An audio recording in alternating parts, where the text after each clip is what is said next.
You're live, it says. Okay. Let's hope that's not a lie. So when I let this play here, does it show? Let's see. It does show, okay. Alright, let me see if this time the stream does not break down. That would be really great if this wasn't the case. I tried a couple times now, and if this is not gonna work here, then I will not keep going. I will cancel this whole thing today if this ends up being another one of those attempts. Alright, anyway, welcome back, guys. Whoever saw anything of me in the other parts of the stream, yeah, we're at level 49 right now, and we have to do no data. Are you kidding me? Bro, something, I don't know what's up today. YouTube is not currently receiving data for the stream. If you believe this is incorrect, ensure you're sending. Like, yeah, I do believe it's incorrect. That it should stream, should send my data. I'm not sure if this works, honestly. If there's someone here, anyone here, question mark. Oh man, why? I can only guess that it's probably the scheduled stream thing, or maybe there's something wrong with YouTube itself. Maybe today is just a new month or whatever, and the servers are not really working out. I have no clue.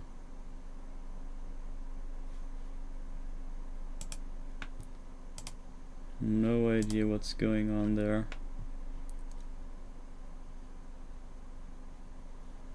Alright, let me quit this here. Yeah, so if anyone here is in chat, please let me know what's up, because I can't really tell. Like, everywhere it just, sometimes it stutters, sometimes it says excellent connection, sometimes, I don't know, it just doesn't show anything to me, so I'm not sure if all my stuff works out even. Alright, anyway, I'll just pretend that everything is fine now. And as I said, you see on screen the plus 28 levels on top of the 40. This should end us up at 68 or 69 in that case. So we gotta do 20 more levels, which equals 5 more playthroughs, and I'm gonna do that just now. And if anything is broken or doesn't work for you, then you should speak up, because yeah, and hope that your chat makes it through to me. But otherwise I will just keep going here and get this over with, so that we have a fresh and clean slate for tomorrow.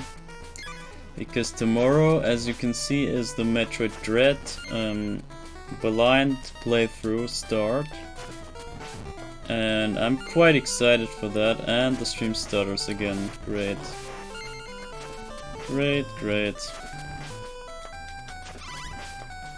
So yeah, anyway, I will just keep talking and pretend everything's fine, even when I'm almost sure it's not.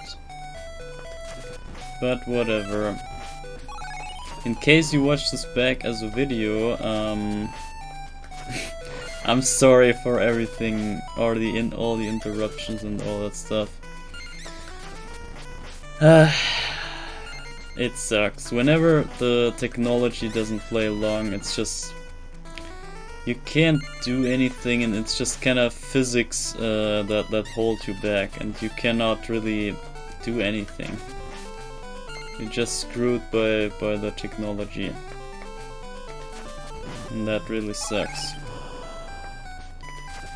But yeah, anyway, tomorrow, as I said, we will start my blind run. I'm gonna do a blind 100% run of Metroid Dread,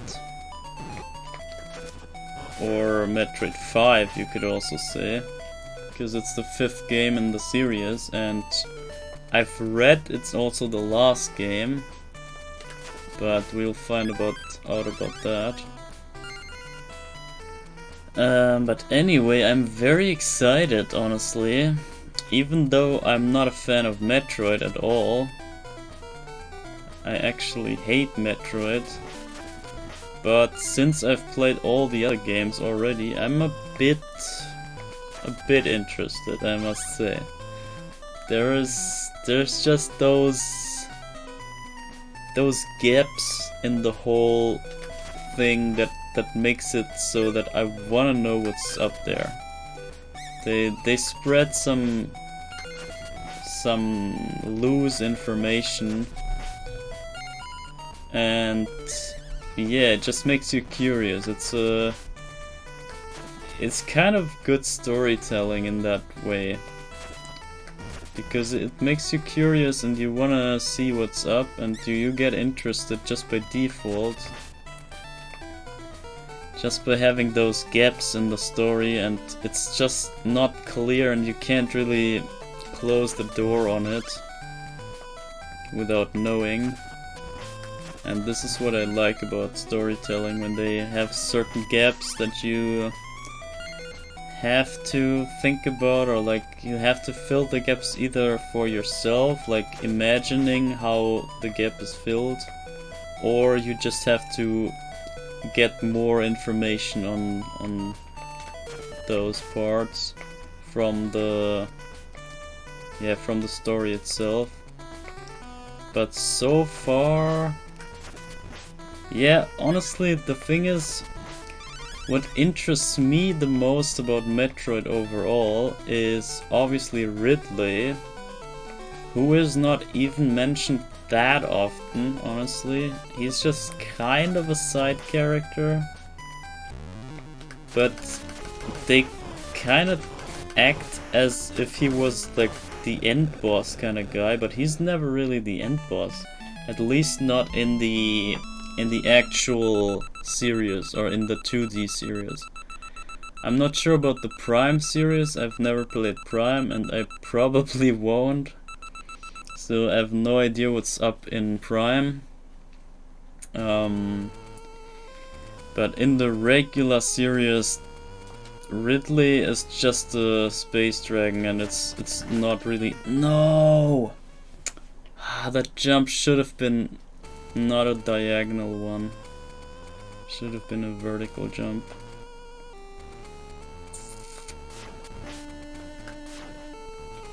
Okay, damn, I need this bat. Okay, there you go. Alright, we got a life. That's good, so basically we just lost one life here. Or not even, we lost no life basically, so we got it right back. So we lost no life. So in case I make it to the end of the level now, or to the next checkpoint even, then we should be fine for this playthrough. But let's see. But yeah, anyway, Ridley is my main point of interest in Metroid. And yeah, as I said, he's just kind of a side character, which means they're not really writing too much story about him, or the whole game doesn't even tell you as much about Ridley. And I'm not even sure if he will appear in Dread, but I really hope, like, if that's supposed to be the last game, it's hard to miss out on Ridley, right? I would really expect Ridley to pop up somewhere. And so far he only appeared in 1 and 3, so he's not even consistently there, which kind of worries me a little bit, because yeah, I want to see Ridley, but I'm not even sure if he will appear. Oh, that was close.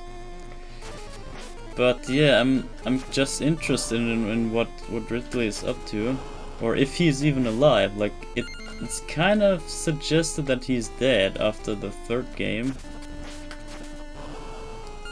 but I don't know. It would be great if he comes back somehow, in one way or the other. But yeah, we will get to the teaser story right after this stream here. So at the end of the stream, in case it doesn't break again, I want to show you the teaser trailer of Dread, or like the build-up trailer. They made a trailer that shows the whole story until Dread, basically. And it's actually just what they show. It's nothing more. And that was one blinking heart here, by the way. In case we get another one, then we have this rare occasion of a blinking heart run. Nah, just a regular heart, okay. What did I just say? Yeah, the summary video. The summary video, as I said, they put everything together that happened in the series so far, story-wise, and it's fun that the whole video, it's like a couple minutes long, I think 5 minutes or so, and they actually covered the whole story of every of the 4 games. So it's that little of storytelling that's happening in those games. And that's kind of another, yeah, criticism on my end. There's nothing really going on in Metroid. It's more of an ambient game and more of like a atmospheric horror game, I should say. And yeah, there's no real story going on, not much. And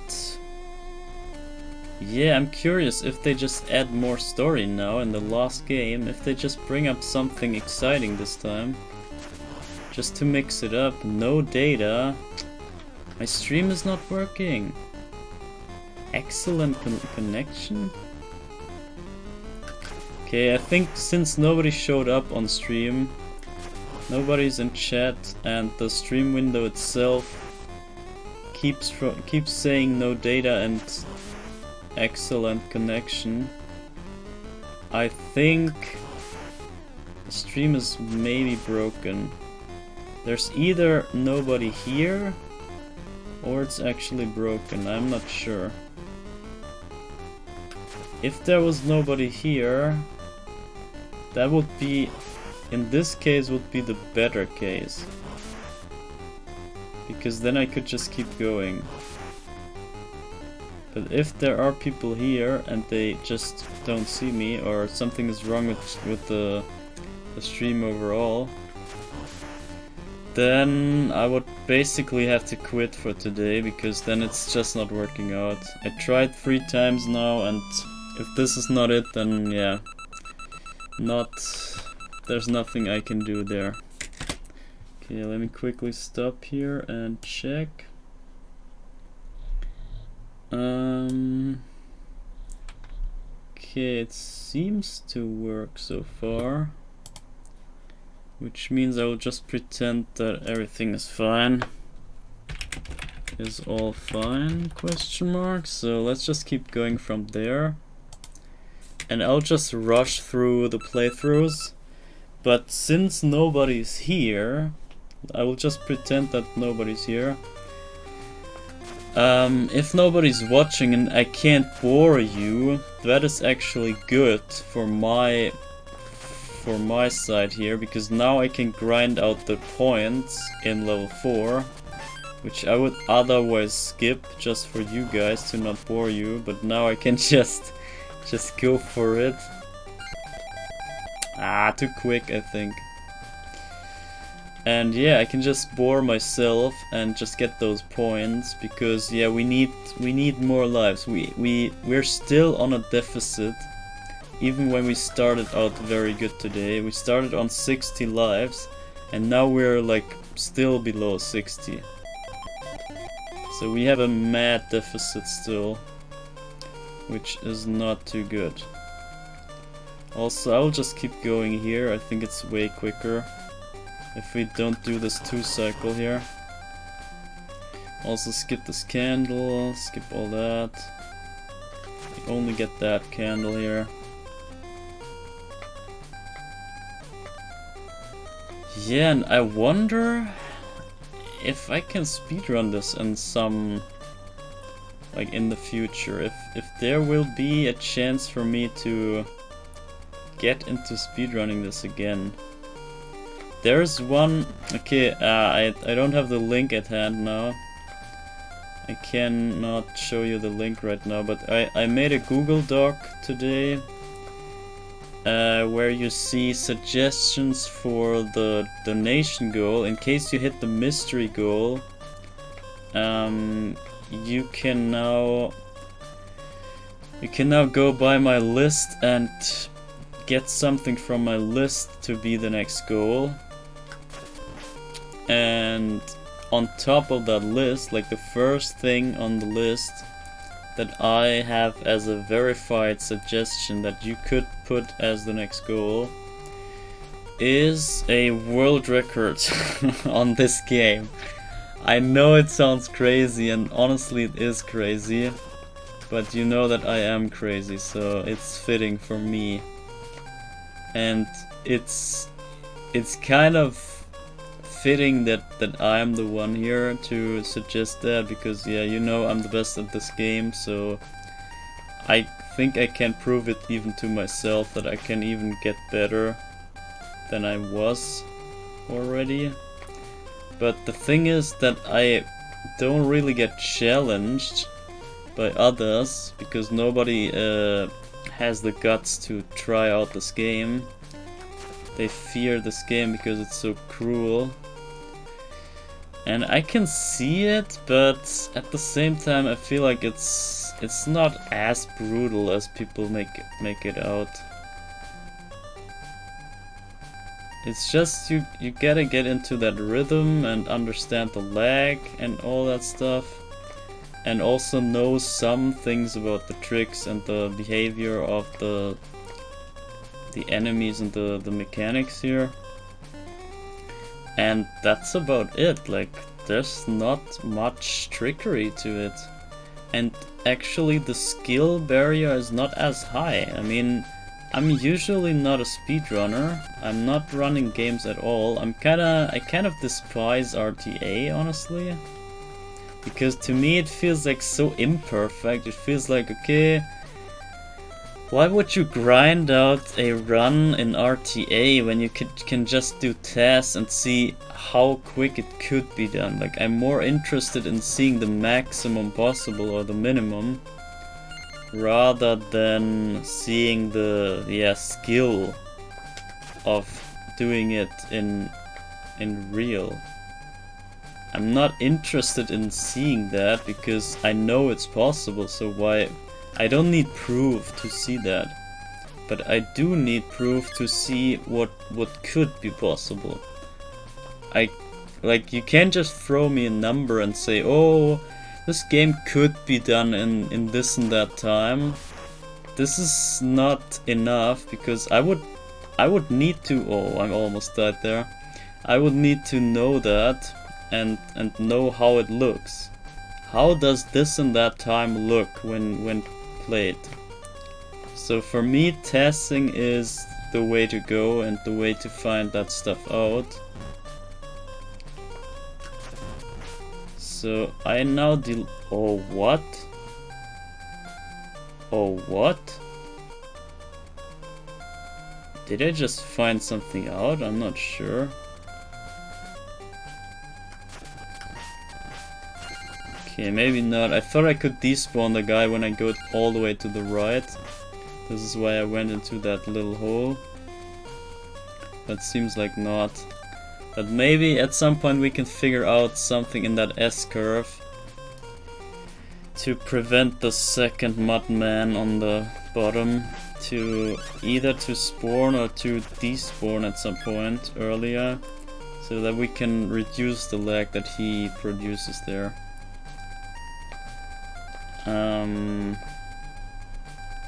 But anyway, yeah, since I'm already kind of a speedrunner in this game at least, I would obviously not mind to run this some more. Oh shit. Are you serious? Are you serious? Oh my god. Okay, that was horrible, but whatever. I don't care. But yeah, I think since I was quitting speedrunning this, I did never play with my new controller. I got a controller specifically for this game for my PC with a USB cable, so that I have a wired controller finally, because all of my records, everything that I played so far, I think was played on the official NES wireless controller for the Switch that I used on my USB on my on the Bluetooth of my PC, and that was so laggy and ugly to play at that I think just by default I was held back a lot just by the controller itself. And since I have this other controller here now, I think I did no actual run with this one, other than this project right here. But I think I just quit right before I got this controller.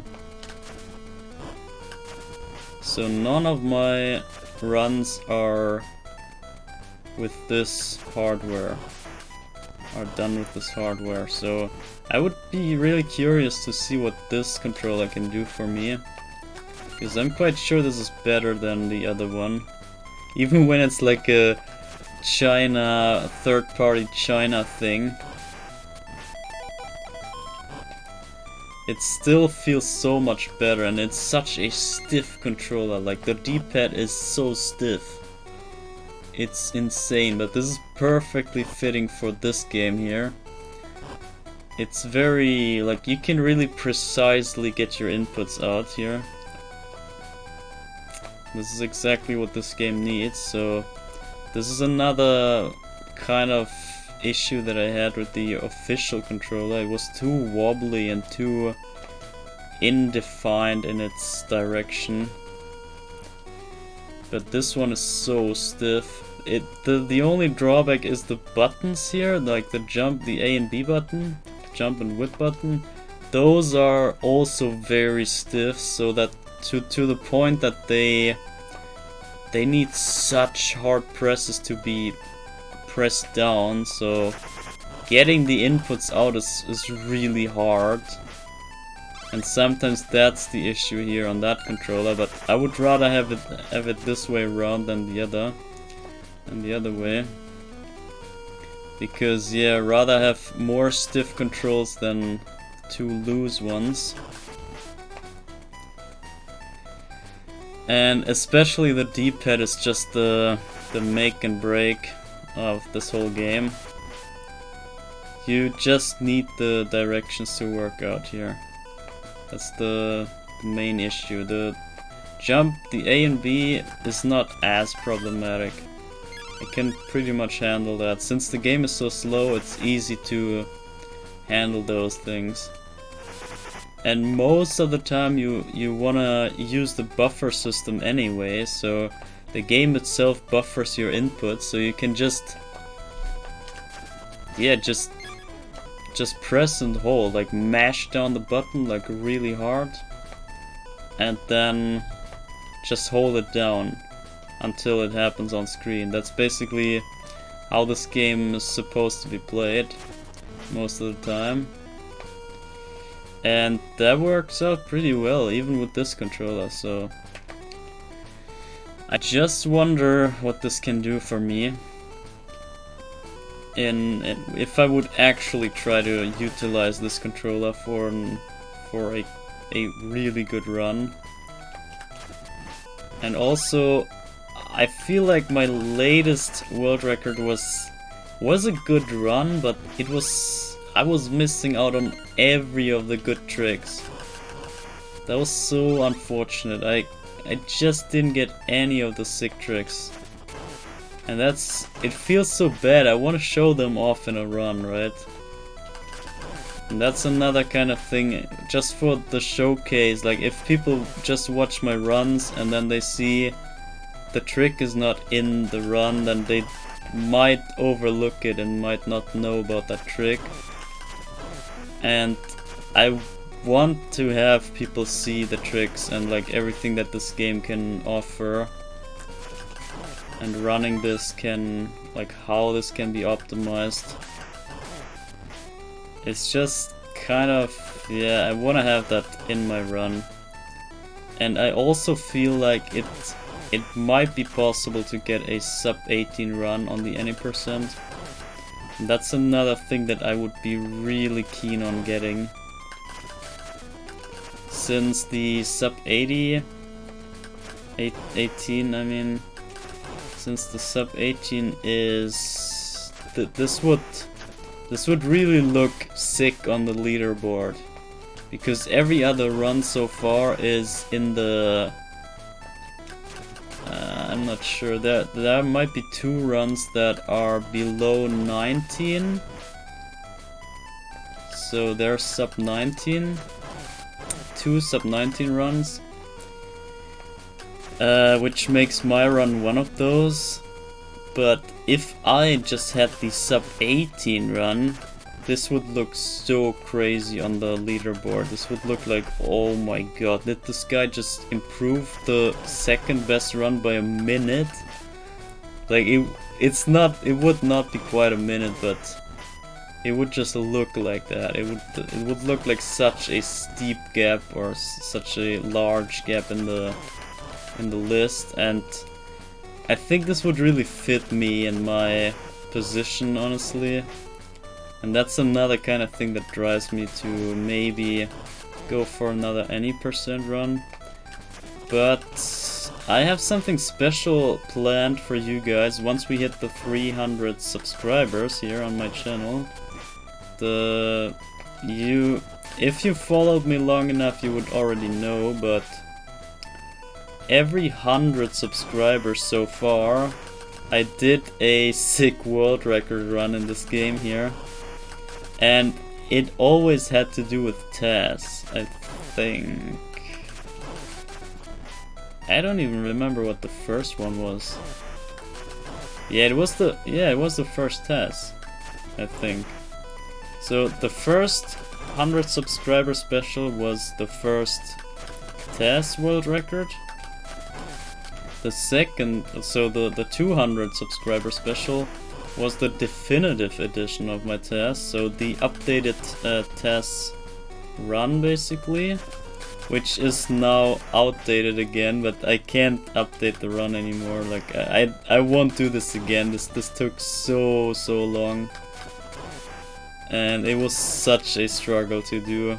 It's not worth to update the run just for the 2 or 3 places that it messed up. There was just stuff found right after I finished it, so I just had to leave it as is. But yeah, so for the 300 subscribers, there's still something up in the air, right? So I have something planned regarding those two things. Regarding Tess and this game. And the 100 subscriber special. I have something in that direction for you guys, and I think you will like it. This time it will not be a crazy world record or something. This is those times are over. I think you can't top yourself every time. Like at some point it's just too tedious and not worth. And I think we already exceeded that spot, or that yeah, that kind of point.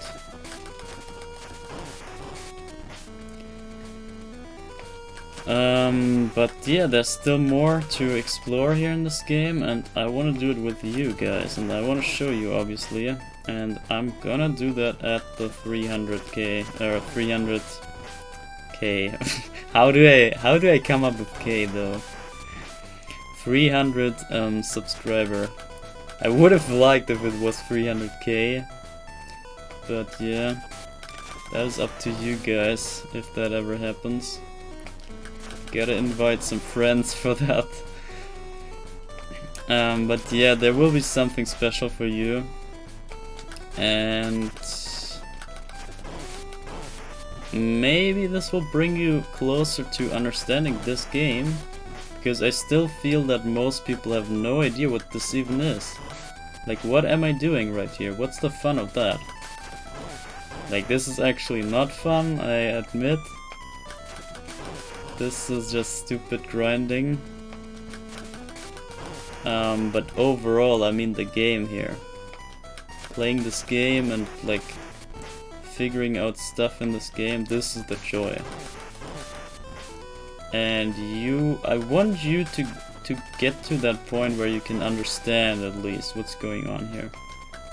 Because only then it becomes so much more exciting, and you will see so much more. It's basically the same as Splatoon. People... oh shit. Ah, whatever. I was dead anyway, I think. Time was up. Ah, that was dumb. Ah, that was really dumb. Nah, whatever. As I said, we're allowed to do this once. And, wow. And I just wasted the life right again.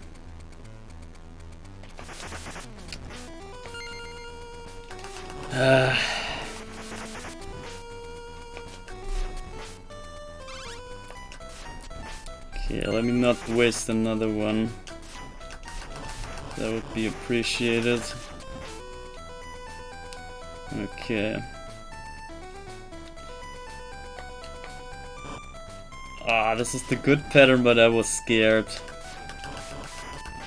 Oh, also got lucky there.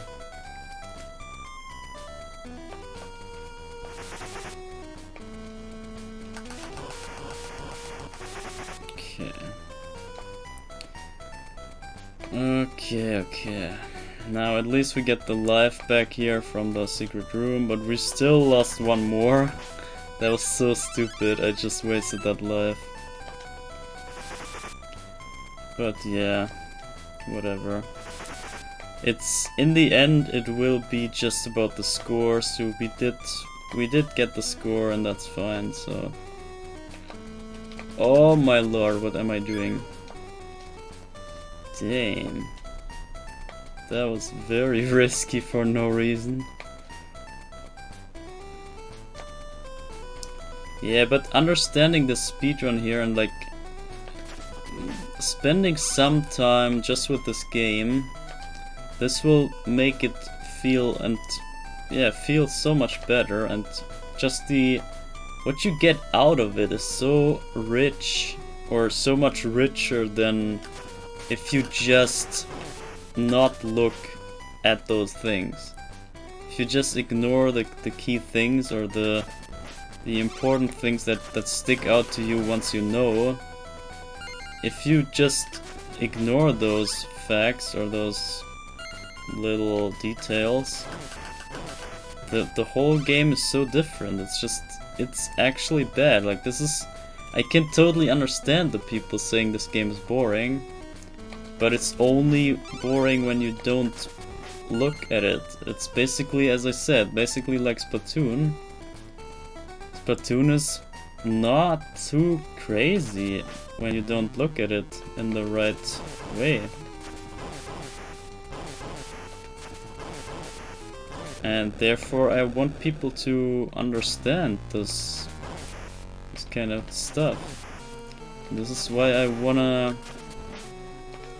make people, yeah, engage more with that kind of game, just to have a deeper understanding and having the knowledge to know where to look at and how to process the information differently than they did before. And if they manage to learn that kind of skill, then you would basically have the same joy as I have. Maybe not skill-wise, but you will enjoy this way more, and it will drive you to want to be better. Just like me, and I'm still driven to higher heights even when I'm not challenged at all. But for you this would just be the opposite. Like, you would have someone who challenges you, and you would have some times to look up to or down to, whatever. And yeah, if I was starting out right now and I had those crazy times on the leaderboard, but not under my name but under someone else's name, I would be so keen on getting those times myself.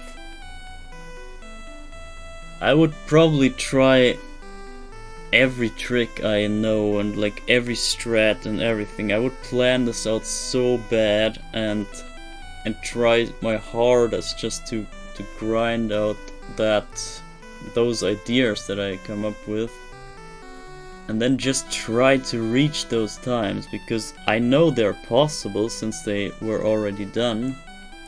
And then there's also the tests and stuff that show you that it can get even further and like way further.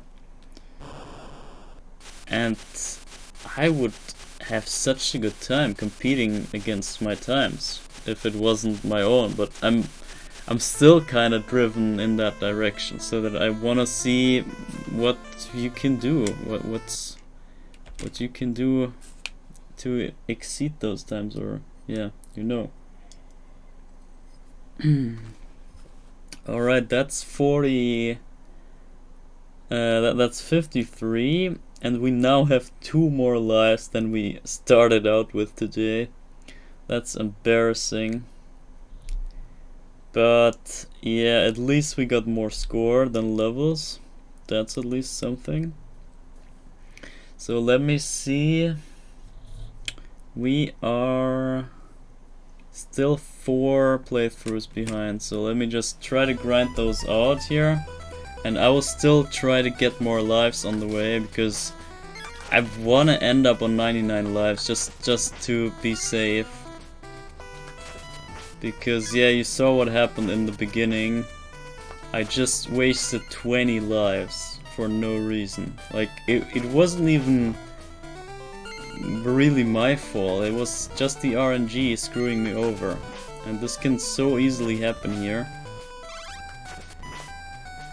And that's why, yeah, I want to try to get more lives here, so that we can have just some more safety on the way.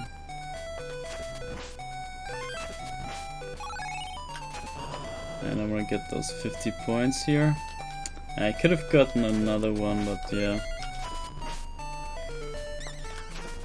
This game is so much fun. I can just recommend you guys, whoever is watching this, and if you have 2 thumbs and a computer, actually try it out, honestly. If you have a brain and 2 thumbs and a computer, go for it. Just get this game, get the emulator, get the BizHawk emulator, and this game,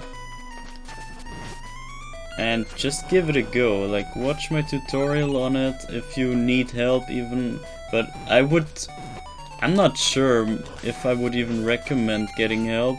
I would try it myself, obviously. I'm that kind of guy that wants everything, figuring out everything on himself. But if you feel like you don't understand the game, I would highly recommend watching my tutorial, because this will actually just catch you up on the stuff, and you will if you just follow my directions there and do certain tricks that you would probably not figure out yourself if you don't know the physics and all. You will just get to know the physics by doing those tricks at my explanation, from my explanation, whatever. I'm back. No, actually, I'm here for the first time. Okay. Yeah, hi. I'm also back for the third time, actually. I tried streaming 3 times, but it always, like, cuts off. Or I tried 2 times, and it both times it cut off my stream, so I was like, okay. I'm gonna try to reset my PC, and then I did just that. I closed the stream. This is why there are 3 streams today. Yeah, the second time I closed it all up, and then I restarted my PC. And yeah, this is the 3rd stream attempt for today, and yeah, I hope it will be stable enough to at least get this stuff here over with, and then I don't care.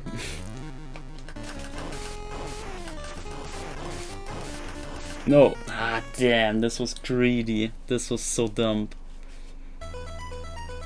I think I could have made it, but just too close, just too close. I wasn't waiting for the first, like, I could have, if I had spaced out the whiplashes good enough, I think this would have been possible.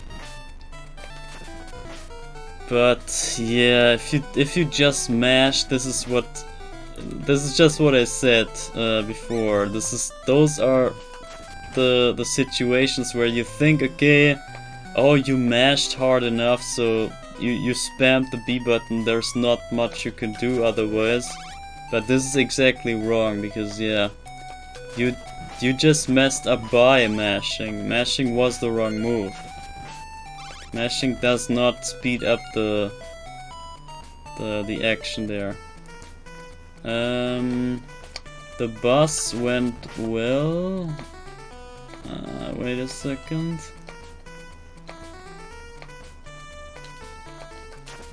Okay, the boss went well. What donations did you get? What do you mean, what? What donation? I mean, you can basically tell by the gold bar, I guess. It was a $10 donation from Anonymous. And there was JK in chat claiming that it was him.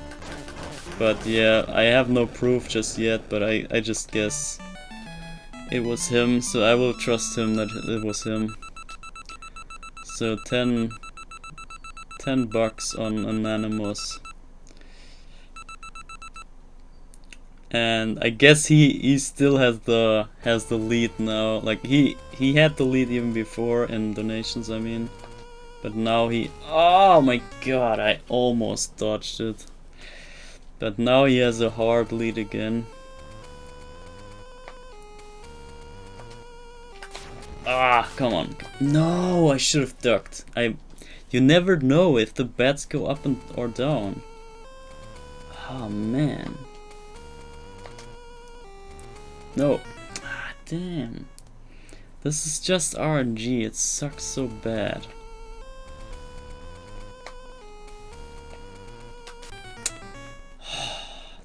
you. Okay, I meant to find out if it was just one. Okay, yeah, if it was just one donation. Yeah, it was just 110 donation. Please. No. Oh shit, I can't go up. Fuck. I should have went all the way left, I think. Could have made it if I went left. No! Ah, damn you. Ah, see, this is such a... Ah, the lives burned down here, it's crazy. No! Oh my gosh. I can't get it. Yeah, okay, I had to wait for that bat.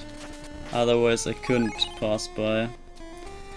Okay, I think we made it. But still, I wasted like, I don't know how many lives again. This is so... such a brutal spot here.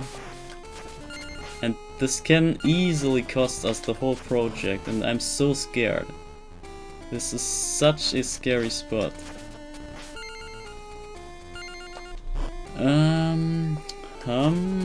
And I say...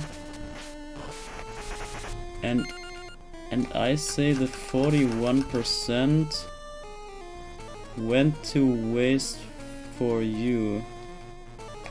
What? What do you mean? What do you mean 41%? Oh, you mean, okay, yeah, now it's 4. Yeah, okay, yeah, it was 41%. Yeah, it was 41% before, but it went just to 4. You can look it up in the other stream. No, oh my fuck. Oh no, damn. See, and I'm so fucked. Now I have to do it again. Oh shit, man. Fuck my life. We're at a deficit. At a freaking... we're at a freaking deficit. I will go for that one bad kill here. This one, and then run. Still not working out. I have no recipe for this damn freaking space here. How do I get by? Fuck. We need to grind out level 4. I'm sorry, I have to do it. It's just... wrong input. This was my bad. Oh, shit.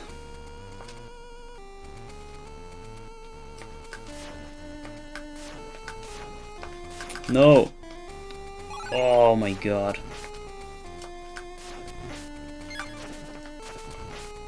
Okay, I should not have killed the bats, but whatever, we can just kill those. Oh my gosh, this spot is so rough, you have no idea. This is so damn scary. And see, I'm still not done. Until I reach the next checkpoint, I'm still not done with this spot. It can destroy my entire life stock. Just by RNG, it's so brutal. I can do nothing about it. Nothing.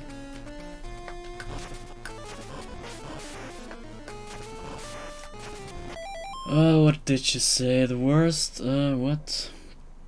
It was 41 before the 4. The worst is that I can't donate if you want me to help you. Not get Undertale. What? Oh yeah, okay, I see what you say. I see what you say, yeah. It was at 50 and like at almost 50, so it was almost a 50-50 chance at the 41%.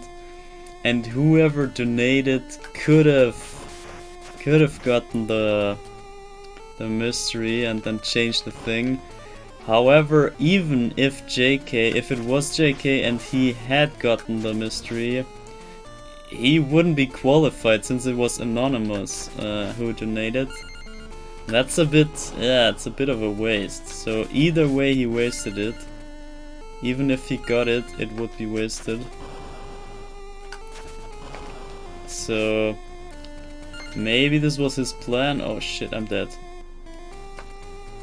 Oh, I'm not. Oh my god, how did I live that? Bro. Bro, that was the sickest dodge I ever did on the bridge. And the wrong spawn, damn.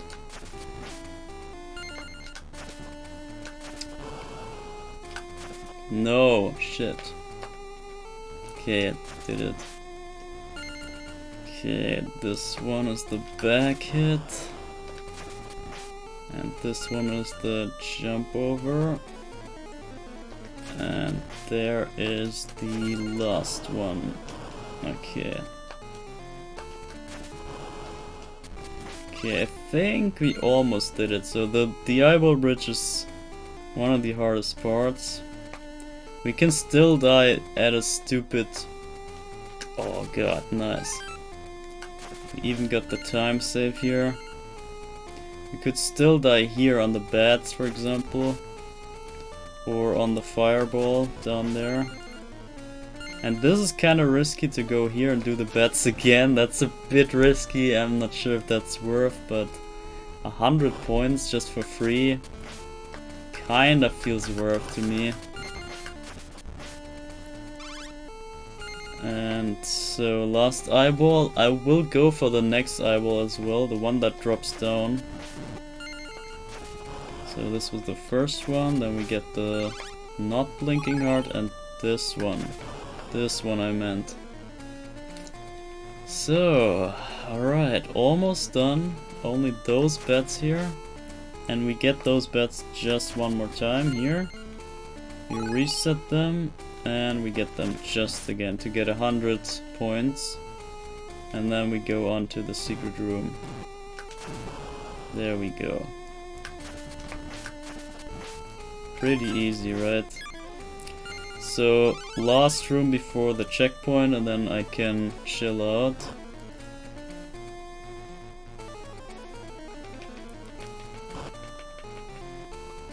Okay, got it. Got it, okay. We're safe now. Unless we fall into this pit, but yeah. Alright, do you get the pile up mystery donations? Do you get to pile up mystery donations? What? I don't understand. I mean, I'm not the most clever guy, maybe, but what do you mean? I tried to explain some stuff in the text here on the overlay, the green text. Maybe you refer to that right now, I'm not sure.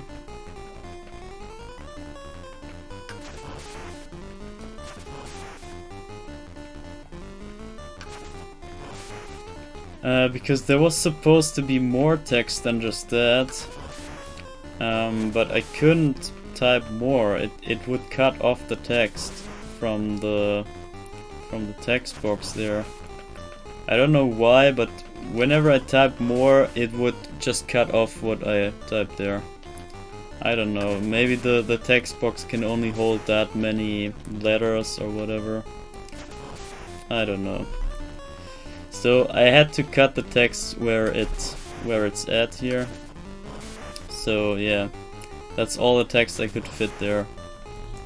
There was like one extra paragraph that would explain that you could basically have the active goal being changed and also the next goal being changed as well. So basically you have two changes at the same time. So the active goal is something else than it originally was, and the next goal after that will also be another one. And I cannot really change that since it's locked in. That was the idea, but I'm still not sure about all that stuff, so it can still change back to what it was. I just tried that out for this time. I don't know. And I missed it again. Do you get to pull up? Imagine I triggered a mystery alert while Undertale was still up for grabs. Yeah, that's the point. Like, this is not an exception. That's the usual scenario. This is how it's supposed to be.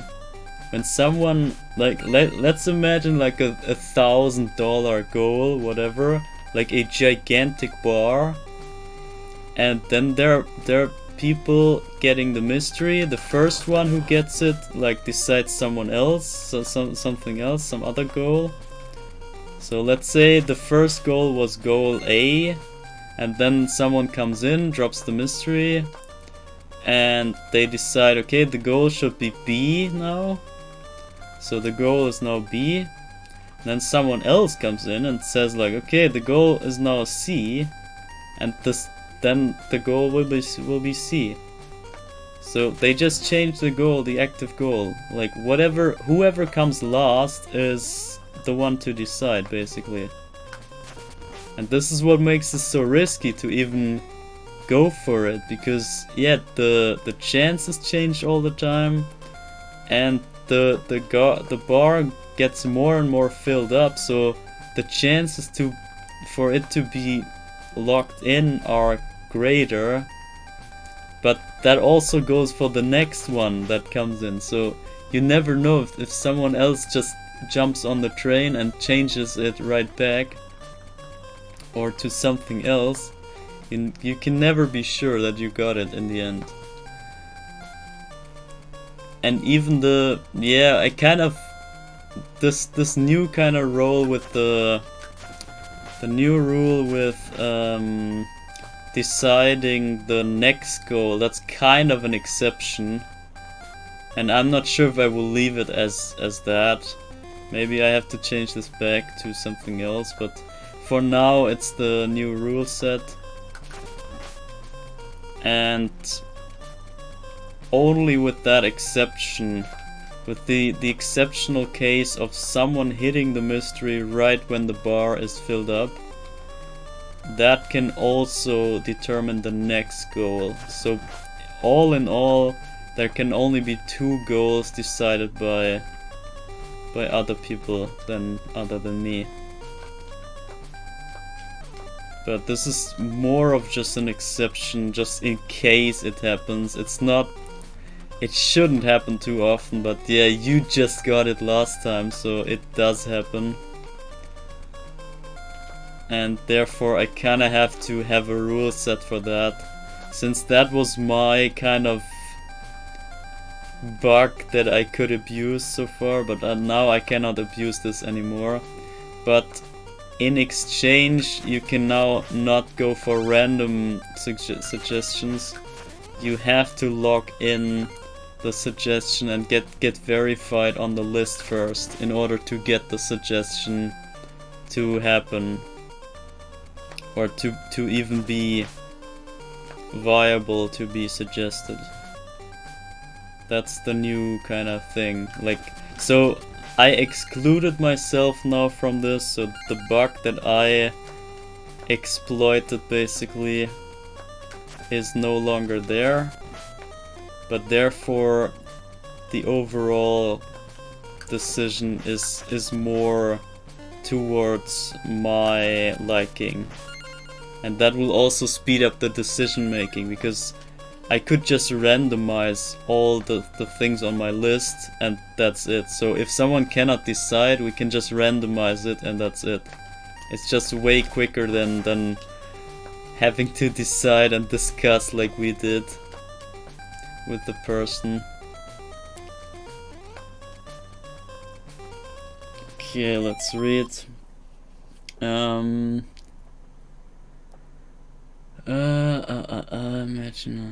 well, Undertale was still up for grabs. Okay. What I was talking about is, imagine I'm the only donor for a goal that I set myself and trigger several other mysteries. Do I have to choose, or I can keep and redeem mystery chances for later? It's the same thing in my book, unless you're more strict. How is it the same thing? It's not the same thing.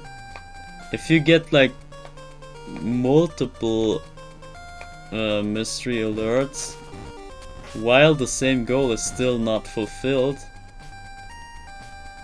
it, like, as it stands right now, it should just override the goal. So you could basically just go for the same thing again and override the same thing with the same, so that it basically doesn't change. Or you could just not decide anything, which results in the same.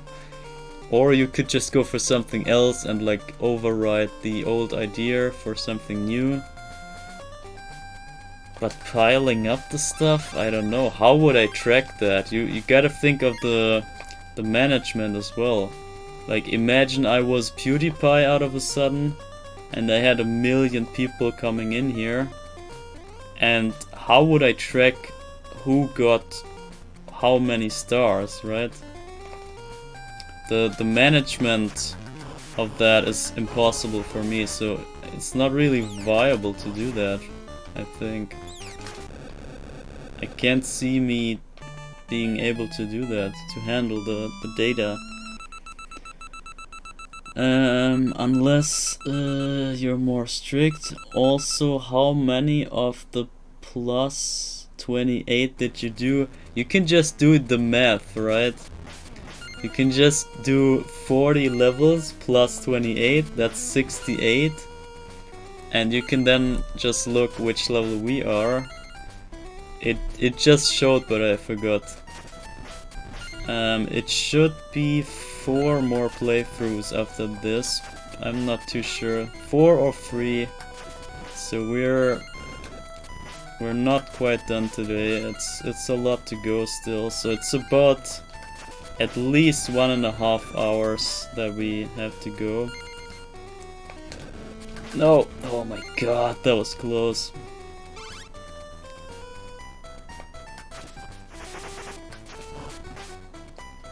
And yeah, the 8 more levels was not expected, obviously. I did not expect JK to come in here and show up. So yeah, it's already longer than I projected, but it doesn't matter. I mean, today is kind of the cleaning up stream, so that tomorrow is completely blank slates and everything ready to go for Dread. And this is basically the goal for today, so that we just have everything off the table to start with a clean overlay tomorrow. And also, yeah, we have a sick new level record here, which is also great. Damn. Okay, this time I'm missing it, damn. I wanted to have that coin. Oh my god, what the hell? That scared me to death there. Okay, what was that? What the hell was that? Yes, the game ecologist. Okay, let me quickly read that. I can't make it out in the overlay. I can't see it in the preview. It's way too small, so I gotta go to the inside, to the back end part. Give me a second. So since I had to restart the stream 3 times, I don't have it open again. Alright, let's see. There's a little issue with this thing. You can just modify the name and pretend to be someone else? Yeah, sure you can. I mean, sure you can do that, but for what reason? Anyway, regardless, here's me slowly catching up to Jay. Okay. Yeah, that's oh yeah, what's the new chance? I didn't see. What was it? 36. Bro, the chances switch so brutally. Like they go from nothing to such high numbers out of nowhere. Okay, give me a second. You know, adjusting that takes a while. I need to have a better way to adjust this for the future, because I cannot do this forever like that. This is just, yeah, not really working out in the long run. But yeah, as you know, so far I have no other choice but to do it like this. Maybe someone needs to figure out something that automates this process, but I'm not even sure if that's possible, because you would have to get the number from the chatbot to match up with the number that is put into the settings here. I'm not sure if that's even possible. It kind of feels like it's two different things, and you can't really connect the numbers because they never meet in the whole system. It feels like they're completely different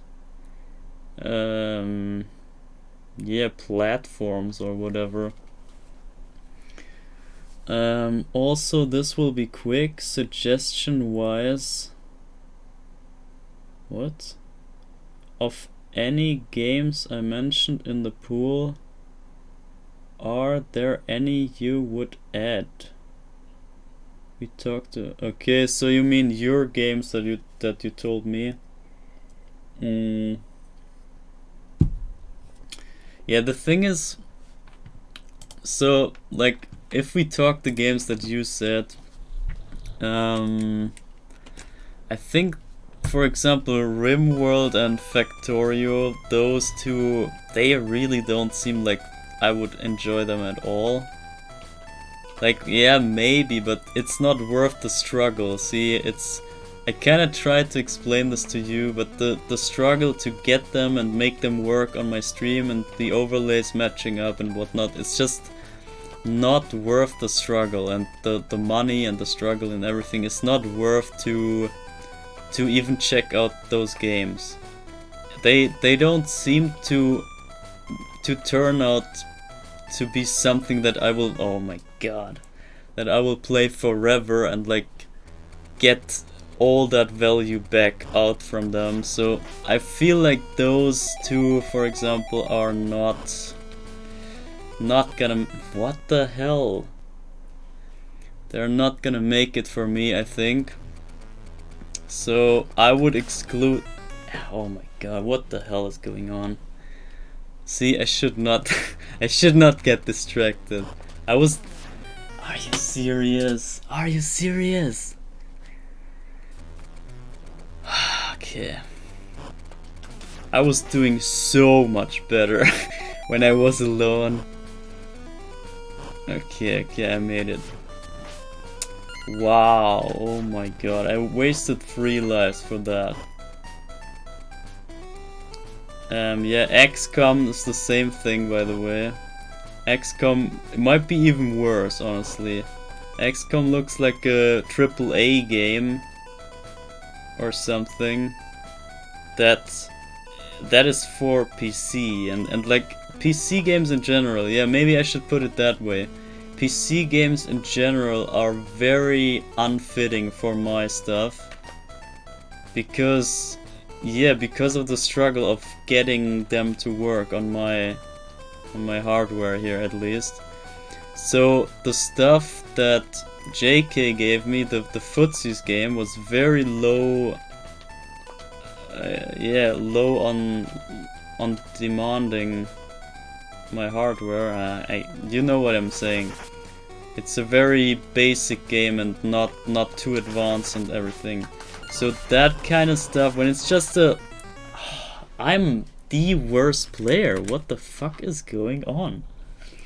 I can't even build sentences and play at once. Let me quickly like take a breath here and talk to you first, because this is, oh my god, if I keep playing like that, we end up game overing today, so I don't want to risk that.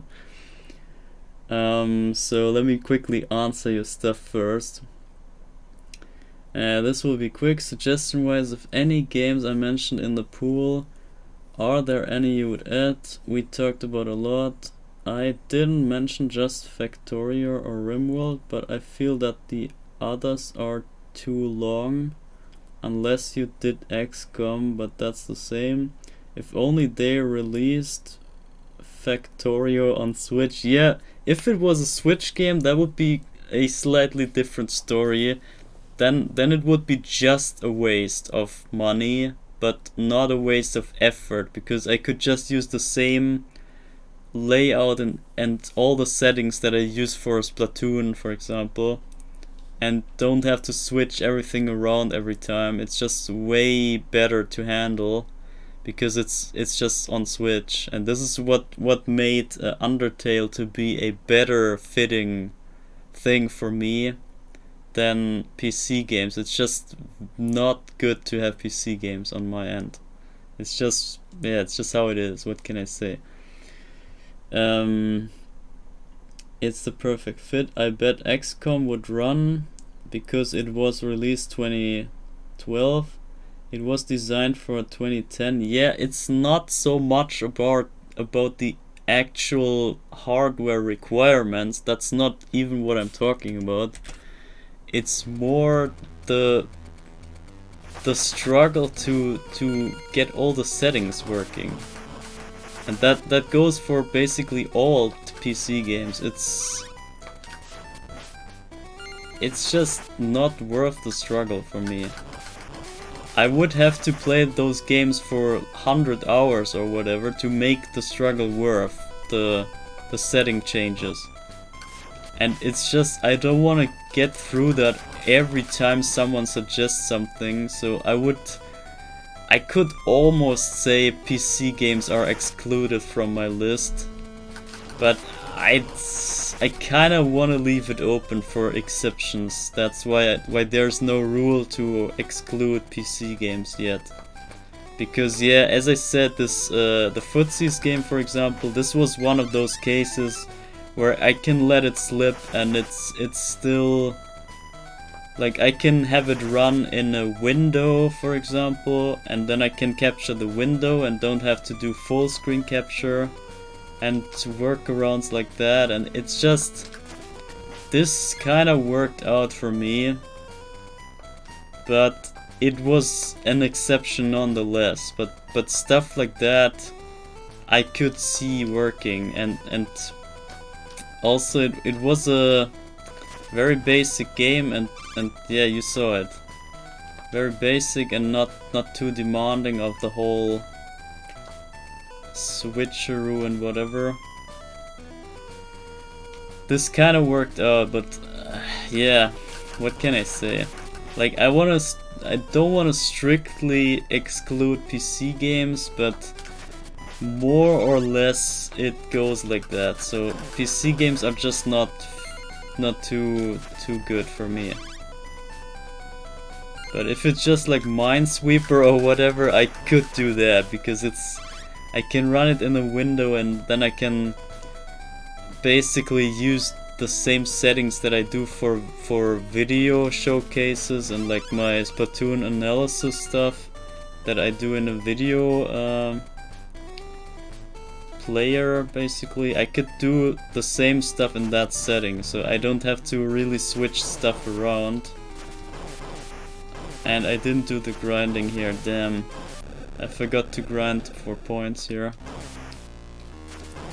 Maybe we shouldn't even grind for points. But you saw my exhaustive waste of of lives. So I should actually do the grinding, but no, I didn't. Oh man. We're at a deficit of, I think, 20 lives now. That's horrible. We did so much grinding, but still ended up at less lives instead of more. Wow. I can understand. Talos Principle has a Switch version. It's one of the most brilliant puzzle games of all time, in the same ranks as Portal. It's incredible philosophical and is very interesting, very serious and funny enough, even though it released as a Switch port in 19. I think I've never heard of Talos Principle even. The Switch version runs superbly well. Maybe I can Google that later. Oh, actually, where is the list? I forgot. I should post the list, guys. Let me figure it out. Let me see if I can get the link. Should be this one. And should be here, and okay. Oh, what the hell? Okay, link copied. Let me put the link in chat if I can. So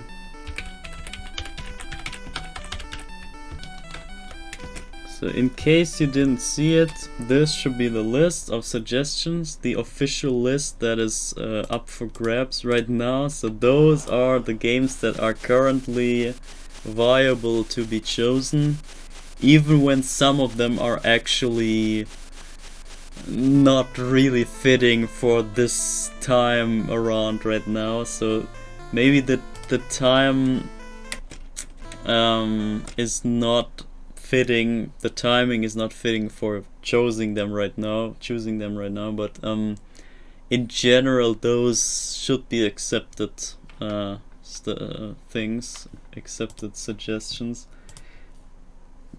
But I mean, you can already see the list, and there are some grindy things on there. So yeah.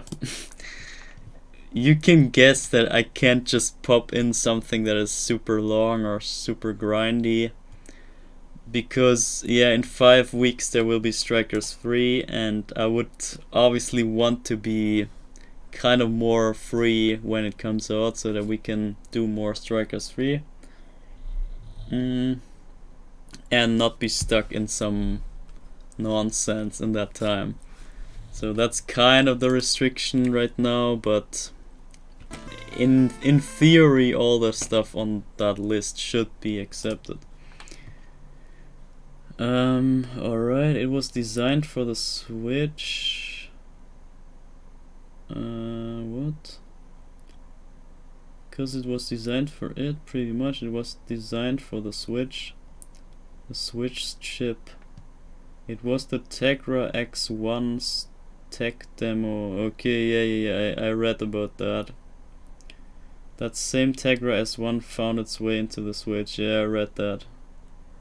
Funny that it wasn't released more quickly for the Switch, considering it was designed for as a tech demo for the Switch's silicone. And yeah, you can see the levels here, by the way. So in case you want to catch up which level we are, this is it. Level 57 right now. But the bad thing today is we started out on 60 lives today, and now we're still, like, we ran a couple levels already, but we're still lower than we started with. So that's horrible. I need to catch up on the lives. So let me try to not die right now. Let me try to get some lives back. So we will skip the first candle, the despawn candle, so that we get the secret candle of the level to get 1 extra life out of it. This will come in the next screen. but all of you know that already since you watched my my special candle video about this game. So you all know this already. It's nothing new. And I basically try to do this all the time. Also use speedrun CVA. Yeah, sure I do. See, this was the life. This was the life I was speaking about.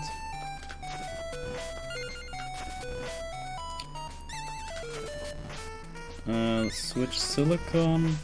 Also use speedrun CVA casually.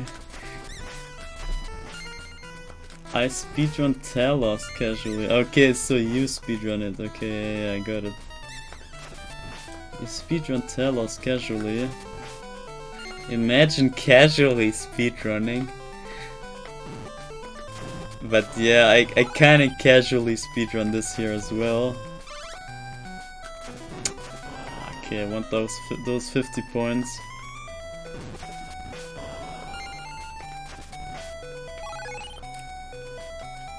Okay. It's the only game I speedrun sometimes for fun. Yeah, the same goes for me here in this game. I don't speedrun anything, because I'm kind of not liking RTA speedrunning. I think it's a waste of time, it's just not fun for me. Occasionally I do watch some speedruns, but I'm mostly not interested in the RTA. So in the real time they are not as interesting for me, but I'm pretty much interested in the test versions of the speedruns, so that I can see the actual theoretical maximum or minimum that you could achieve as a human, or as a robot rather. Most of that stuff is not human anymore. But that interests me way more than the human capabilities. I'm more gravitating towards the game's limits other than the human limits. Because yeah, humans are crazy. I mean, you don't need proof that people can get crazy stuff done. I don't need proof of that, I already know. But in some games I just think that you don't... It's not as obvious where the limit is for those games. And then when something crazy is found in the game, some new trick or new glitch or whatever, and then some crazy shortcuts are possible out of a sudden, you cannot really predict that from afar.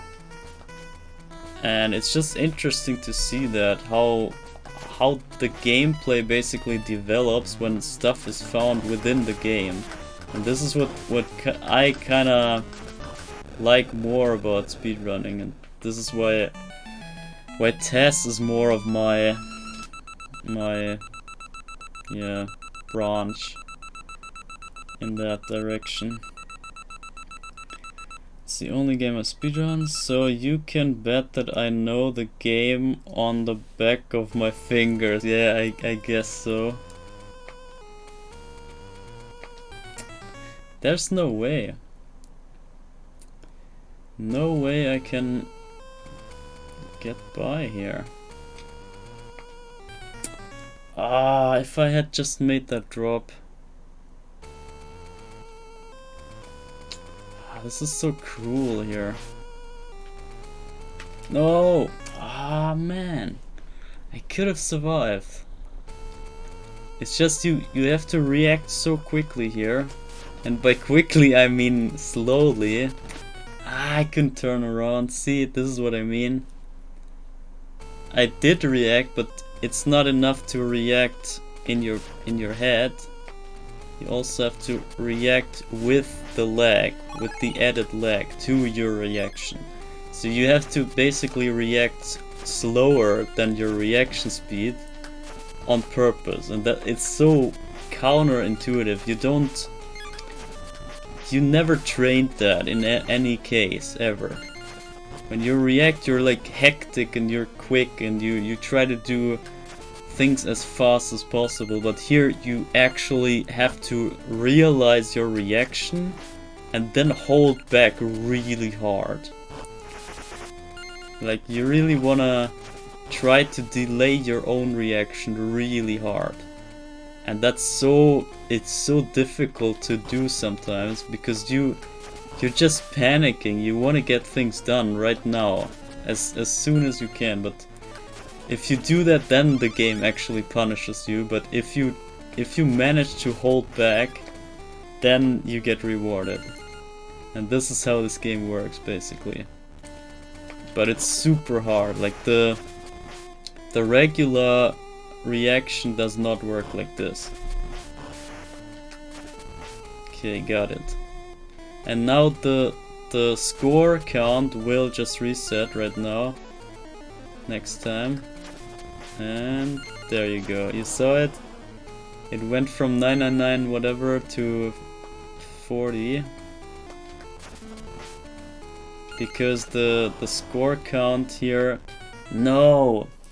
The score count can only handle 5 digits. And then it will always reset on the visual right here, but not on the actual score. So we still have the crazy amounts of score, but it just doesn't show here. And we just had that happening, that we reset the display.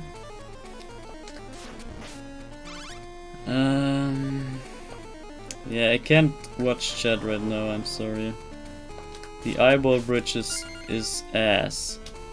No, fuck. I spawned the other eyeball right there in the way. But I can stop right now. Alright. You speedrun that. There's always hope for Talos though, as the community levels are PC only, but yeah, the Switch version ain't half bad at all. I love it that they gave the Talos Principle community the same tools they used to make the game. You could make an entire community campaign. Okay. I mean, I don't know the game, so what can I say? And you say it's kind of a puzzle game, so how can you speedrun puzzle games even? I wonder. I mean, basically Super Mario 64 is also a puzzle game, basically. But that's not what you mean, I think. Especially testing SM64, that's definitely a 3D puzzle game. But I don't think you mean it like that. So I think it's an actual puzzle game. So how can you speedrun that? Like, know all the puzzles by heart and then just do them quick? Is that it? This doesn't sound too exciting, honestly. JK is back, by the way. Okay. Welcome back. Like, this is my 3rd attempt of streaming today, and I hope it holds up this time. But we will see. Oh shit, I better go. I didn't want to risk to die to that stupid bat there. This would not make me laugh.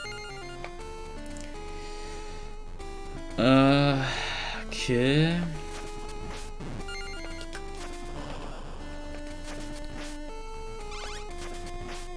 And the 50 points, there you go. And we got the life already, so we can even speed up this part. And we can now get the double down on the bats here. Yeah, the 100 points extra.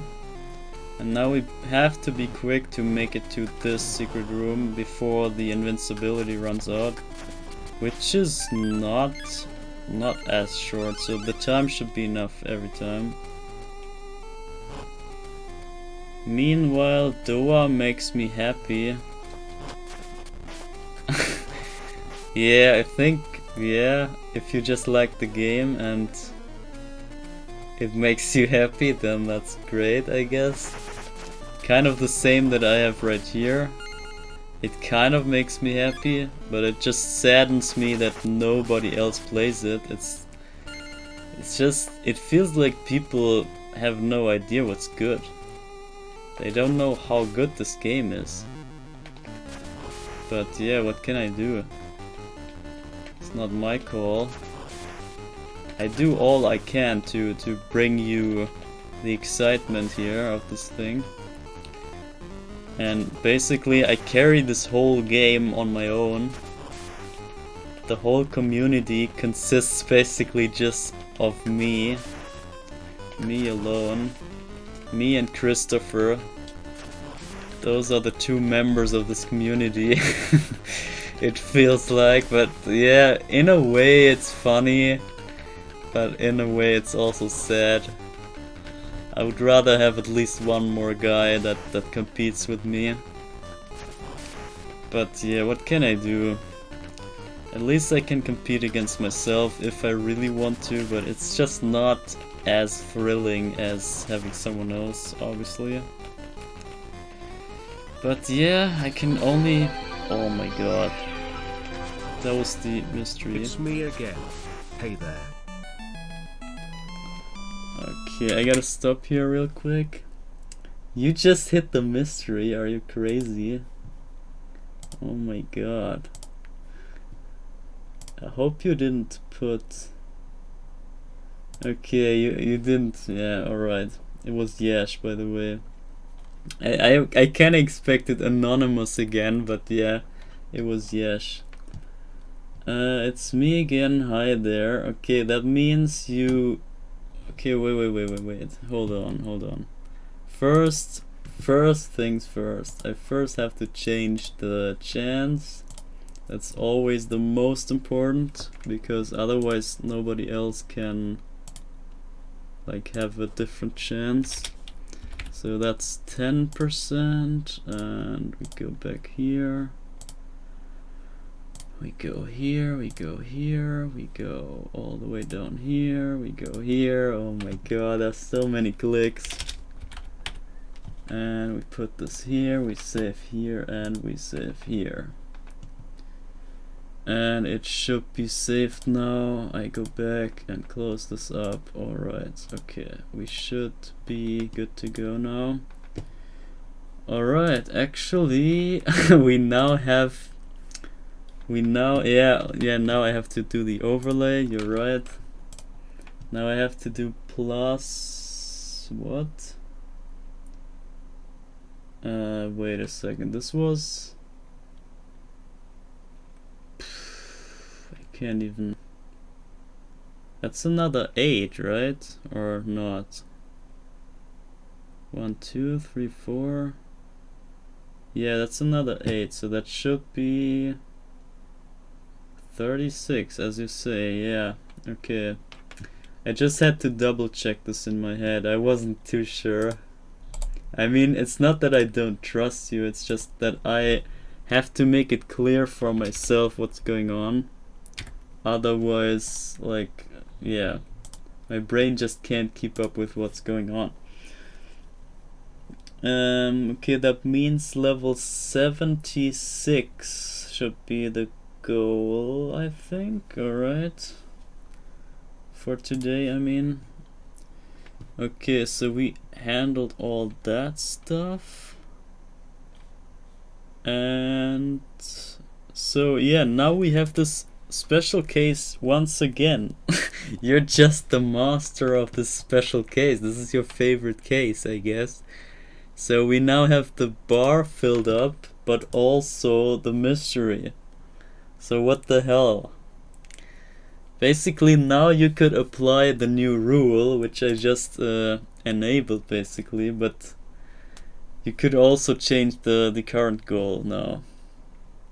However, yeah, now the new rules will not allow you to suggest something from your side. Now you're kind of limited to my list. See what I did there.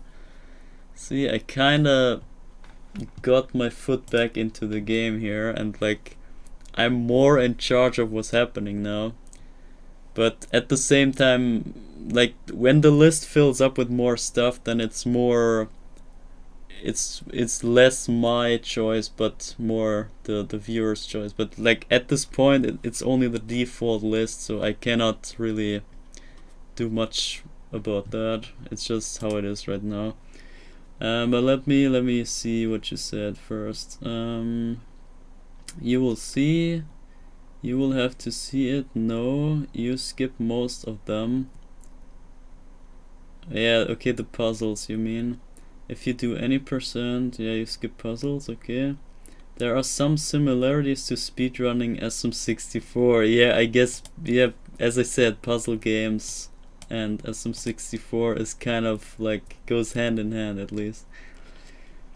It looks like you will be streaming a whole lot longer today. Yeah, definitely this is the case.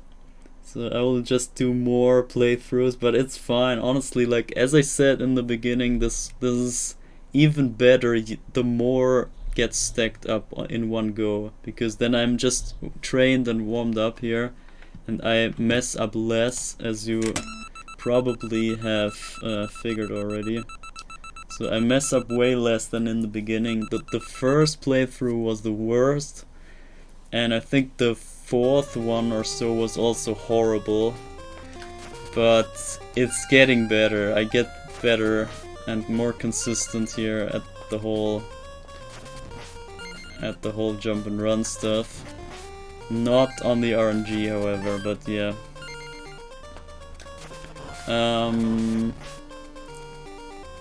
I'll change next goal, not this goal. Okay, yeah, you can do that. So now the new rules allow you to change the next goal, so basically you can keep it as is and make that play out, but also change the next one to something that you want. So basically you conquered both ones right now, so this was your decision on both right now. So what will be the next one? You can decide for that. Yeah, actually it's kind of rigged at this point, because technically you could suggest something for the list first, which you did in the Talos Principle example, but I cannot really say much about that yet, so I would have to Google it right now and like check out what it is and like how it works and stuff, and only then I could accept it to the list, and then you could technically also put it as the next goal then. Should I do it? I mean, I could Google it right now and check it out, but let me at least get rid of this playthrough here first. It's on sale for a few more days. Okay, that's kind of a rough spot. Until the 8th, and now today's the 2nd. Okay, yeah, I will have to look it up. I will do this after this playthrough here. And then we see if I can allow you to change the next goal to be that. But that's, oh my god.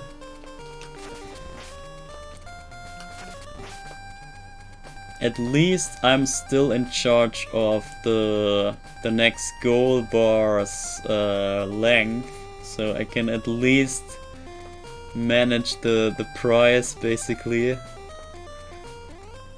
That's something, because it really gets out of hand at some point, which is obviously the the fun here. So it's kind of designed like that. It should get out of hand. I should be screwed at some point. This is kind of the fun. It's kind of the purpose of this whole system. So it is kind of doing what it should. But yeah, it should not go to the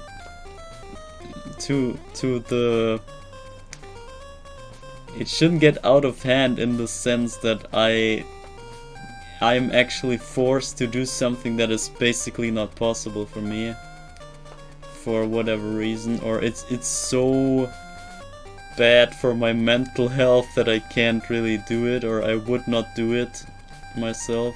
It should not end up in that scenario.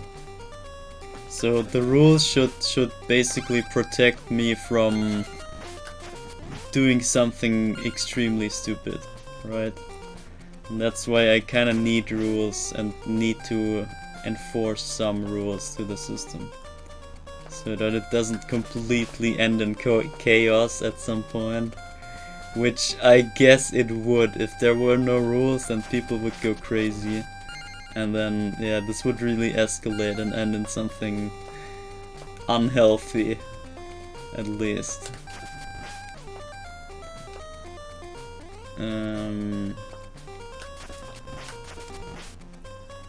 For $5 on Switch until the 8th. Okay, I read that.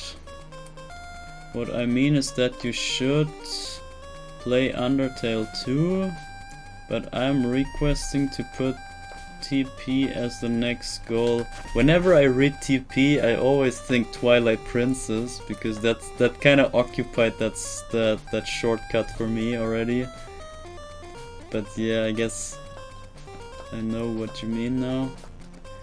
It's obvious in this context it can only mean Talos Principle, so yeah. But it's still funny, like whenever I read it, it just my brain just tells me, okay, it must be Twilight Princess, but yeah.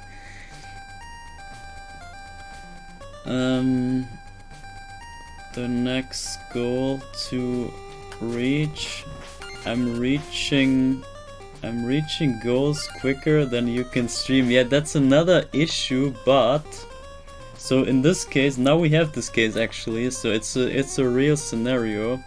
So whenever something is, when the goal is reached, for example, and I'm still doing the previous goal, so we haven't even started Metroid Dread, by the way, but yeah, we will start tomorrow.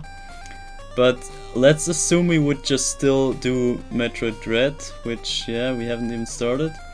But so the previous goal is still not finished. This is what I'm talking. Damn it, missed the jump. Oh shit. Alright, so yeah, the previous goal is still active and running, while the next one is already reached, which is the case right now. Then I will just leave the bar as is. So basically you can add up to the bar, and in theory someone could come in right now and hit the mystery and change the current bar. So they could still save me from Undertale. It would still be possible to save me. Unless I'm finished with the previous goal and then I start the one that's on screen right now. Because obviously I can't stack up on goals, that's impossible. I can only do one that is the active one. Okay, I did read chat. I tried to read chat and then I died. Damn. Mason hates me holding the strings like he's a puppet. Yeah, honestly, you got me under control real bad right now. I'm kinda, yeah, you kinda control what I'm doing right now. It's not too great of a feeling, but it's okay. Like, I know that you're not a nasty mind, so I know that you will probably handle this in a way that is not too harmful. So yeah, I just trust my Squiddos. They should know what they do to their teammates. This is my kinda thinking here.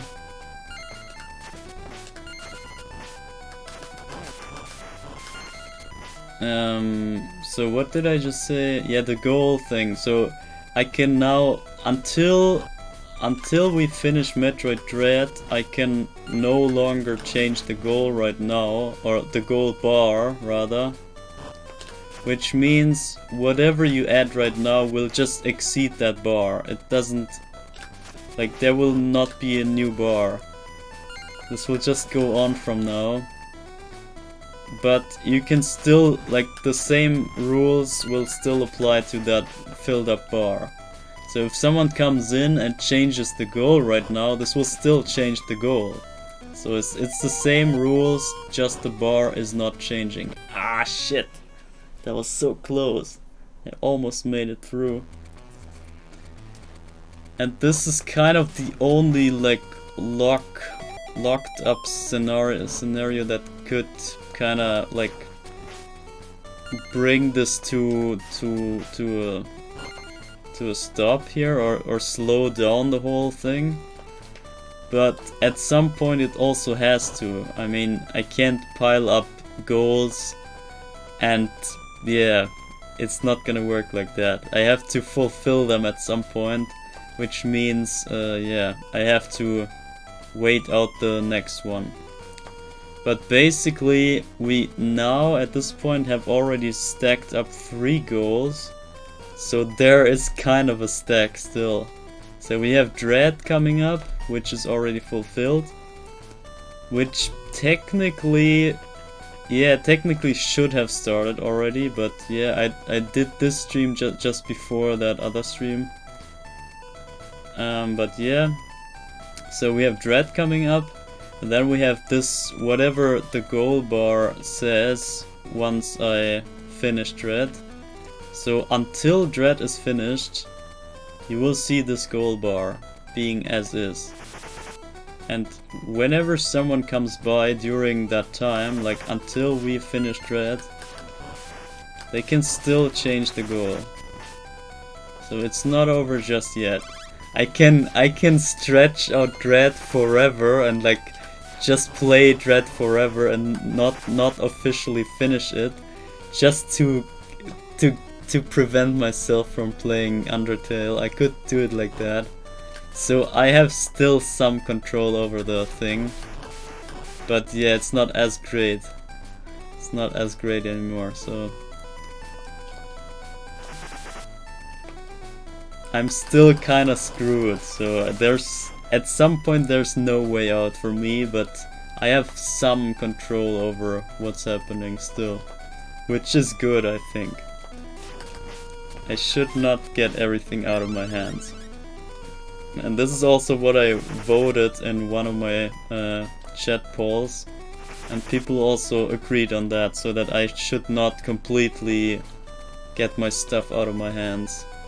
So I think that's fine how I did it now.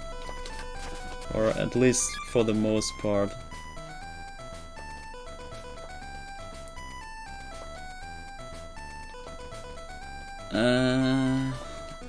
Okay, let me read this after this room.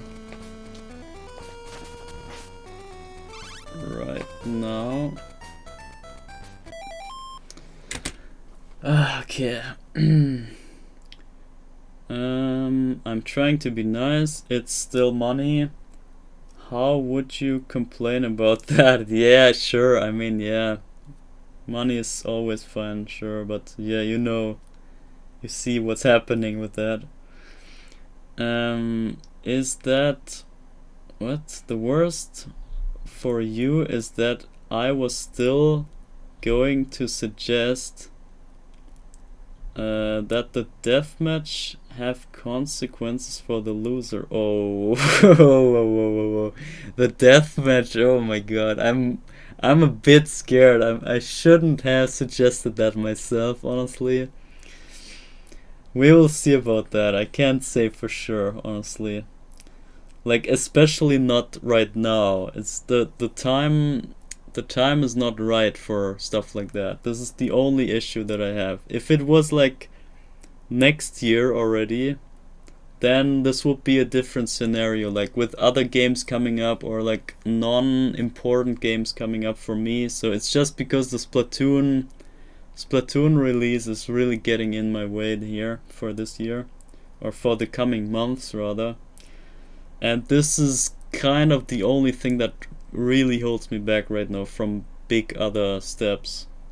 And this is why some things on my list are not fitting for this time right now. But yeah, I just put them there anyway, so just for people to see what kind of stuff I expect to be playing or showing. By the way, I need more water. I'm running out of water here. I have no liquids anymore, and my mouth is already dried out, you know. There's no water.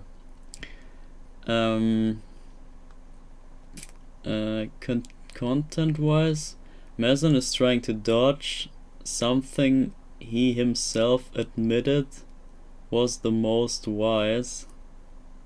What? Yeah, otherwise you would be downloading Xenoblade and Xenoblade 2 right now. Yeah, definitely. This is... yeah. If you say video games are art, you owe it to yourself to play Undertale and Travis Strike again. No more heroes. What the hell, Travis Strike?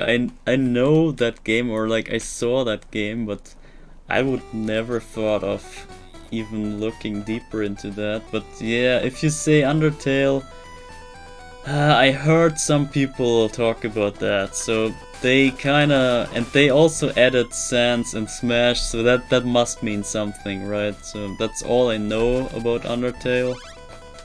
It must be that Sans game. And if you say that's an art, that's a piece of art, I don't know. To me it just looks like Earthbound, like the NES game. Or the, yeah, NES game, you know, the game with NES in it, on the NES. So for me it looks just like the NES game.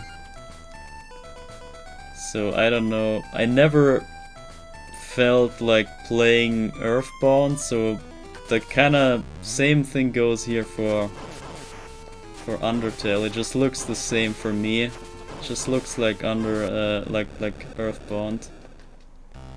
That's why I don't feel like I want that. But I mean, it's already here, so we're almost already playing it. But yeah, I don't know, it just feels like one of those new games, one of those like wannabe good games. This is what I feel like from the looks of it. It acts like if it's something crazy and innovative and whatever, it acts like a big deal, but it's just the acting that throws me off, or that keeps me away from it.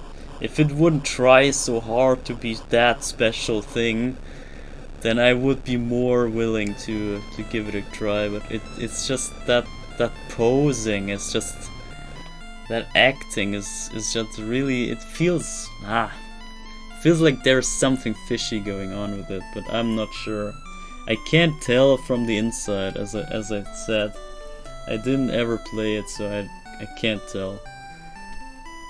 All I have is my stereotypes and my projection from outside. This is all I can use to judge my stuff. And honestly, I was mostly right with with my first impression. That rarely disappointed me in my life. So that's why I grew to trust my first impression, because most times I was right with it. I went good with that, and this is why I'm so hesitant of trying stuff that my first impression says I should not do. Yeah, it's just my experience says that I'm mostly right with my first impression.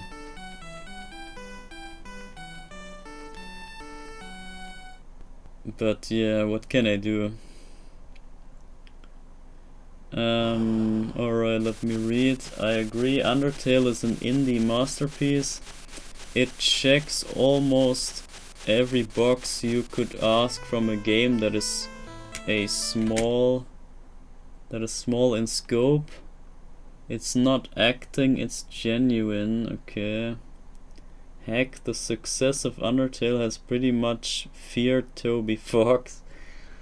He wasn't expecting it, but he crafted something so lovely crafted. As I said in Discord, yeah. Guys, I kinda have to get new water, I'm sorry. I can't talk anymore without water in my mouth. So I have to excuse me just for some seconds. It's actually just like 30 seconds. But I have to get some water outside. And I'll be right back. But yeah, I'll do that real quick and then I'm back. So see you in 30 seconds.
Alright, see, I'm back. You should have counted slower. Yeah, whenever a streamer says they're only gone for quickly, they're always lying. Whenever they say, okay, I'm be right back in a minute, then that means like 5 minutes every time. If they say 5 minutes, then it's 15 minutes or whatever. Okay, what's going on with stream? Something's wrong. Bitrate, what? Is lower than recommended bitrate. What the hell? What is that? Suggestion. Okay, whatever that means. I don't know. Something's going on with YouTube, but whatever. Alright, did you say anything? It's genuine, blah blah blah. As I said in Discord, 30 seconds, big deal. Okay, yeah, I'm back and I disabled the BRB, yeah, okay. So 61 and we have to play to 76. Okay. And you see on the score we are in time, or like in score, how do you say that? We're in the threshold of what we need. Like my goal is to have basically 1 digit per level, or like one, yeah, what is that, 100k per level? Yeah, you see the 6 and the 60 on the level, and I want those numbers to match up. Basically, that's kind of my goal, and this is why I try to do the point grinding in level 4, but I see that it's very boring for you, but I'm not sure if you if you would be willing to sit through that just to have more score in the end, because it's, in terms of score, it's really worth here. Hey Mazen, yeah, what's up? I think there should be another rule. Okay, which rule? For what? If you have a good rule, then fine. Sure. Tell me. Like, as I said, I haven't put too much thought into that, because it's kind of just a side game, like mini game kind of thing. So I didn't really grind out the rules here yet to be super bulletproof and super bug free and whatnot, so there could be some exploits still. If the donation bar exceeds a certain amount that is very high, like 125, then what? Then Xenoblade or what? Then I should have to play Xenoblade. Man, don't tell me. Don't come with something stupid, no. I mean, honestly, if I was done with okay, let me read first. Then the person can pick a game that has to be played at a certain point. That has to be played at a certain point in the next 2 years. But this, again, how would I track that? This isn't untrackable. I can, like, do you expect me to have a list of 1,000 games in it that all of those I have to play in the next 2 years? It's not, like, it's not manageable. I can't keep track of all the data. It must be something simple, right? You have to exclude everything that has to store information.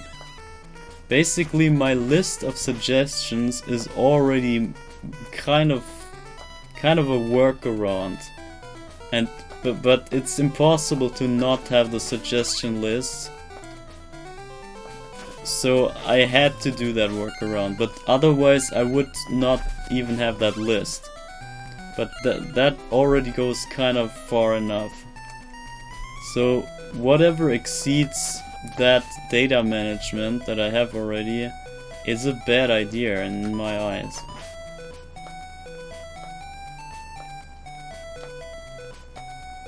Okay, let me make those jumps first.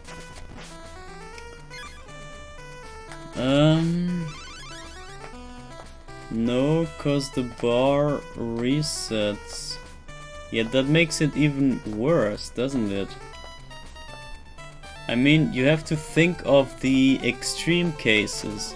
Let's say Mr. Beast raids me out of a sudden, and he like drops a 200 or whatever, and then he waits for my next stream, and then he drops another 200, and he suggests games after games every day. And how would I keep track of those? You just have to think in the extreme cases, like in programming. You always have to go with your exceptions everywhere, and you have to exclude the extreme cases, and then like work with the limits of what you can limit this to.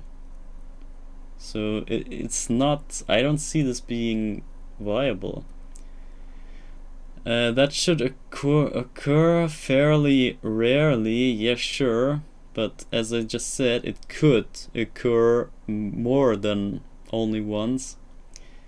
Yes, that's exactly what I expect of you. Open that Excel spreadsheet. Nah, really, I'm not into data stuff, and that's also, there are other places where I just don't want to deal with data stuff, and this is also why I'm not a fan of coding and whatnot. It's just so much data handling. It's just it doesn't feel like I'm the guy for that job. I'm the one for for playing, for figuring out stuff inside of games, but not outside of games. My job is not handling data for streams or whatever. My job is to get informations out of games into people, basically. This is my job. Or this should be my job. I do all the other stuff as well right now, but it should not be like that. It's just I'm limiting myself because my capabilities are limited, and I need the capabilities for the other stuff. And you just tell me I should make it even more complicated so that I have even less capabilities for the stuff that is important for me. It's just not. It's counterintuitive. It's counterproductive. It doesn't help what I'm trying to do. It does the opposite. It keeps me away from the stuff that is important for me, or that I should do. And so therefore I cannot agree with you on that. But yeah, I get the joke. If it was a joke, then that was, yeah, it was a viable joke.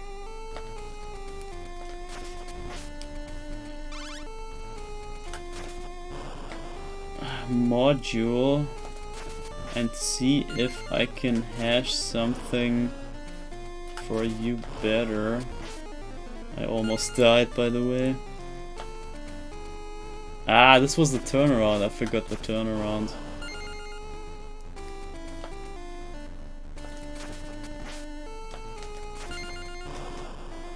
Okay, got both. But I had the standing whip and not the jumping whip, which is slower, but in this case it doesn't matter. I'm just saying, for speedruns this would not be the optimal whip. But we got this, and this is also not optimal. You do not want to get both candles at once. You want to have two times that you go and get the first candle first, and then the second at the time when you reach this place here and come back later. Then you wanna get the second candle on the second time, so that you don't have to waste time to walk and get those.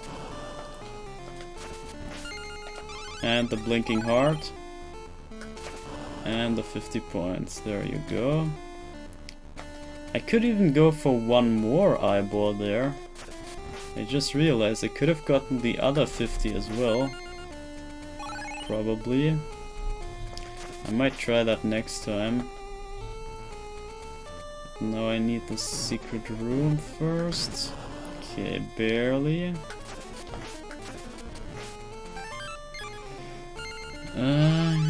Yeah, module, and see if I can hash something for you better.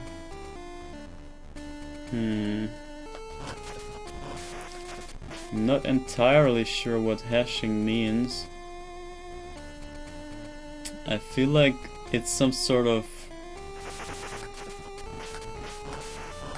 I heard that, obviously. I mean, it's some coding language stuff, but I forgot what exactly it was.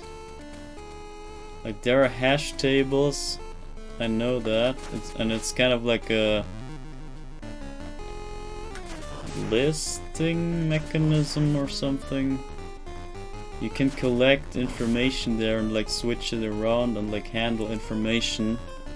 That's kind of hashing, I think.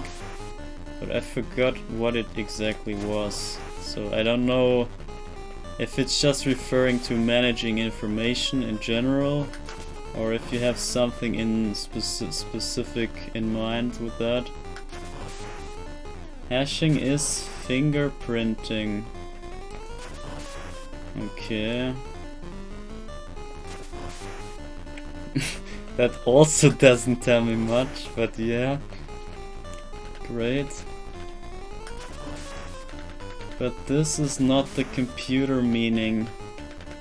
Oh great, you're switching up meanings, okay.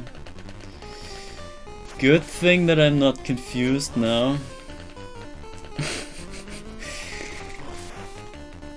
Okay, one more frog.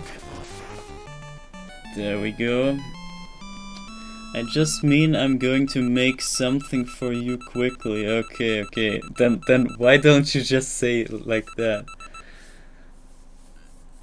Just say it in the most stupid way that everyone can get. Something way simpler than originally. Okay. That sounds promising at least.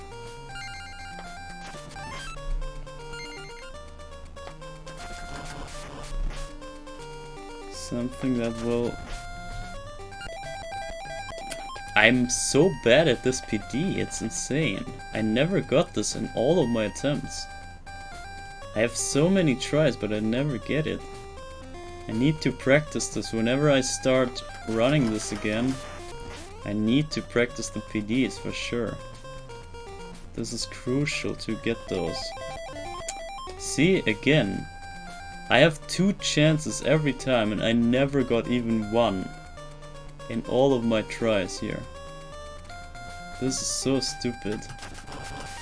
This just shows you how bad I am, how rusty I am. I used to get them like every second time or every third time. Yeah, okay, maybe not, but way more than I do right now. Way more than nothing. Way more than never. Often than never.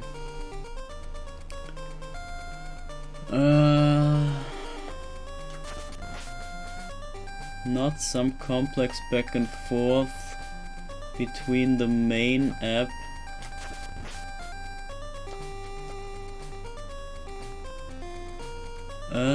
Which is the game ecologist bot? And a satellite app that handles your stuff specifically. So do you mean the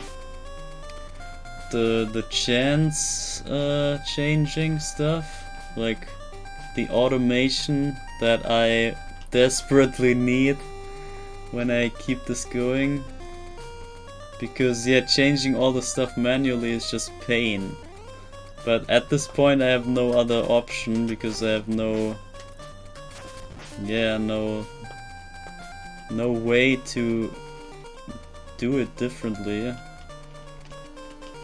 So at this point I'm stuck with the manual management. So if that is what you're talking about, then this would greatly improve my stuff here.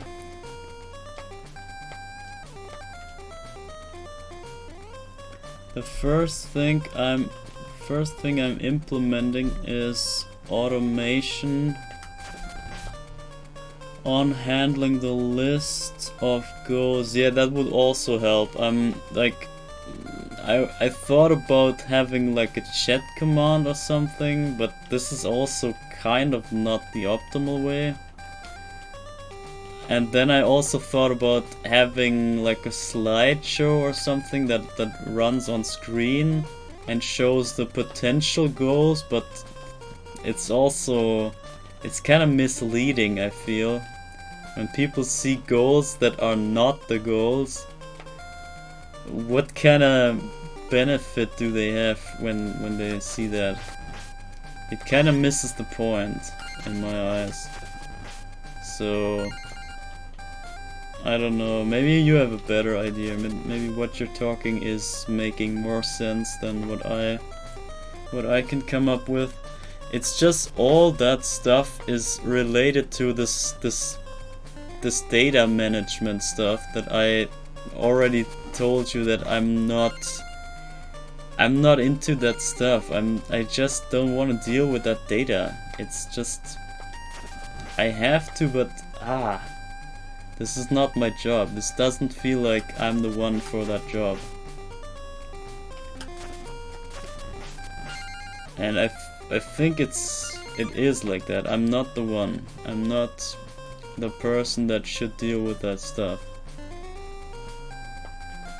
It's just that I have no other person, so I cannot even say, okay, this or that guy is responsible for that. I can't really put the responsibility away from myself at this point.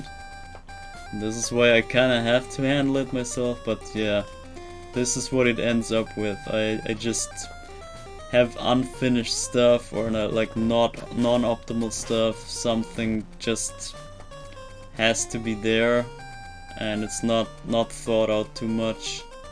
It's just that something is there, so that I have other capabilities open and be able to manage more important stuff in the meantime.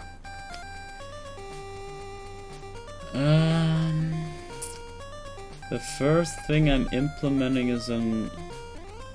Okay, I read that already. I'm sorry. Okay, we got that live. I think this attempt we didn't waste too many lives. Finally. This was the first attempt that feels like we gained lives instead of losing.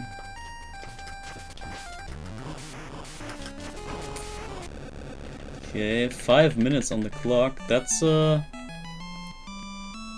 yeah, that's good, I think. Usually we have 4 something, so we now have the 5-0.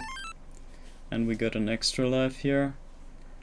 And we now exceeded the lives what we started with, so we have 1 more life than what we had in the very beginning. Which is at least something. So let's hope that it keeps going like that, so that we don't end up with less lives than we started with.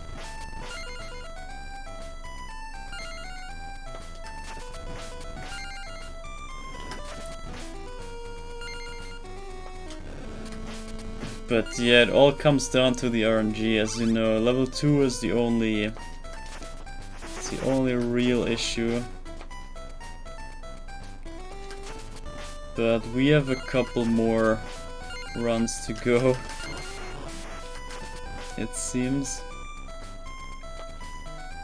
And you never know, maybe Mr. Beast comes in at some point. And then we have a couple more runs to go. A lot of more runs. You just never know. Actually, speaking of raids right now, I think today we should try to raid someone. Just for fun. Just to establish this new mechanic, or this, yeah, it's a common mechanic on Twitch, but not on YouTube yet. So we can start to establish this as the new way to end streams. Ah, please. Okay, got it. Just so that other people understand that this is a thing, or yeah, I guess YouTube will add this feature at some point anyway, but we can be ahead of time and like do it already. Just to help other people out here on YouTube.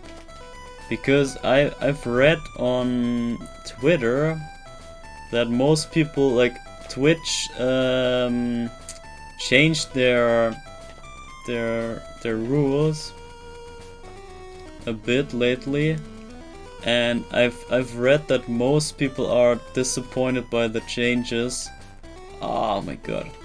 And so I think a couple more Twitch streamers will come over to YouTube now and like stream on YouTube. Which means that they would already have that kind of mindset from raids from Twitch. So I think it makes sense to go for that approach right now. Especially when more new people from Twitch just came over here to YouTube. So yeah. So this is what I want to try today. When we end stream, I want to try to do a raid and like raid someone else who is streaming whatever. Maybe you have suggestions who we could raid. Maybe you have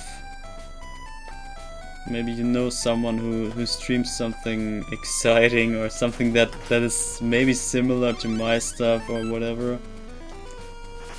Maybe Splatoon, maybe something Castlevania, something like that. Could be anything.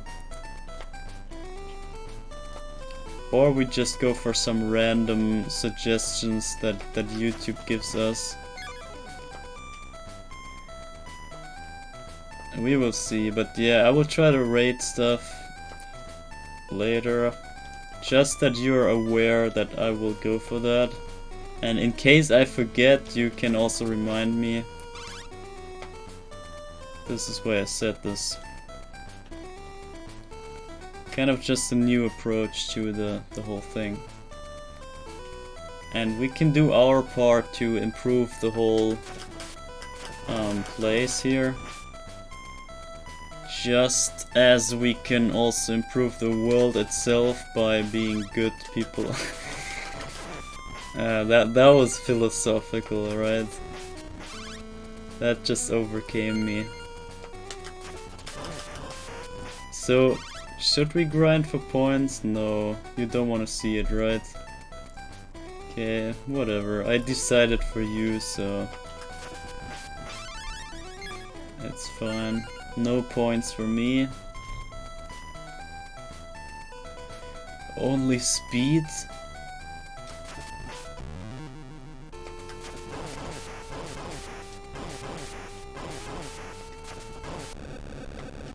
Okay.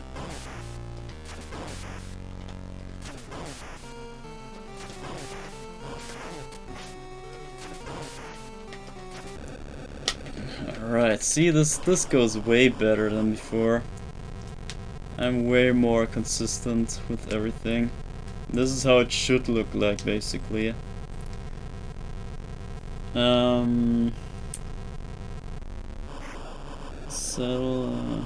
Unfortunately, the people I watch stream the stuff I have a tendency to play. The people I watch stream stuff I have a tendency to play. Yeah, I mean that's isn't that like the most common thing? You watch people that you like, or like that play stuff that you like. So it's only natural that it's stuff that you like. Just as I said, like Castlevania and Splatoon. It's just things that I like.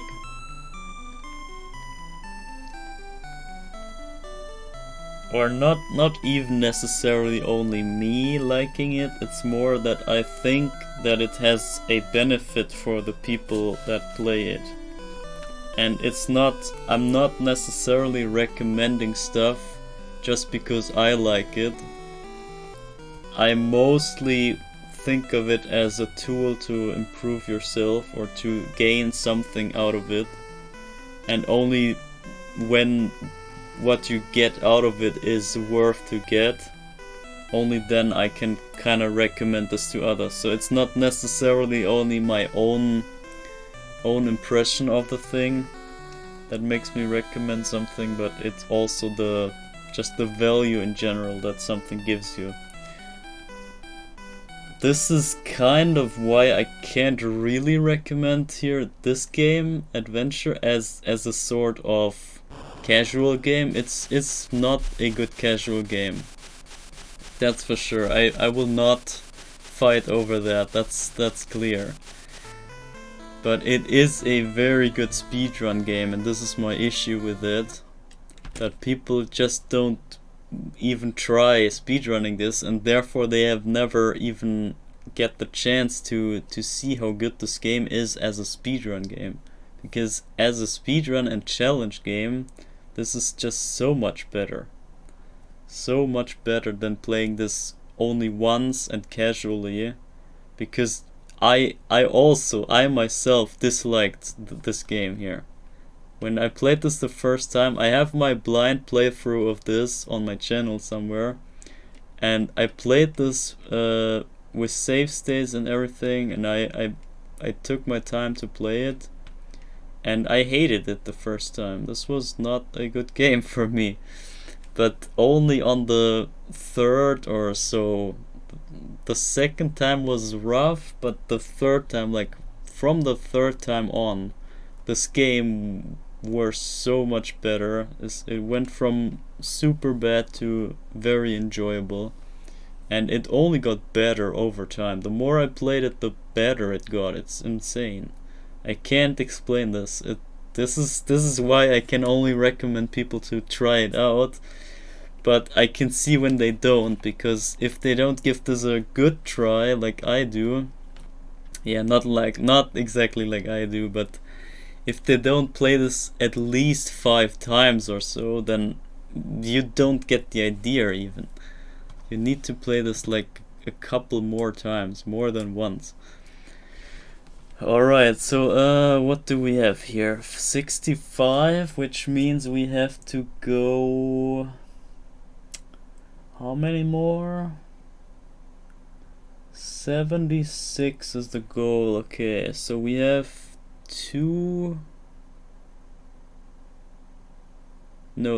more playthroughs to go, right? 3 more, okay. And we have 2 more lives than we started out with. Okay, let me keep going. And we skip this again, as always. Now I remember that's the difference as from the start. Now I finally have the stuff in my head and like available to access here.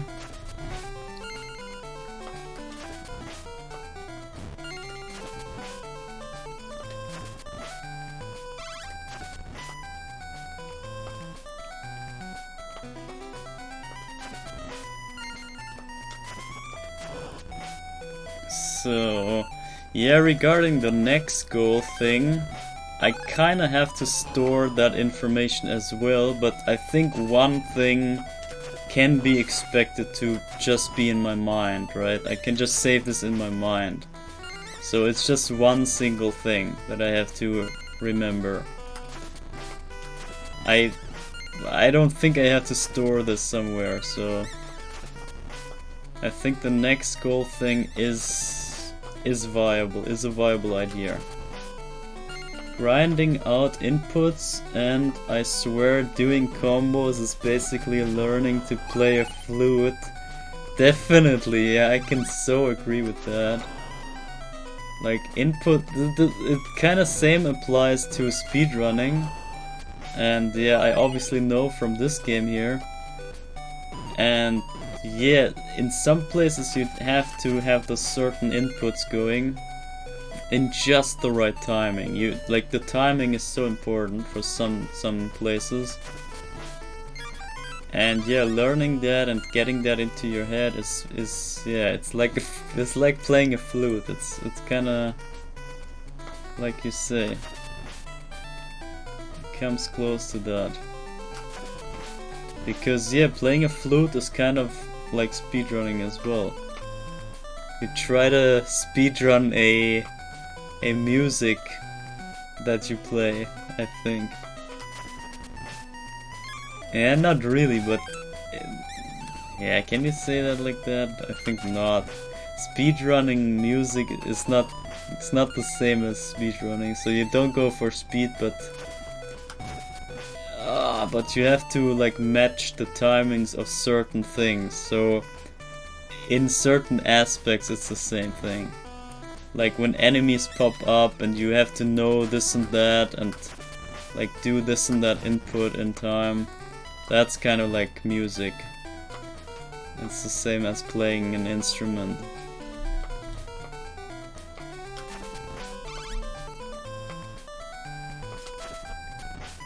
But at the same time, once you master those inputs and you actually learn them and like memorize them, you can play them. Like you can play the flute as if it played itself, basically. You can watch yourself play the flute without any problems. And that's the beauty of that kind of stuff. I mean, you see me, I can now basically play this almost blindly now.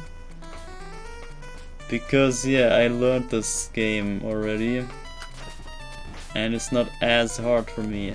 It's just, yeah, the timing still, getting into that is, yeah, is rough. So when I have a cold start and I'm really rusty, then it's not going too well.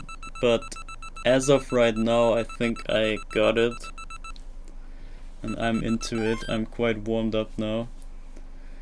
Stage 66, the devil. This is it. The hell stage. There we go. There we go. 66 lives. Oh my god, this is so fitting.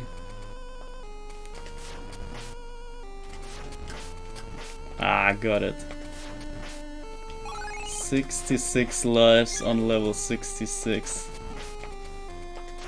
And the score I think was also something 66.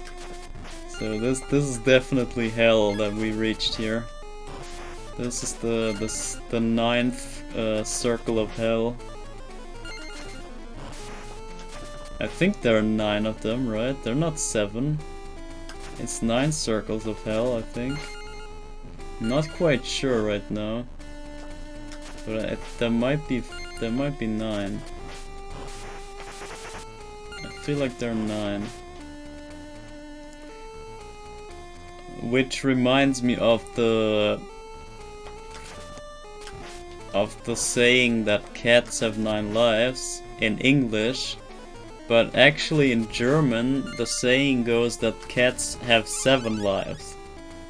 So they have less lives in German. Isn't that funny? Or maybe maybe they died twice already before they reached Germany and then they only have 7 lives left. Maybe it's like that. But yeah, it's just interesting how they changed this up. And same goes for Cloud 9. You know, Cloud 9 is the saying of Cloud 9. I forgot what it even was, but yeah, Cloud 9 is a thing. And in German it's Cloud 7 actually. So they just switched this up to 7. I don't know why, but it's what it is. So it's Cloud 7 actually in German. So in case you didn't know, now you know. And I found that quite interesting. When I found that out, I was like, okay, what? Why? And I still don't know why, honestly. It makes no sense, but it's just how it is.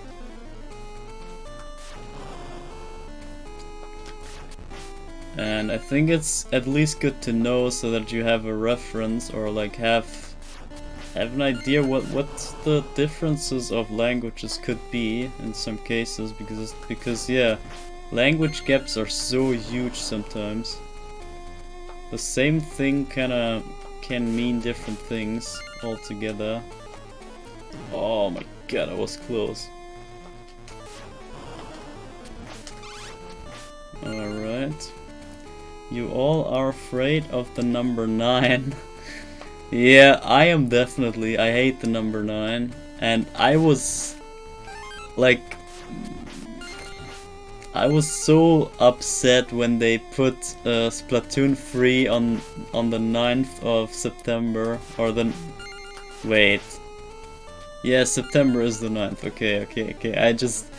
See, I'm always mixing this up because Sept should mean 7, but... Yeah, it doesn't. This is so stupid, but yeah. I hate the number 9, basically. You all are afraid of the number 9. America, it's 13. Wait. Did I mix it up?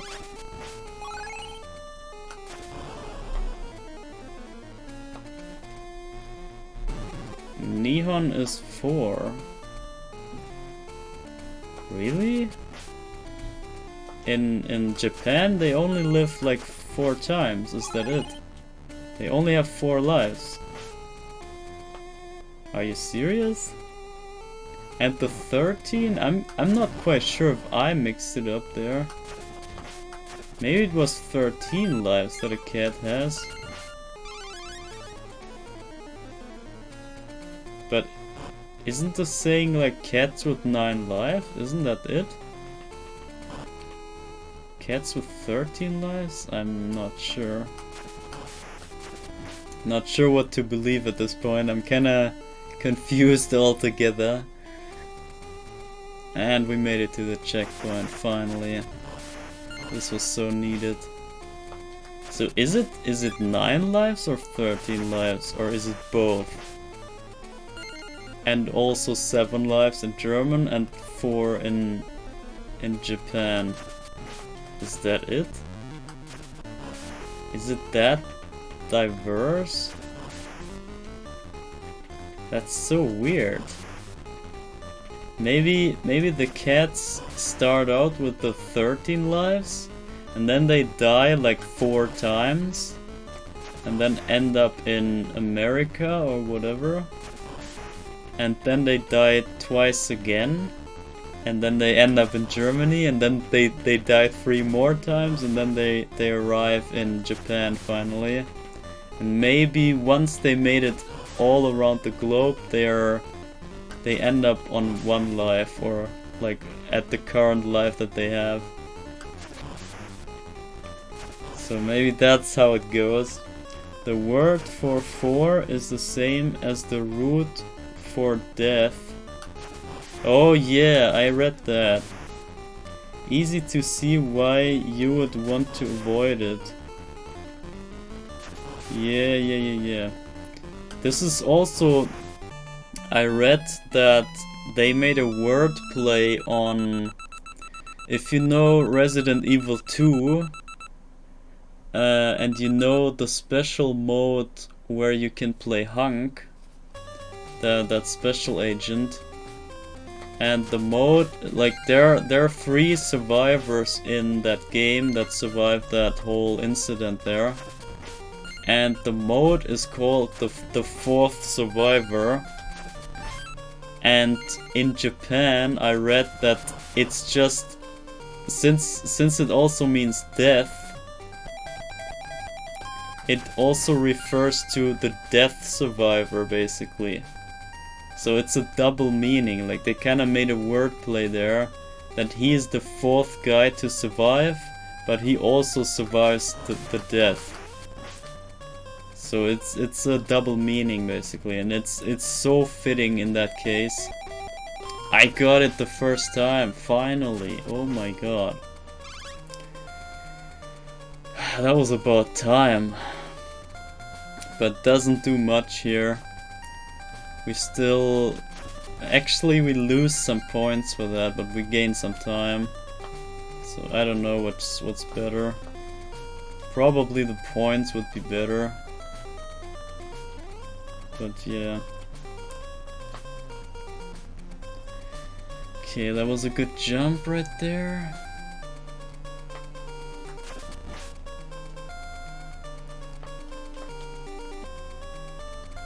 I wonder if you can jump onto this platform and get the worm before it comes to you, and before it changes direction.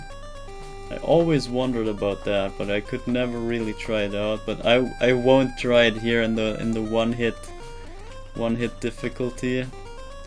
This is too rough. But I would definitely test this out when I do any percent runs again at some point.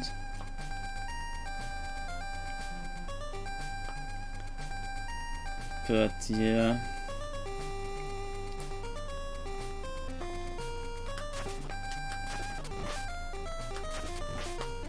So yeah, what can I say?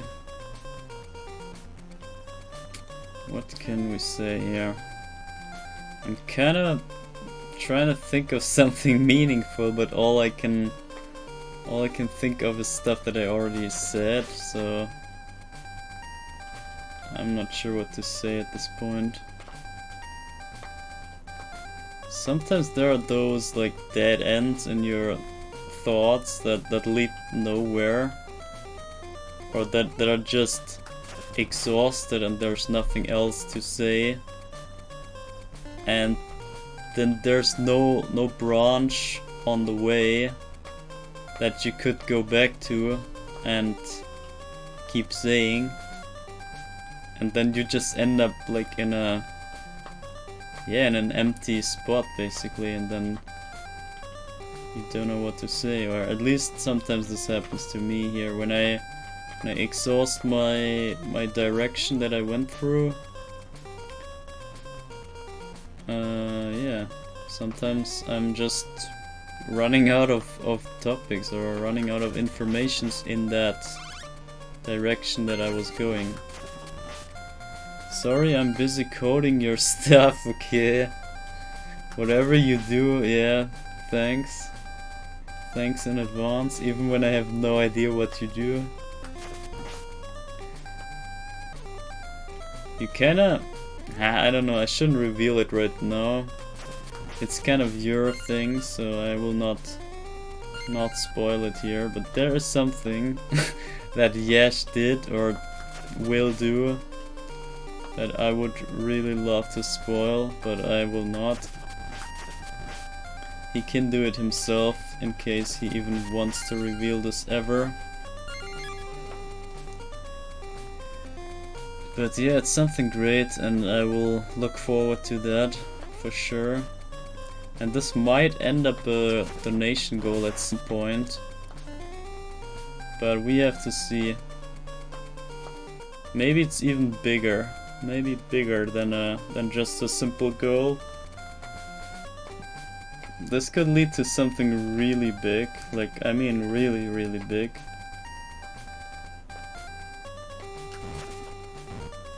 Yeah, maybe not as big as you now think, but bigger than the usual big.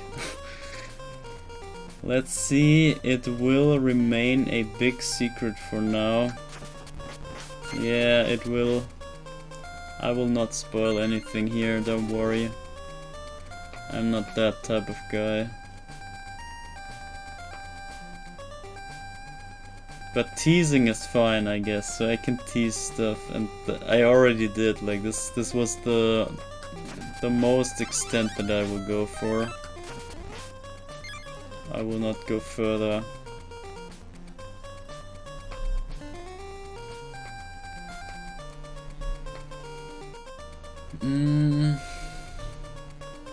I'm quite excited for Dread, honestly. I'm kinda hyped for tomorrow.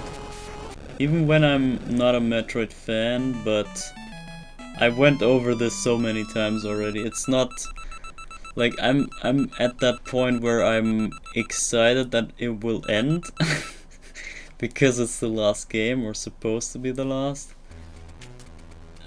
And I'm kind of like, yes, I went over that earlier, that they left out so many gaps that I'm just curious to fill those gaps, and this is what kinda makes me wanna see what Dread has to offer and how the whole story will conclude in the end, if even. And I'm hyped to see that, and I think you are too. But most of you might already have played Dread already, so I don't expect you to be as hype as I might be.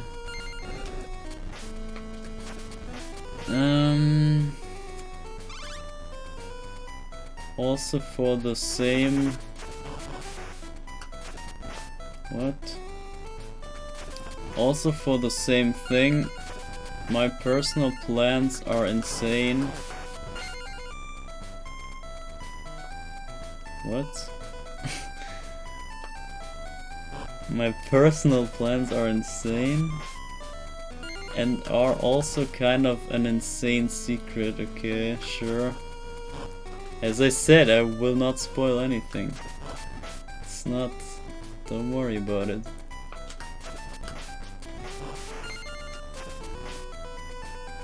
You know it. Jobo knows. Who the hell is Jobo? I never get this PD though. I always like miss that one. But it's also not as easy as the other. Because here's a bunch of stuff going on and you really have to find the right frame in between all the lag frames. And here are so many lag frames compared to the other part that it makes it way harder to find that one frame.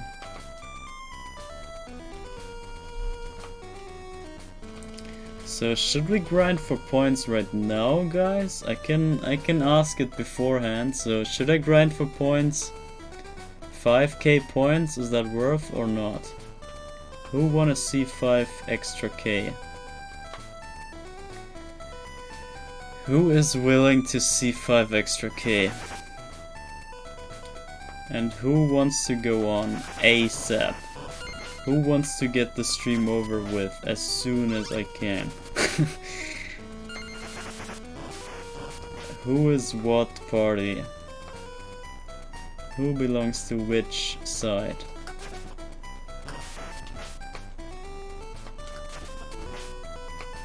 Okay, that was a tricky whip there. And I missed that whip here. The boomerang absorbed my hit.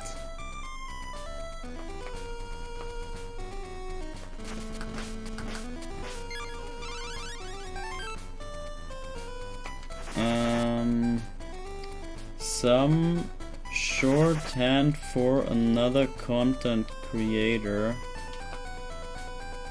Okay. Okay, I will leave the scandal for this time, since we're already on the maximum whip.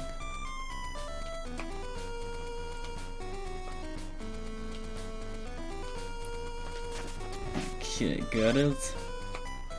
Ah, missed this one. Unfortunate. Alright. So grinding, yes or no? And keep your stream going, what? Okay, wait a second. Alright. Some shorthand for another content creator. I could ruin your excitement and just donate another 5 and keep your stream going. Okay, yeah, you can. I mean, I'm not holding you back. And having the level 80 as the goal or the ending spot is kind of more fitting than 76, right? So just for the aesthetic, I would go for it, but yeah, I'm not saying you should. I'm just like hypothetically agreeing with you. That's what I'm saying. And also, I didn't hear any no to my grinding here, so I will do one grind here, just to make you see how it looks. And then you can decide next run if you want to see this again, because it was so much fun to watch, right? And this, like, speaking of keeping the stream going, this is basically the same thing. So I have no problems keeping my streams going, as you might know from me. I rather have the opposite problem, like quitting is the problem. I can't stop. But I mean, since we're already 1 hour over my projected ending, yeah, I mean, what would hold me back, right? Why would I even bother anymore? And I'm already 1 hour late. It's like coming late to school and you're like, let's say you overslept and then you wake up late and then you realize, damn, I missed my school class, and then you rush to school, but it's just too late. You just come in 1 hour late or whatever, or the first class is like almost over, then do you actually bother to go inside and like embarrass yourself in front of everyone? Just to get those 5 minutes of the last 5 minutes of that class to show up there? No, you definitely don't. You just wait it out in the floor and wait for the next lesson to start, or the next subject. And then you go in with all the other guys, and then you just pretend, okay, you were there all the way. And this is basically the same kind of issue here. I'm late already, so why would I care? I mean, I can just keep going and do some extra stuff. Why would I bother quitting now when I can just pretend that, okay, I wanted to have this be that long already. Like this was I can just pretend this was the plan all along. I don't bother quitting at all. When it's already too late, then yeah, why would I care? Just some sort of extra story or background here on the thinking.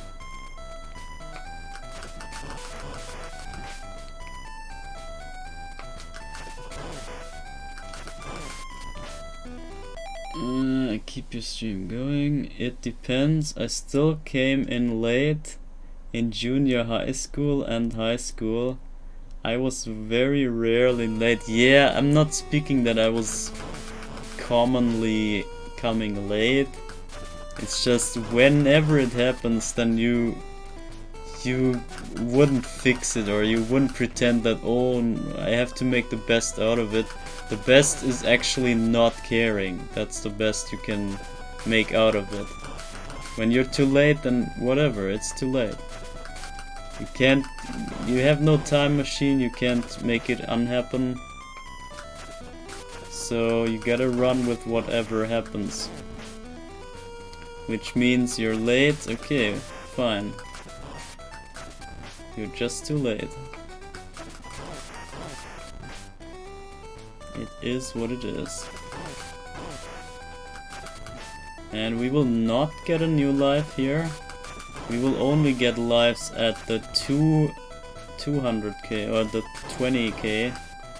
So see, no life. It just reset the score there, but didn't give the life.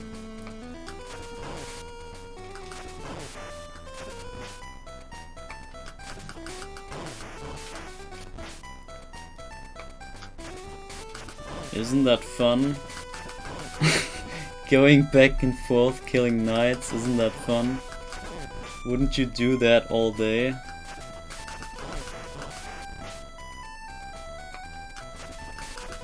It's kinda chill, honestly, but at some, like, when I realize what I'm doing right now, when I just autopilot, it's all fine. It's really enjoyable and, like, chill. But once I realize, once my brain snaps out of this autopilot and I realize what I'm doing, it's so, like, I think, like, what? What the hell am I doing here? Don't waste your time here, just go on. So yeah, it's kind of both at the same time. Boring and also chill. And this time I will go at 40 seconds. When there are 40 seconds left, I will go. Because that is the time we take. Or let's say 45, just to be safe. Nah, 40 is enough, but yeah. 45. Let's go right now. Right now. So there's 40 on the clock when we go here. Now we can get those candles, no problem, because we have plenty of time.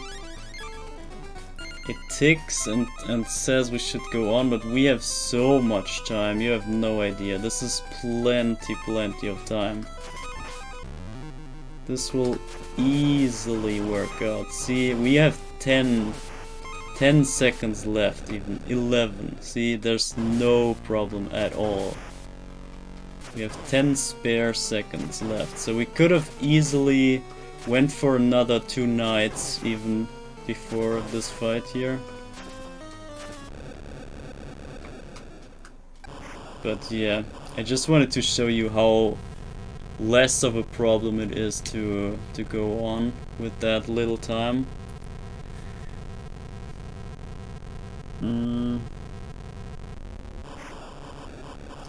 I was very rarely late, but I still came into class when I was late. You look like that guy, honestly.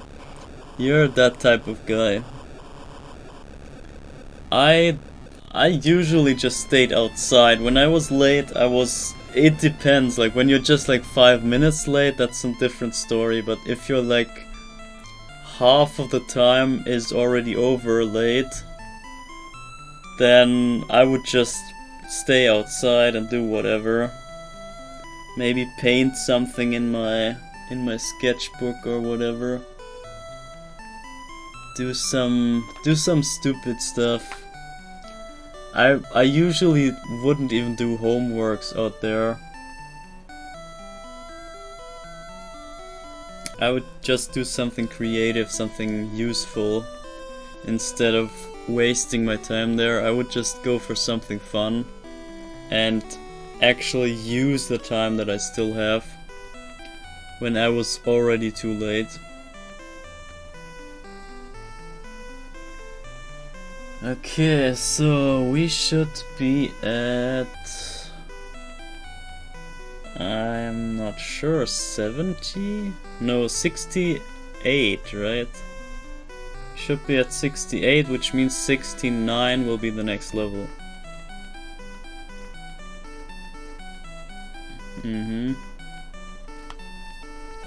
That must be it. 69. I should probably save just midway here, just to be sure.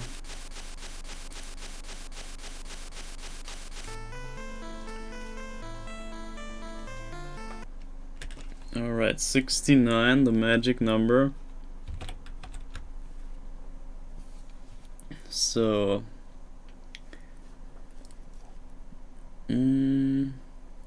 me and Crom were actually joking and wondering.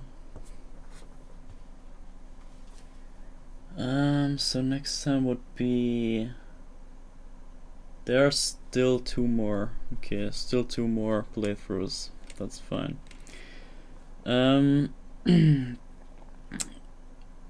Me and Crom were actually joking and wondering, what is the official pronunciation for your channel name in English, French, and German?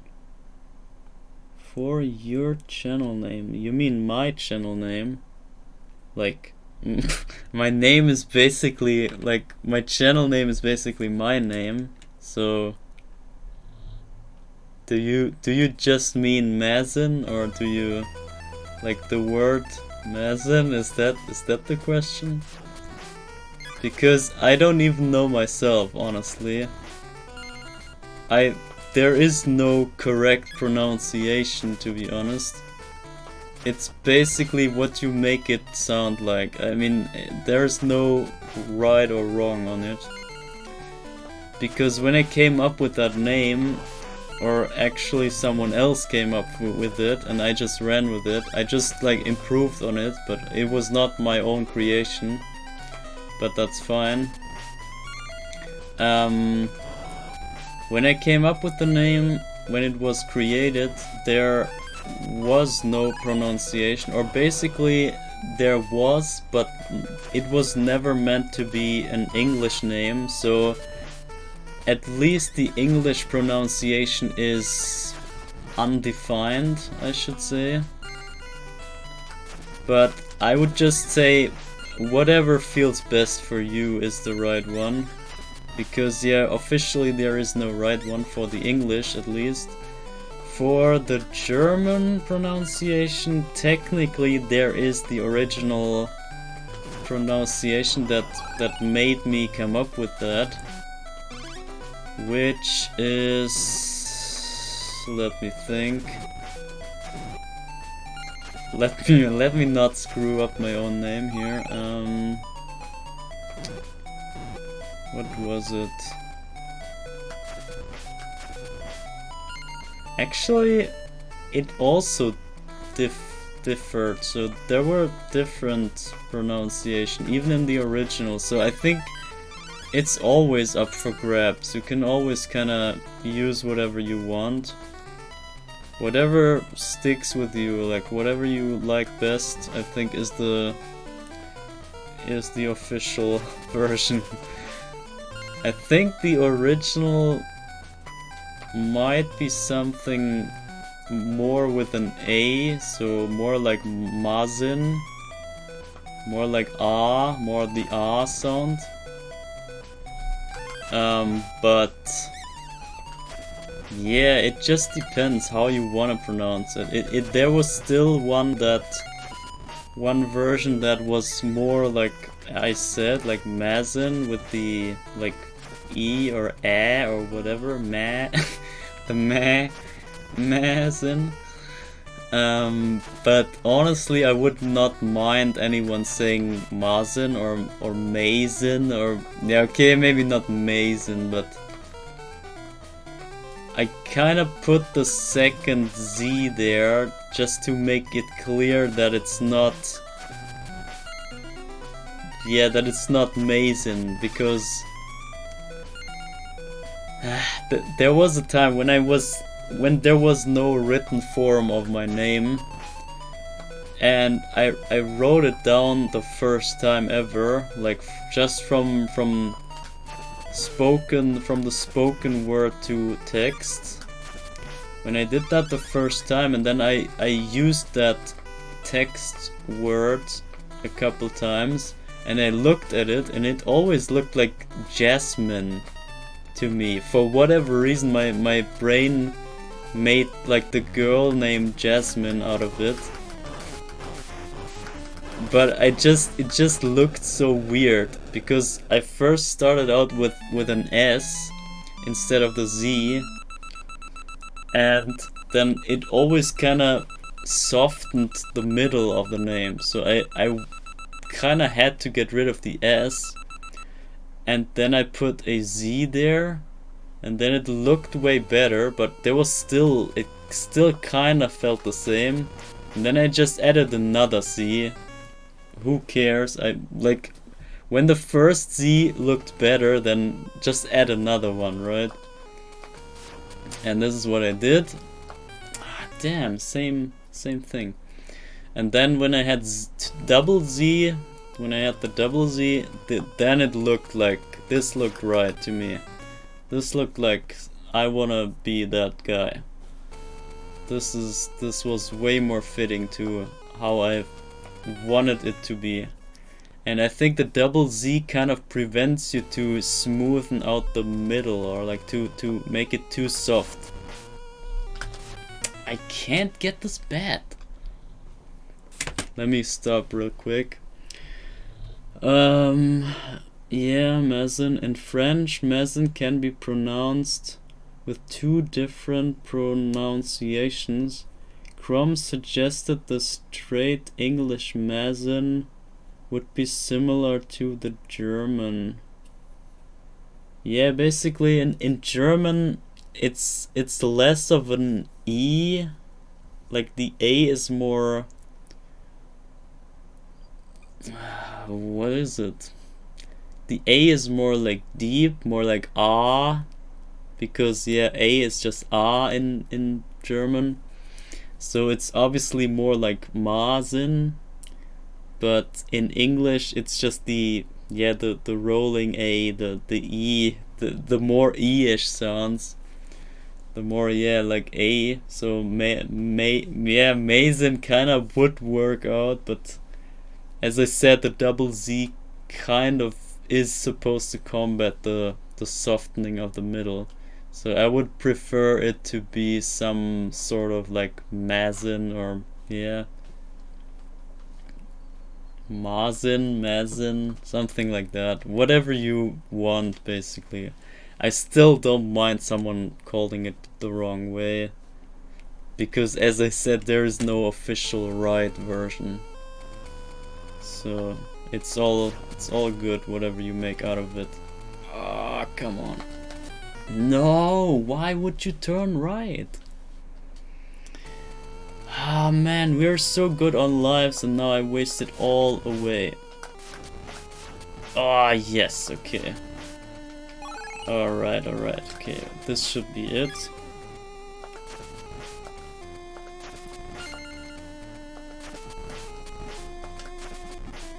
Okay, now I just have to make it to the checkpoint and then I think we can get more lives back. Because we seem to be close to 70 lives, which is finally way more than we had in the start. So we finally gained some lives overall. You can PD that guy, but I think it's not even good here in our case, because we want the points from him. So I would rather kill him and get the points other than not having him at all. Okay, let's see, 2 more rooms. And then I can chill. Chill again.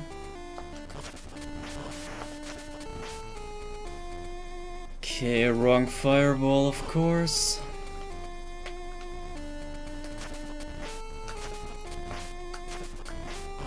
Alright, this should do it. Alright.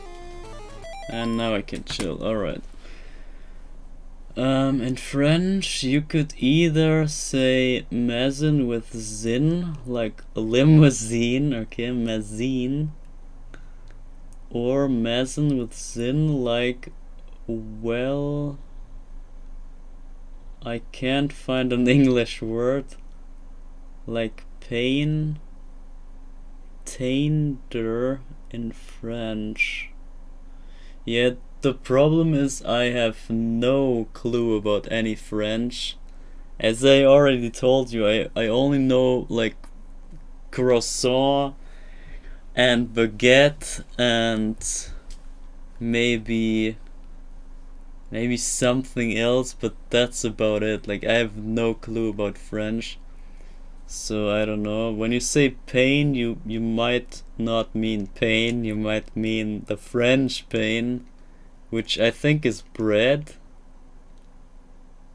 which is pronounced differently than pain, but I have no idea how.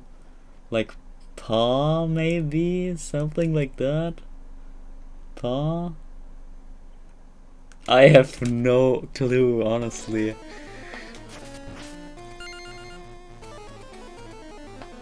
And another thing that I know is that there's one kind of baguette thing that is called flute or something. So it's a funny kind of baguette. Like there's a flute baguette. This is all I know, because I went to France a couple times, and they had in the bakery they had like weird kind of baguettes that were called flutes. So I just assume that's another French word. So there are like 5-ish words that I know in French, and I can kind of make out French words, but I don't know what they mean mostly. So I think you can make out Japanese or Chinese or whatever, but you have no idea what it means, right? That kind of deal. Ah, shit. Imagine saying that in a French bakery, yeah.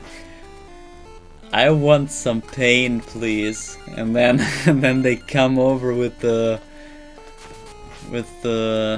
noodle holds.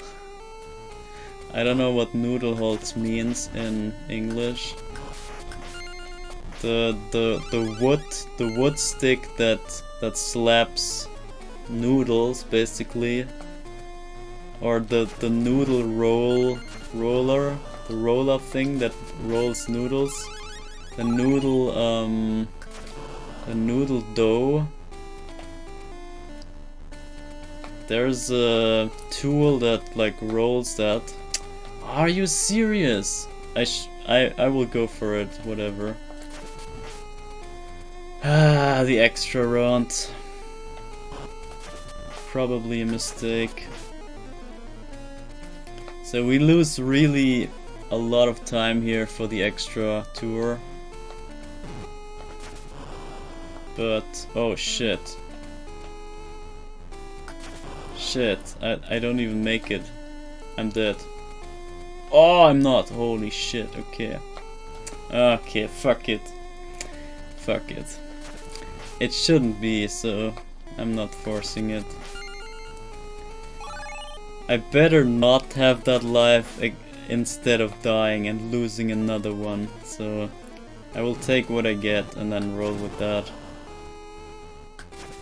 It's not worth grinding that life. I already wasted like a minute for no reason.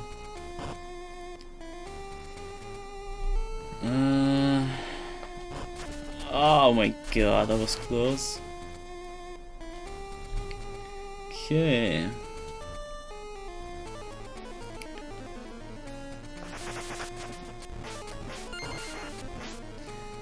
Okay.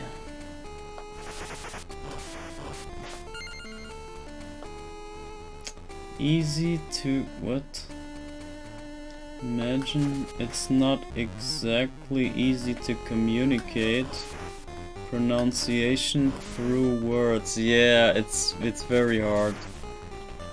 Like you can kind of try to find similar words and then extract that part of the word that is needed for the pronunciation. But yeah, I see it's not really working out in total.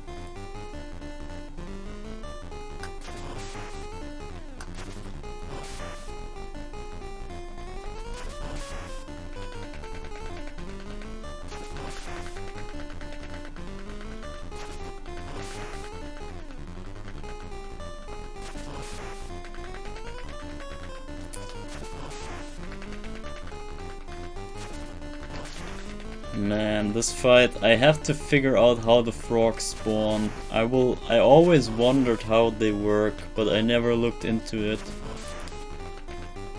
Because, yeah, it's just not fun to look into that. But I think whenever I will tackle the sub 18 run, I might have to look into those frogs. Because they hold so many frames and so much time. So they're definitely worth to look into and maybe improve on. They can at least give you 5 seconds or so, which is extremely big, as you might know from speedrunning. Okay, come on. Nope. Ah, man. Okay.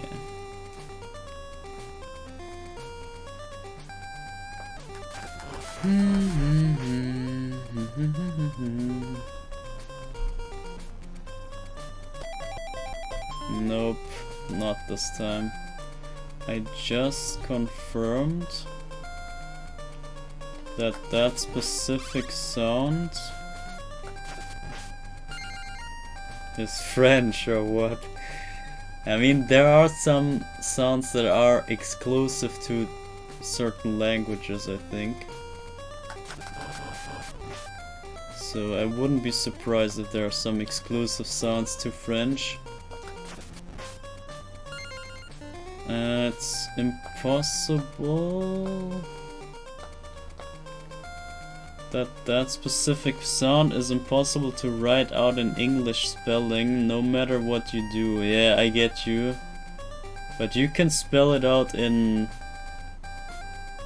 French, I guess.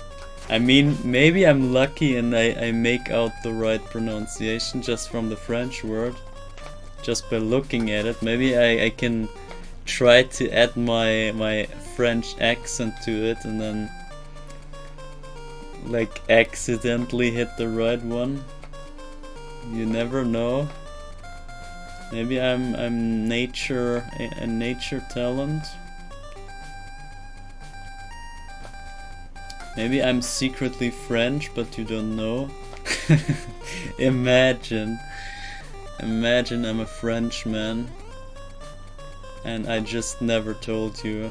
I just pretend like, oh, oui, I'm a German, Allemand, I'm Allemand, something like that, and I faked you all the way, like I faked my whole existence to you, and now you just find out just by simply talking about pain in the bakery, and then you expose my whole facade, because I can't resist the pain, right? I can't resist the flute and the baguette and the pain.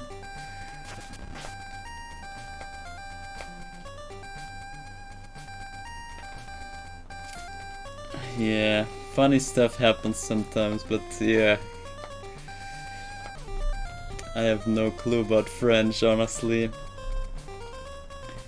Every time you say pain... Yeah, I pronounce it wrong, I know. It's like I talk about the English pain, obviously, but I'm not... It's just because I'm insecure. I fear that I pronounce it the wrong way when I try to do the French one, like the pain or whatever. Then I'm not sure if I'm doing it correctly, so I would rather just go for the English, which I'm certain that is correct.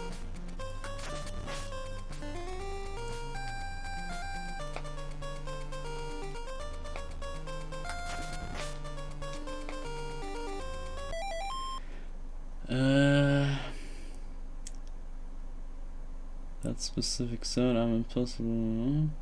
No matter what you do, you would have to hear it to be good with it.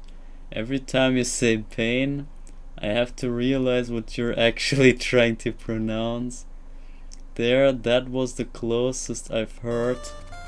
So you mean the pa? Was that it? Is that what you're talking? Like the pa, pan, pa? Whatever. I think that's the closest I can imagine, but I would have to hear it to actually be sure what the right one is. But this is the best I can imagine, honestly, without knowing, obviously.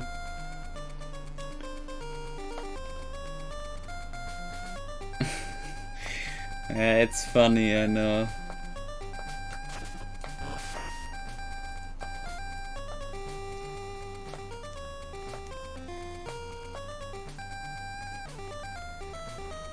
Alright. It's getting slightly boring, I must say. Like, slightly repetitive. I feel slightly repetitive here. It's okay-ish still, but boring? Nah, no, I didn't say boring. Did I? Maybe I let that slip, I'm not sure. I didn't say boring, or I didn't mean to say boring. Just like a slight bit repetitive. This is what I meant. Like, I kind of feel like I've seen this before. This is what I mean. Like, it kind of tickles that deja vu experience to me. It feels like I've been here at some point in my life.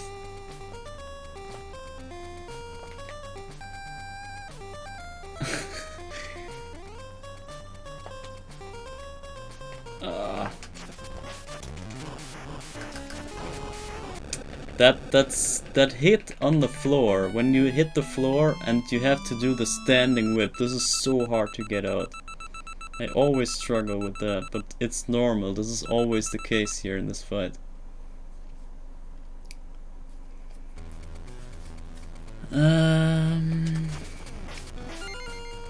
I've heard.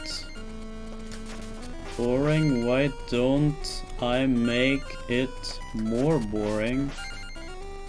I get you. Why don't I make it more boring? I don't know. As I said, it's not boring. Like, it's still more or less it's still practice, so practice is a good thing, I guess. And in this game specifically, I feel like you really benefit from the practice a lot. Just because you get more consistent in maneuvering overall, when you can handle the lag better, which is the biggest issue here in this whole game, the lag issue. But once you really get into that flow, as I said earlier, you benefit so much from it. You can just play this fluently as if there was no lag. And this changes the game so much. You can just play this as if it was lag free. And you can then handle the lag that is still there, but without feeling the problems of the lag. And that makes the whole thing so much different. And therefore, I think the practice is benefiting every time. You benefit from every second you play this.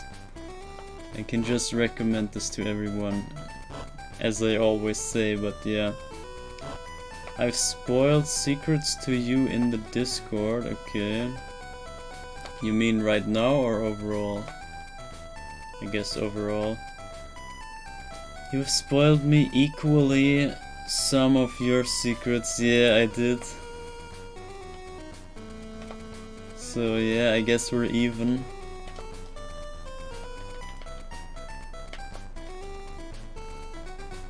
Don't worry, no spoilers, yeah, okay. I mean, it's not too crazy, or like, it wouldn't like destroy my whole existence or something if people would know, but yeah. It's supposed to be more of a secret than not.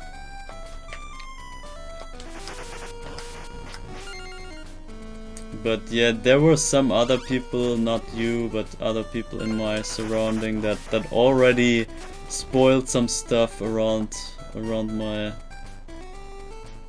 people that know me. And that was not so nice of them, but yeah, whatever. At some point it's gonna be revealed anyway, so I don't really care. It's inevitable anyway. At some point everyone will know. So is it really a secret if they are supposed to know it at some point anyway? Maybe, but only a timed secret, if any.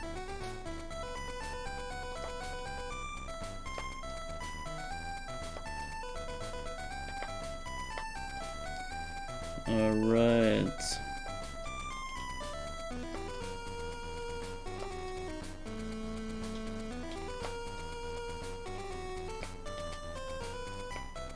Oh shit, that was close. And that was also close, holy crap. And no frowny drop ever. We never had even one frowny drop the whole way.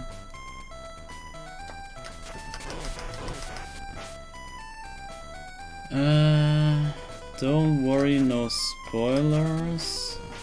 It's like talking to your mom about a secret. No! See, technically I'm not allowed anymore to go for the grinding since I have only one. Ah, my A button got stuck. Since I only have one attempt and I just messed it up on the first cycle there. So by my own rules, by my made up rules here, the house rules, I'm no longer allowed to go for the grinding in this attempt, in this run here.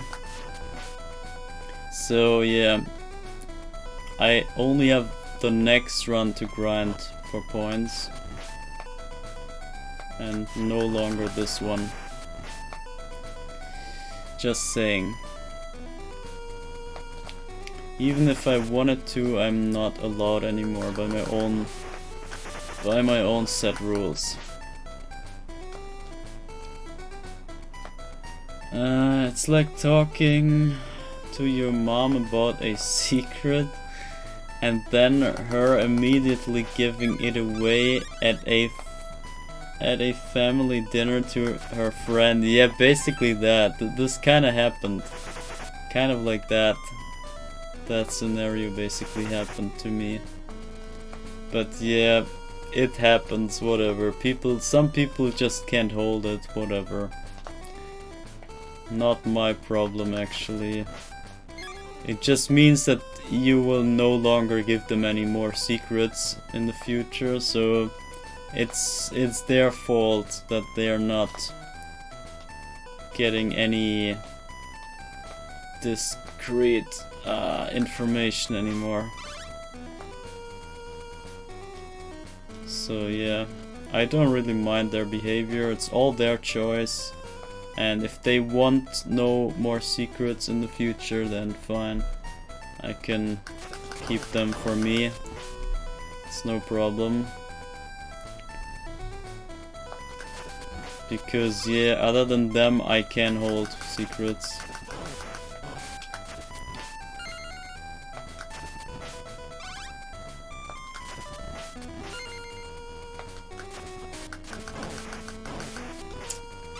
Okay, no grinding anymore, as I said. I will keep going. I'm no longer allowed to grind for points. And we just get an even number on the score when we finish this here. Unless we hit some bats. We might do. So the bats will screw up the good number, yeah.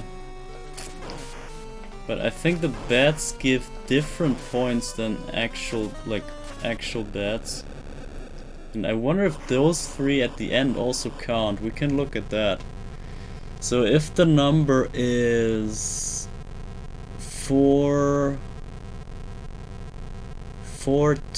something, everything that exceeds 4-2 in the end, that is not 0, everything that extends that, it should be divided by 6 or by 3, and then we see the numbers. I can only imagine 50 or 20 or even 10, but 10 makes no sense really. So if it is 50, then we should have 1, 2,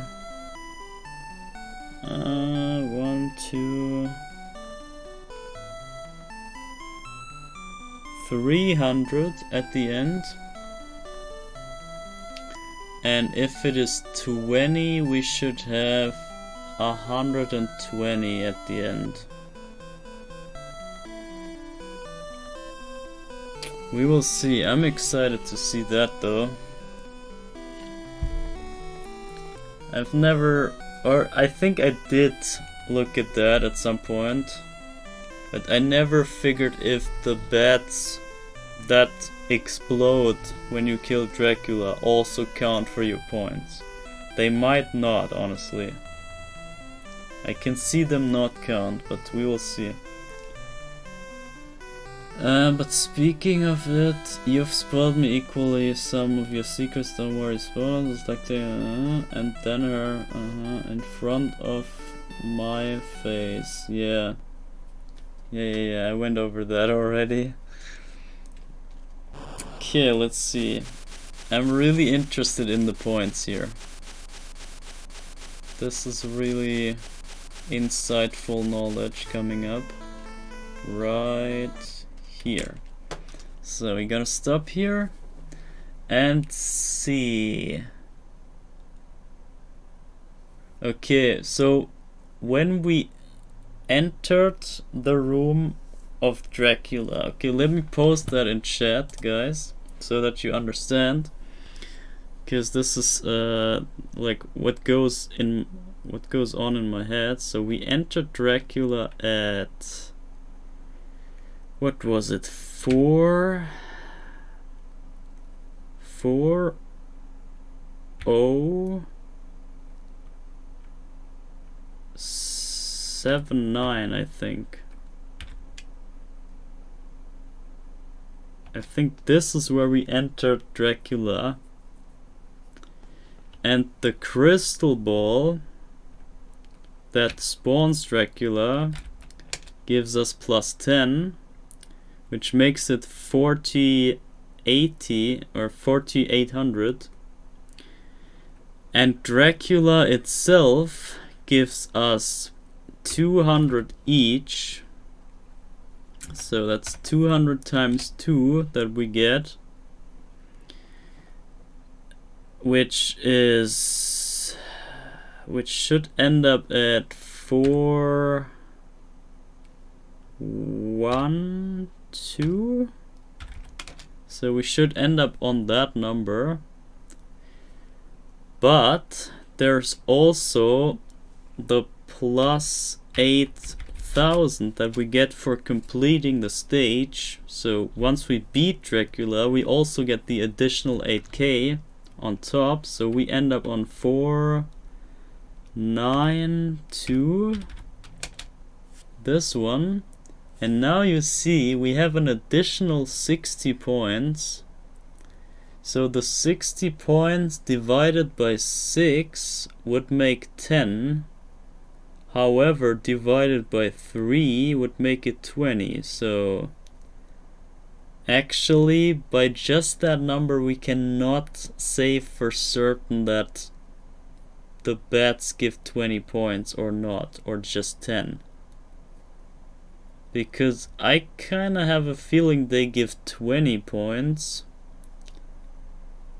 But the second batch didn't count.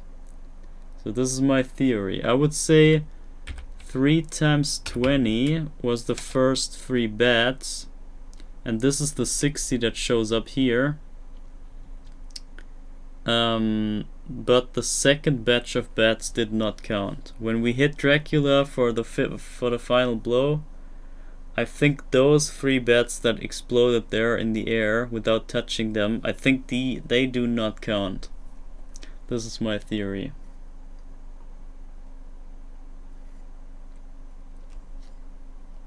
But it's also weird, isn't it? Why do those bats only give you 20 points and the regular bats give you 50?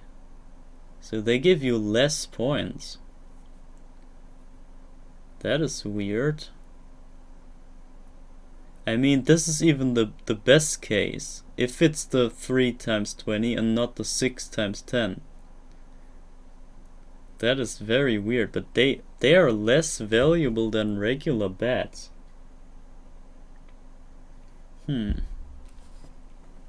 I did already know that those bats are different bats than the regular ones, so I was aware of that, but I was not aware of the score that they give you. Maybe I was at some point, but I forgot it. And let me quickly save this here.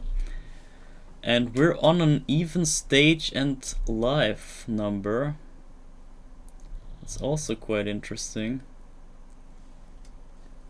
But yeah, let's keep going one more time. So this should be the last run, actually.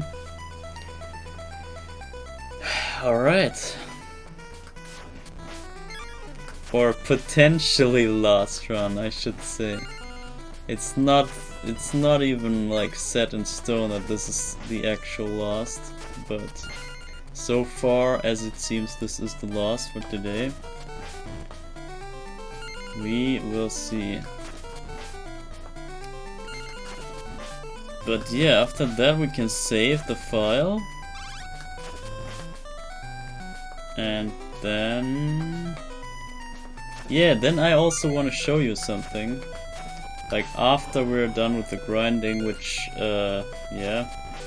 I don't mind how long it takes, but I will probably grind for the points at level 4 this time. Just to squeeze the maximum out of this session here, or of this yeah, playthrough or whatever. Leveling, I don't know how to call this procedure here. Yeah, leveling, I guess. I want to get the most out of it so that we have a good score to start with for next time. But after that, there's also one more little thing that I wanna touch on just before we close this out. So just to remind me, or to remind you, to remind me, I don't know, that there's something more than just this grinding here today. But it doesn't matter if you miss it, so if you leave before that ending, you will see the same thing again tomorrow. So I will start tomorrow's stream just with the same thing that it ends today. So it's not a big deal if you miss out on it. And it's also not a big deal if I miss it, like if I forget about it later. Which I don't think I do, but maybe. Can never be too sure. But yeah. We will do that, and then that would be it for today. And there was one more thing, but what was it? I'm thinking of something. Oh my god, that was close.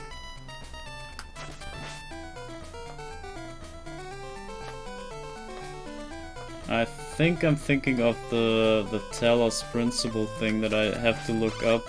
But I can do this after the stream. It's not as important to do this live.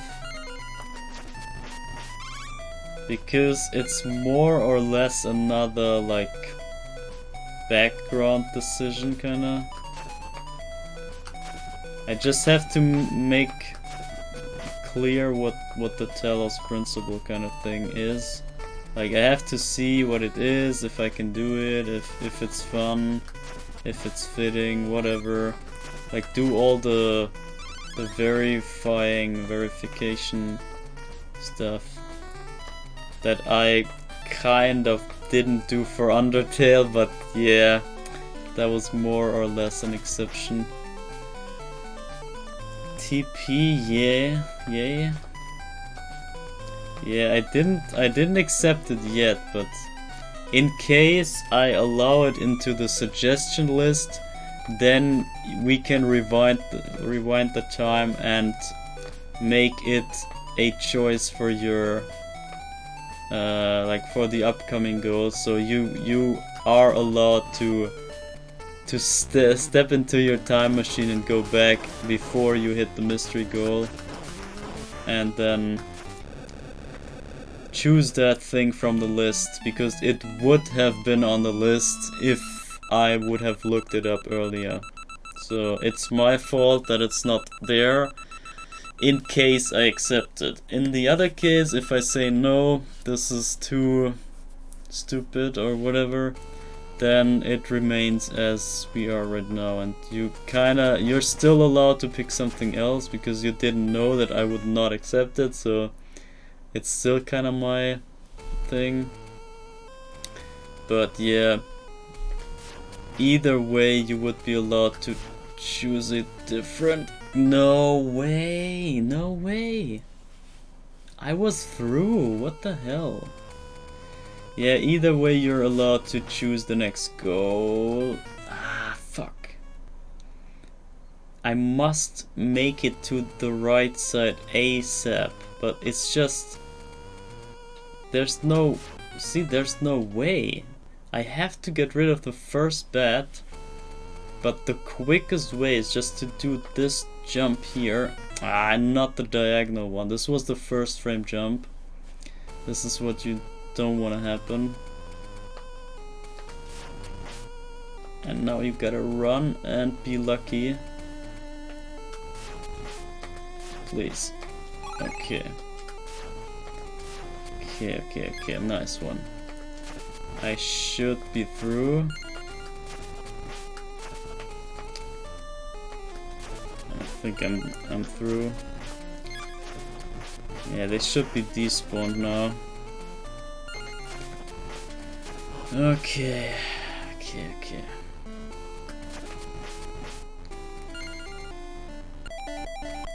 Nah, I tried it. But it's not worth to go for any PDs. Especially, like, yeah, it is kind of worth, but we need the points anyway here in this run. In most runs it's worth, because in most runs you go for time, but here basically time is irrelevant. In general, we just need the score and lives. And just get the level over with, and that's all that we have to care for. So actually, the more we have on the way to the end is the better.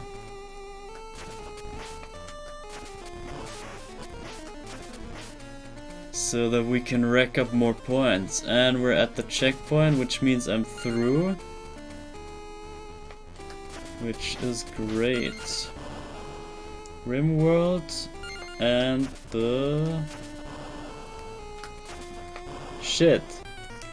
RimWorld and the Escapists are also like very different. The visual style is the only thing. Yeah, I mean, what else can I see other than the visuals in the trailers or in the gameplay? It just looks the same to me. And by look, I mean obviously the visuals, because only they make me see something, right? But yeah, I didn't look too much into the gameplay, because yeah, I'm not analyzing every game on this planet just for your satisfaction here. Obviously. Are you serious? I'm wasting lives on this damn bridge. Come on.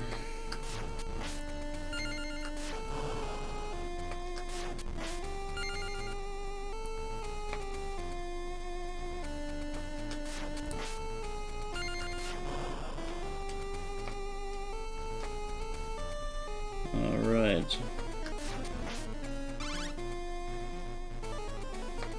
No, oh my god, that was close.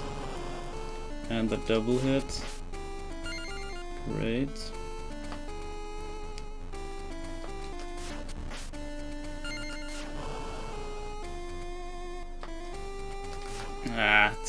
With the short whip, the turnaround is so hard. Almost impossible to get though.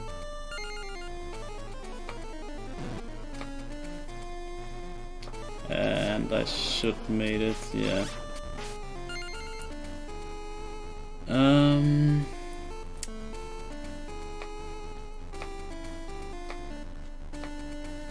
No way!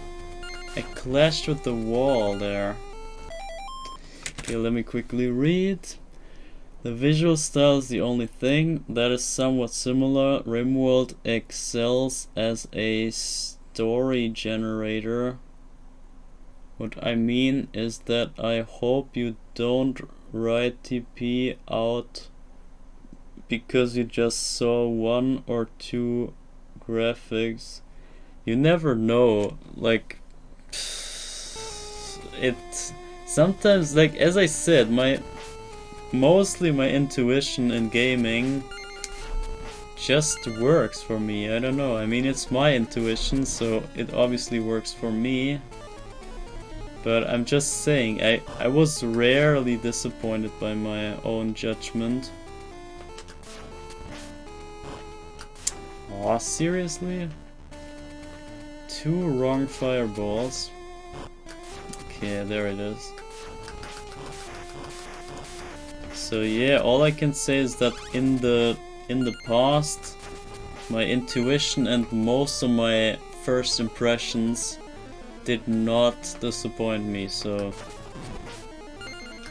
I obviously grew to trust that intuition, so it's kind of hard to get me away from that thinking when it always worked or seemed to work. Damn you. So I can't tell if I will write it off just by looking at it. I can't say for sure if I can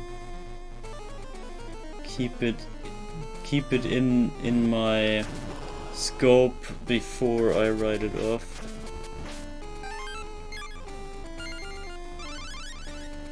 But yeah, I will check it out anyway, so whatever happens, happens. No, damn you. Last fucking room. Fuck. Damn you. At least I can get the life back, but damn. This is so stupid here. Frickin' eyeball bridge, man. No! I'm dead anyway. No way out there. And we're down to sub 70 lives. Shit, we're definitely grinding out the points at the end. Because yeah, you see the deficits. It's so hard. I can easily have a 20 life streak that I just lose. Even when I'm warmed up and everything, it's not guaranteed that I make it. Shit, that was dumb.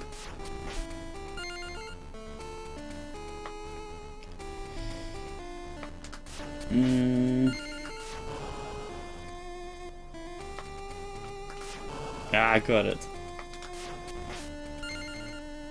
The window is so tight for that whip.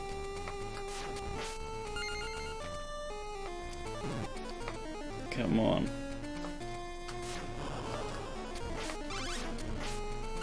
Okay, this should be it.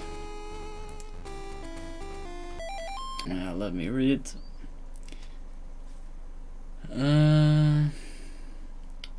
Crow team has built a challenging, beautiful game that serves as a wonderful vehicle for some very serious questions about humanity, the technology we create, our responsibilities to it and its responsibilities to us. And the Talos principle doesn't feel like a philosophy class lecture in the process. But anyway, I will let you decide. Yeah, we will see. I don't know. Can't tell before I look at it. I suck ass. What's going on with me? I can't even make that jump. I mean, sure, it's the hardest jump in the game, but still.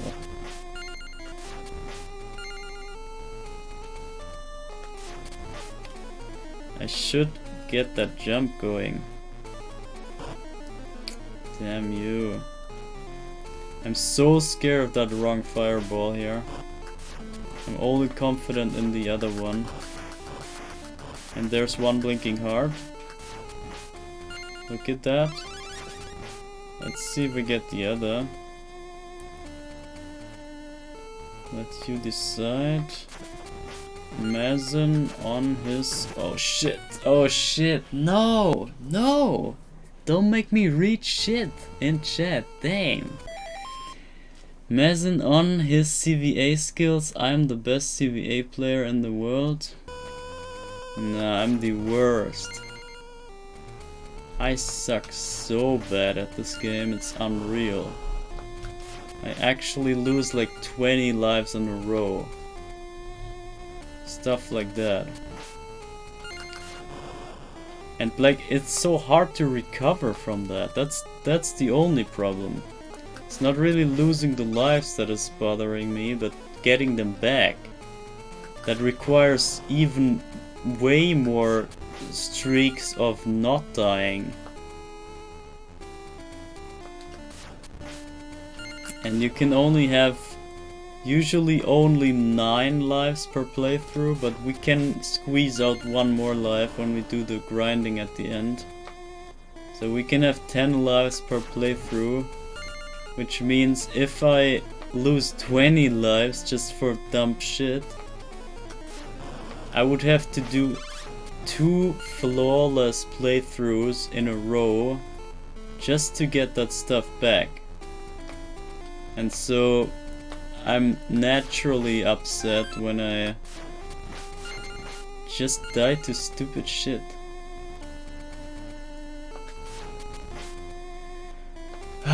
Okay. Maybe I shouldn't go this extra way here.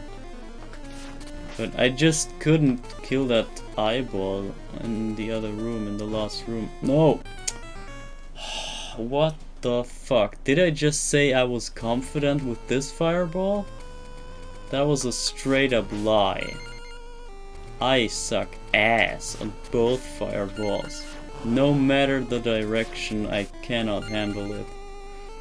This is what I meant by saying I'm confident with the other fireball. This is exactly what I meant. Ah, come on. So at least we get some points here on the way, since we have to do this 1,000 times in a row. So at least the eyeballs give you a bunch of points. So 50 points is not as bad, it's like coins here. Coins hold a lot of value. It's the most valuable item in the game, actually.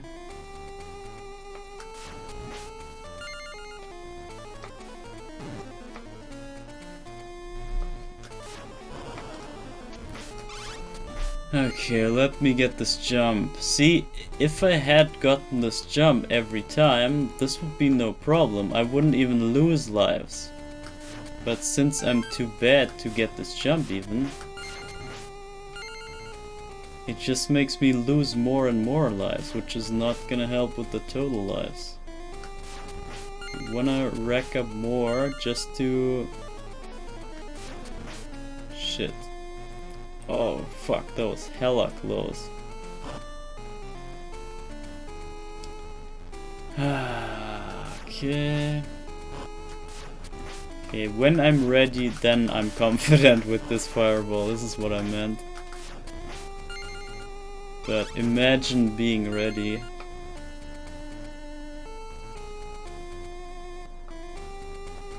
Okay, now this fireball, this eyeball. Gotta clear this up, and the invincibility, and this 50 points. And now we can go on. Finally. Oh my god. This took forever. And we've actually been here already. But then we died in like the last room possible.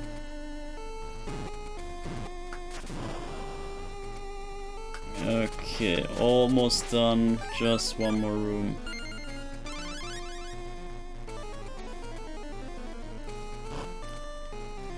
That was the good one, actually. Good.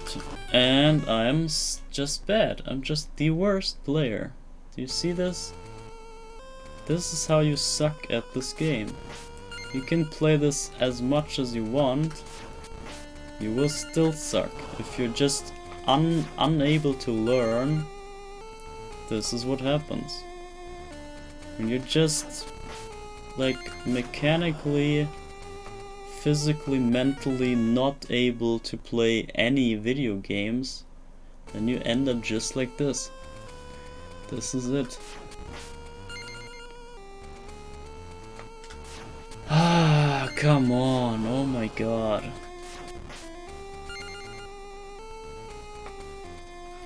Of course I suck on the very last playthrough. And I screw up so bad that I can't even reach level 3.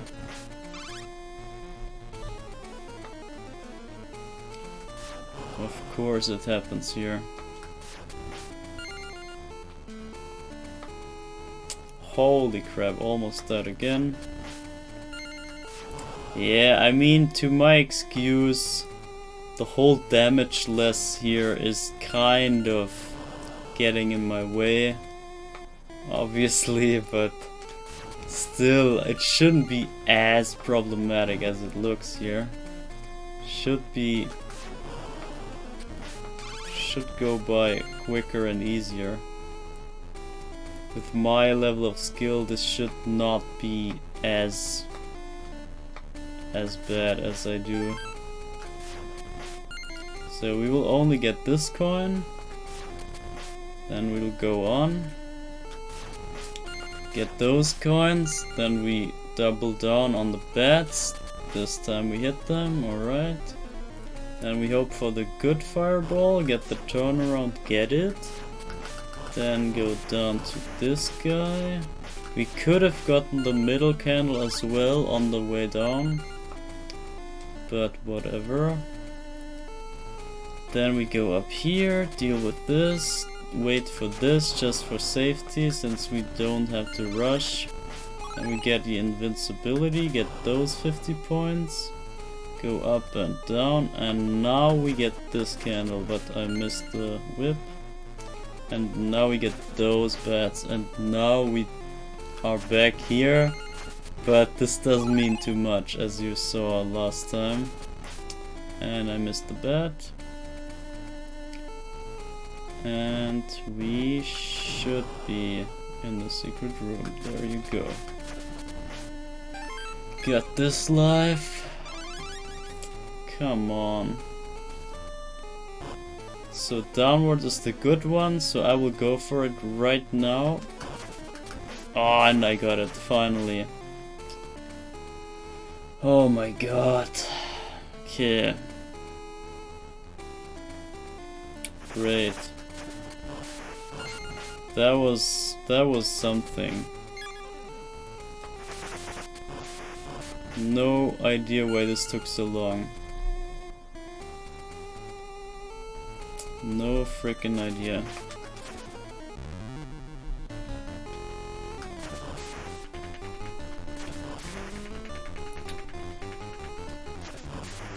Whenever I fight the frogs, I always get the speedrun vibes, kinda. It always makes me do the squid bagging here. Because it's just faster, and you can actually... I found out that you can actually influence the order where they spawn. So the order does... It should repeat the same order every time if there was no lag, but even if there's just the regular game lag, it can somehow change the order. If you even have one frame in the wrong frame, like one frame of lag in the same frame that the frog would choose its hole, you can make it choose the next hole instead. So this will change where the next frog is spawning, and you can artificially reduce or induce more lag so that you can change the holes where they pop up if you want to. So if you have a pattern that is really bad, you just want to try to change the pattern no matter what, because it would just make it better than the worst pattern, right? So this is kinda the technique that you... Oh my god, this was way too fast. The technique to change the frogs from appearing And that can be used in runs in case you have like a really bad pattern that you want to get rid of.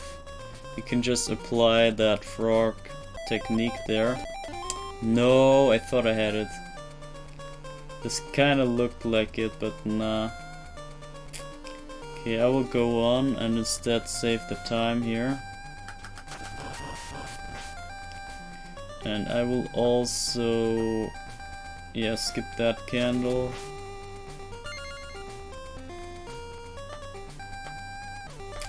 And I'll try to make this here quicker, because that is the longest part in the whole run, in the whole game. If you speed up this part, this holds the most time in it, but it's not actually easy to save time here. You need to maximize and optimize the whole movement here. Like, I should have been all the way up here on the rope for those platforms already. And when I'm not, then I'm not really saving time, so it's really hard even when it doesn't look like it. So here, approaching the worm, killing it before you need to. And like jumping off here, but not too high, but also not too low. Jumping here, grabbing the rope at the highest point. Just when it comes down, you can grab it already. Stuff like that. It's like maximizing this section is very hard, but it's worth. It's like when you can make it, then you should. But it really depends like what timings you end up with and like which position you have on which part of the scrolling. And yeah, it's not as easy as it might look for you. You really have to think a lot before... Oh, I might be dead. Oh, I'm not, okay. That was... See, this was basically the maximum that I could do. But that was not intentional. Didn't want to do it.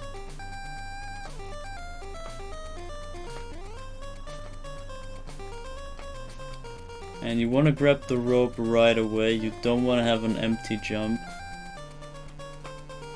And here you want to press all the way up and get up here before the spikes go down.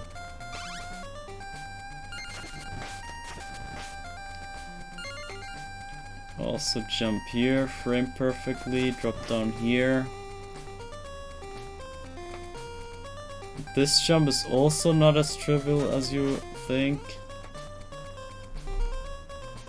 And here you want to just do drop downs.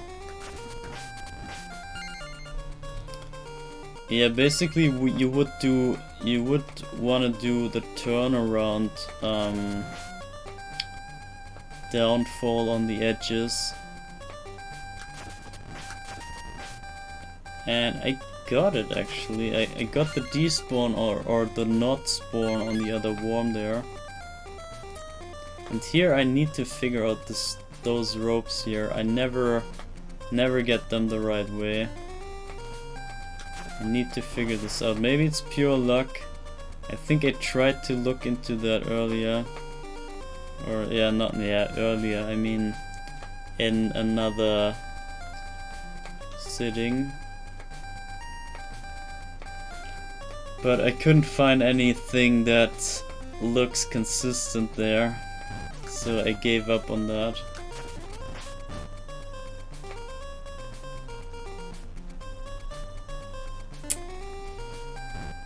I wonder if you can somehow despawn that guy, that mudman.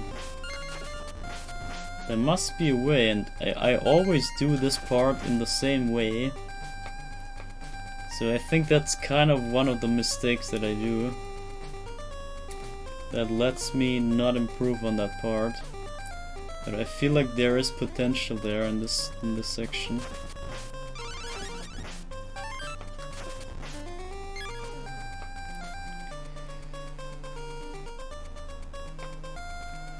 Okay. Almost in level 4.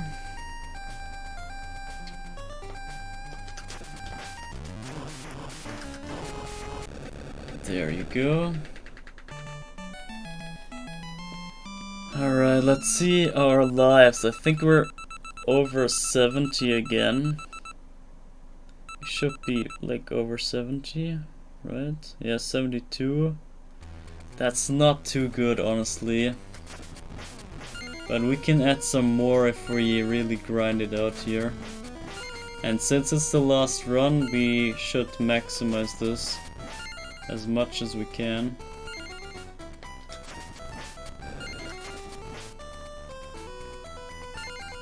So that when we start again next time, that we have a bunch of lives just to spare. Because yeah, you saw what happened today. This was horrible. And this is very likely to happen again, so I wanna have as much lives as I can.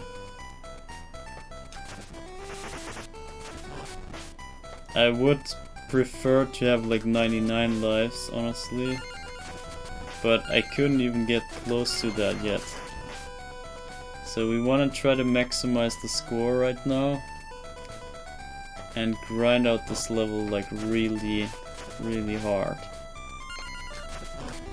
Which basically means I should have to speedrun this here. But this section here is pretty scary. And here it might not be worth to speedrun. Oh my god, okay. Alright, we made it.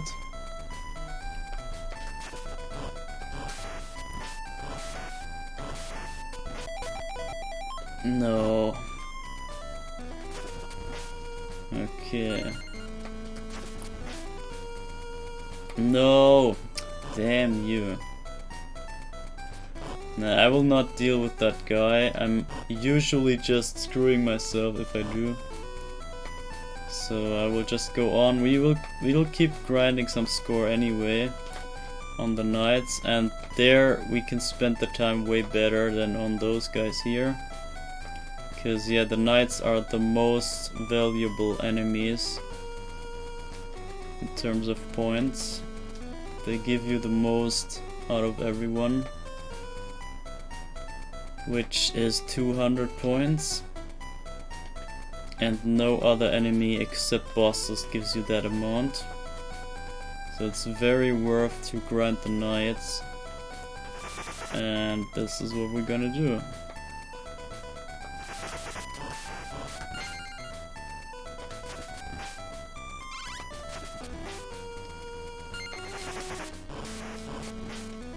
Okay.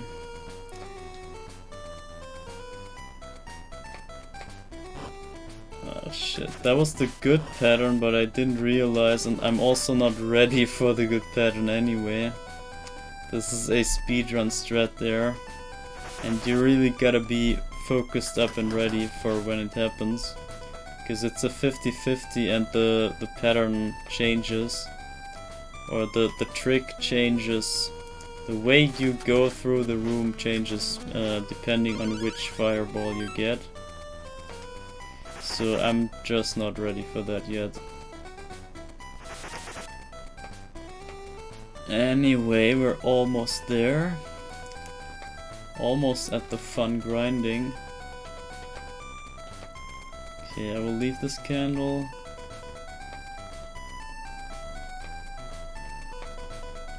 And oh my lord, that was close. And we got it. No frowny drop. Last chance. Didn't make it. And there it goes, the fun grinding. Last run, last grind. There we go. Finally, some grinding. Nah, joking, I'm not too much enjoying this, but yeah, it just has to be because we I lose so many lives, it's insane. I cannot let this slip. Like, I really need to get some lives back. However I can do it. Whatever works is appreciated here.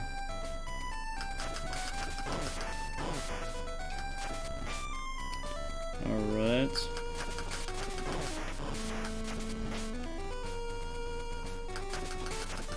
But yeah, don't worry, I will go on. Like, when the time ticks down, I will... Oh my god, what the hell? That scared me to death, oh my god. Did I scare you there?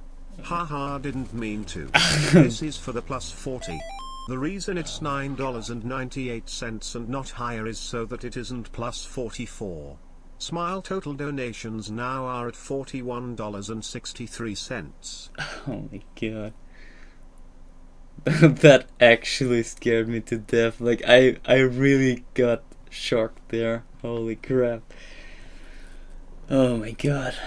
Okay, I actually died because of that shock, but yeah. Don't worry about that. 43. Let me quickly get rid of that first. 43.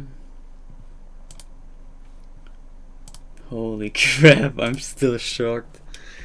I'm still like shaking a bit. 43.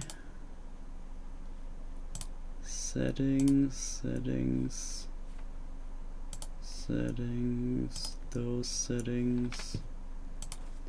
43. Ah, shit. Okay.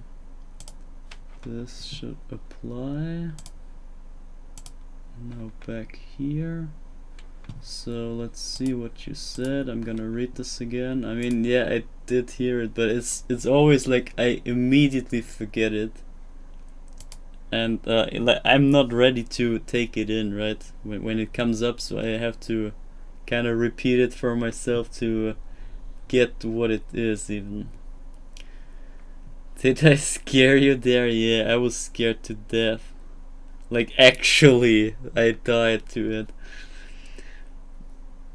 So this is for the 40 plus. The reason it's 9.8 and not higher, so that it isn't plus 44. Okay, yeah, I got it now. But I have to adjust this in the overlay as well. Yeah, it just barely touched that amount. Okay, plus 40. Yo, that's crazy, because that's just double the amount of levels we started with. That's insane. Oh my god, bro, this is sick. Oh my god. that shock, like when you're not expecting something, and then you, like when someone jumps out of the bushes and like scares you, and you're not expecting it at all, then it stays for so long. Like your whole body is in shock for so long. Like to get rid of the adrenaline and everything, it takes so long for some reason. But yeah, thanks for the donation. Really appreciate it, as always. And I did not expect this at all. So yeah.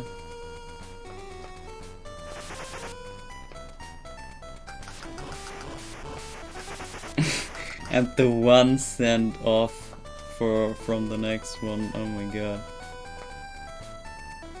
Also nice move, yeah, I like that. I like the almost next batch. So whoever comes in next time is gonna crack that. Okay. So does that count for me not being allowed to grind points on this attempt? So does the artificial death count as my own fault? Or not? Or can I make this as an excuse to grind it out for this run as well? I mean, we're down one more life even. One extra life. So we would basically need that stuff. Or I could probably go for points until we get the life and then go on. I think that's a fair deal. I'm also closing in on JK insert Wadi Snipe. Yeah, you mean the Smash guy? I think a Rob main, if I remember correctly. So I guess it might be like a gyro snipe in that case, because that's the only projectile. Or yeah, maybe the laser is also kind of a projectile. So don't know which one the snipe refers to. Wadi Snipe. I haven't seen that guy too often, honestly, because like the top tier characters, they just don't interest me. I mostly just watch people that play something exotic and something that is fun to watch and not just top tier. So I enjoy stuff like obviously Belmont and Ridley, and Incineroar is pretty fun. And what else? I'm not sure. Robin is very hype. Like whenever someone can play Robin pretty well. I think so far there's only that Angel guy that can play Robin to a level that is actually viable in the higher ranks, so I think Robin is kind of exotic. There are not many players like, or there are no players at all that can match Angel's Robin, I think. Also, whenever I see like Pit or Dark Pit, that's another one of those things that I would watch. Especially Dark Pit is fun. I'm not a fan of the regular Pit, just by the character. And we reached the life, by the way, so... Nah, let me grind it out, okay? We need the points. We need to get some value out of this. And yeah, we were supposed to grind this out anyway, so if I wasn't scared to death there, literally, then I wouldn't even have died. I'm pretty sure. I mean, do you see me die right here? No, so this would not have happened.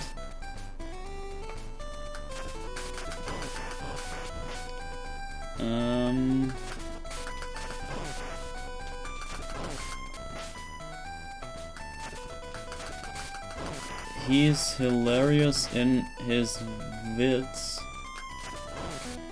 Only someone completely new can save you from certainty. What?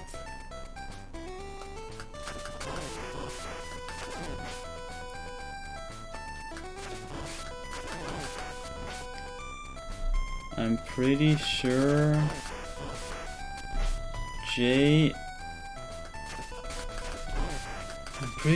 Jay would make you play Undertale if he triggered the mystery. Yeah, okay, now I get what you're saying. Like, you mean the goal. Yeah. Yeah, I would have to have someone else that is not either of you two. And also someone that either has something better in mind, or also hates Undertale just like me. Only that scenario could save me from playing that. Damn it. But yeah, we will see. There are some streams, like as long as Dread goes on, I still have a slight bit of hope that someone might save me there. I don't know. We have to see. Hopes are slim, but at least they're there. It's still possible. When there's a will, there's a way.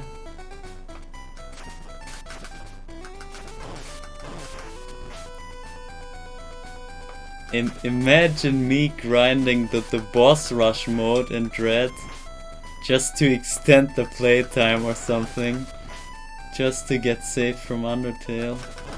Imagine I end up like speedrunning Dread.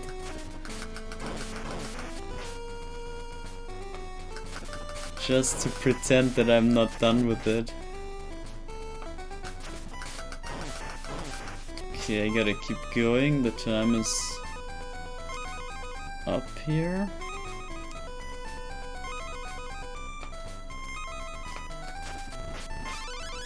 I will get those. Okay, 10 seconds. Ah shit. Okay, that might be a bit tight. That might be a little bit tight. Nah, okay, that was too optimistic there. But it's fine, we got a lot of points. And we start up here, this is also great, see?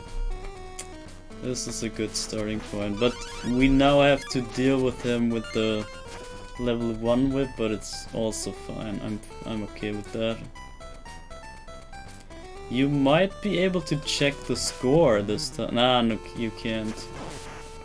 Since it's not shown, yeah, because of the bar. That sucks.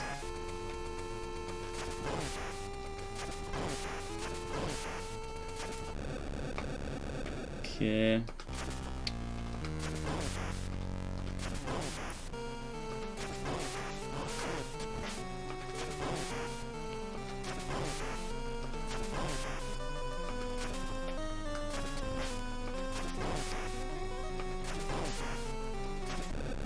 Okay, there we go. Not a big deal to get him with the 1 power. Alright, yeah, he's hilarious in his vids. Only someone completely new can save you from certainty. I'm pretty sure Jay would make you play Undertale if he triggered. Yeah, okay. Nah, if you just kept endlessly playing Dread, I would pull the why not XU. Yeah, you're right. Like, at some point I couldn't even come up with reasonable excuses anymore. So yeah, there's only so much you can do to prevent Undertale, I guess.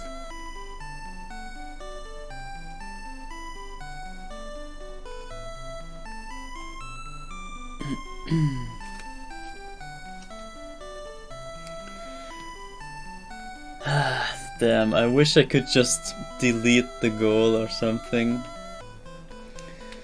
But yeah, whatever. It is what it is, that's fine. We'll see what happens. Maybe Mr. Beast comes in and makes me play like Tetris or something. You never know, right? On the internet everything is possible. It's just so much randomness going on. Snap it out of existence. Yeah, I would if I could. We will make you play Fortnite or Minecraft. I have to accept it on my list from now on. So Undertale, this was like the last chance you could even slip something like that in my system. like smuggle it in my system. This would probably not work out anymore in the upcoming system, or in the now current system. I mean, Mr. Beast would make you play Fortnite. Yeah, that could be the case. I can see that.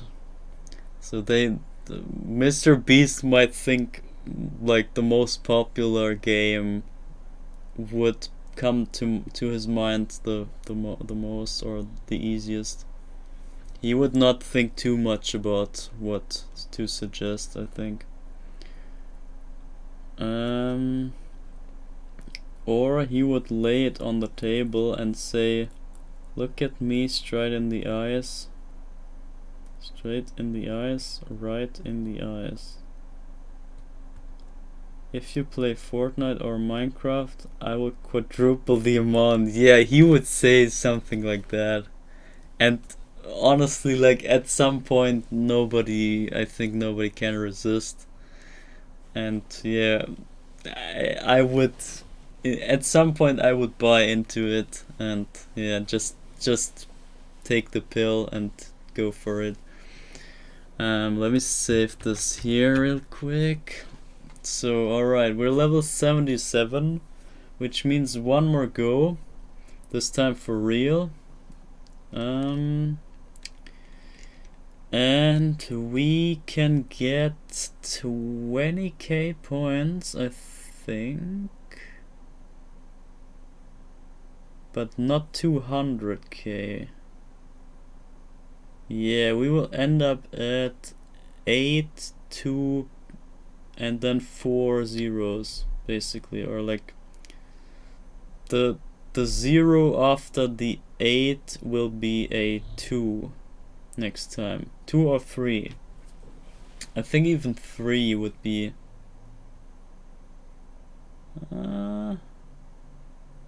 depending how hard we grind in level 4, it could even end up at a 4. But yeah, we got 73 lives. Potentially we could have 83 next time. But let's see how the last attempt here goes. Or after watching this stream in secret, he would come up and say, for each word of praise you give Undertale, I will give you $1. Oh shit. For every word or negativity, of criticism or negativity, I will deduct $5. Oh my god. This would be a horrible minigame, honestly. I would lose all my bank account on him if that was the rule. Like, my entire money would be gone if he would take $5 for each word of criticism.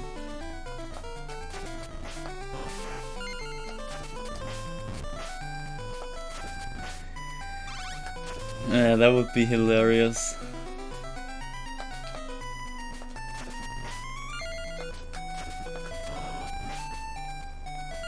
Okay, now let's get this live here and some points.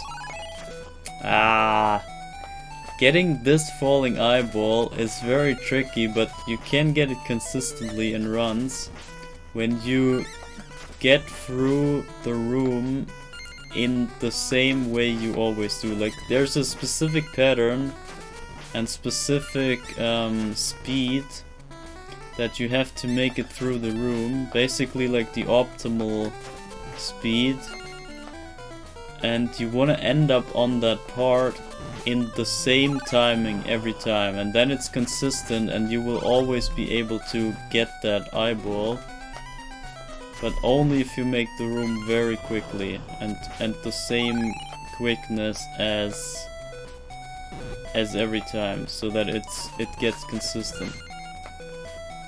And that's pretty tricky, so I didn't get it there because I was off with the timing. Because I spent some time on the first eyeball, which I'm not supposed to. I mean, from the moment of his arrival, you would be PH. Yeah, guys, Undertale is a true masterpiece. Better than CVA, which is the second best game. Yeah, probably. Like, if there's some authority in like looking over your shoulders basically, then it kind of makes you act differently in a bit at least. So yeah, I can see that be a thing, but yeah, I mostly try to stay myself. So who knows how I would actually react if that was the case. We have to invite Mr. Beast here in order to find out, I guess. So we could probably raid him later, because I wanted to raid someone. Nah, I'm not gonna raid Mr. Beast. He has enough viewers. We're gonna raid someone who is pretty small. Or just play something that is something that I like.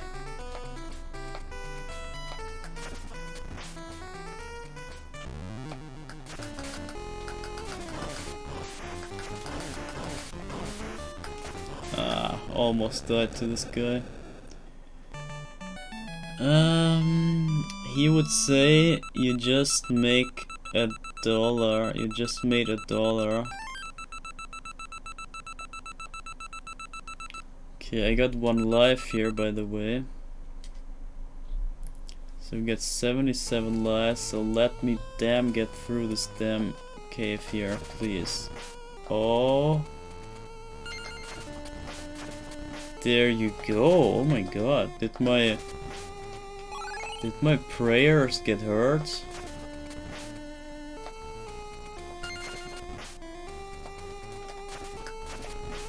Did the RNG god actually hear my prayers? For once? We have to see, unless like... We have to see when I make it to the eyeball bridge and over the eyeball bridge. Only then I can be sure that the RNG gods actually mean it good with me. And not just have a sick joke in mind here with some other RNG screwing me over by surprise.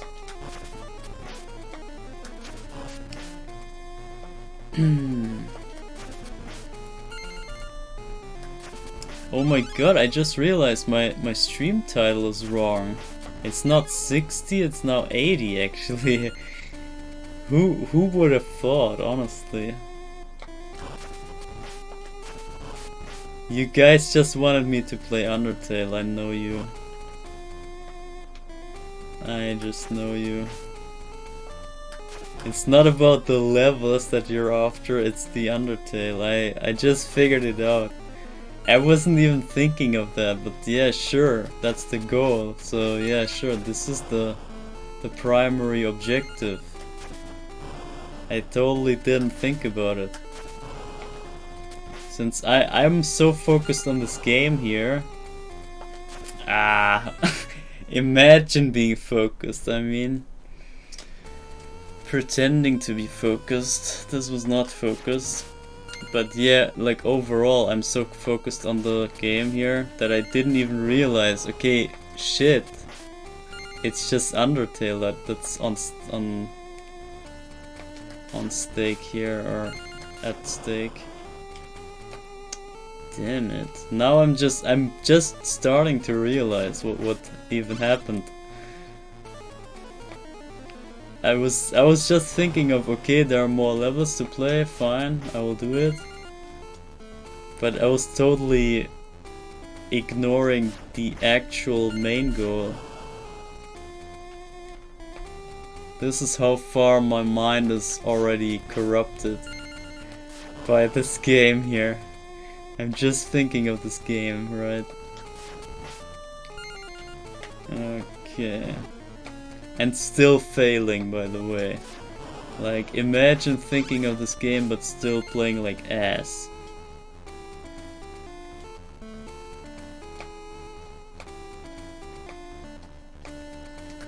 Okay, got it. Okay, short whip is rough here, but it's doable.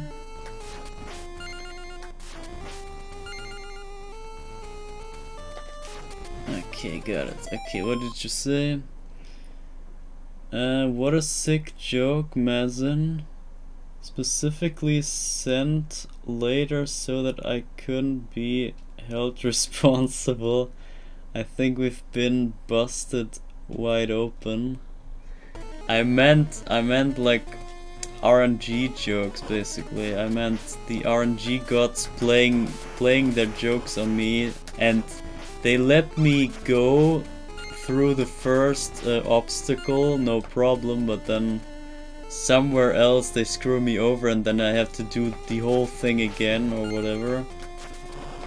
Just letting me think that I was through already, but then something even worse dropping on me later. This was what I was going about earlier.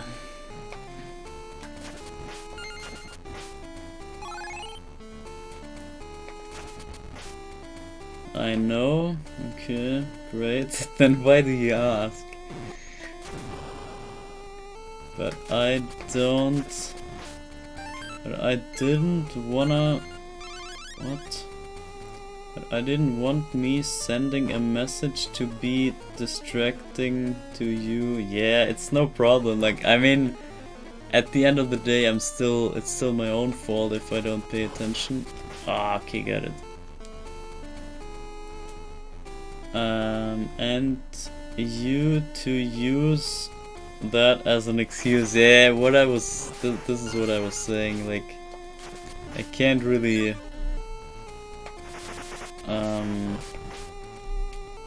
how do you say that? Rub it off to you or something, or put it onto you or whatever. I can't push the responsibility over to you at some point, or like overall. At the end of the day, it's still my own fault, and yeah, I can't hold you responsible for it or blame you for anything. I mean, yeah, I can when I'm salty and whatever, I will definitely do that, but yeah. If I'm being rational and whatnot, then it's my own fault, and yeah.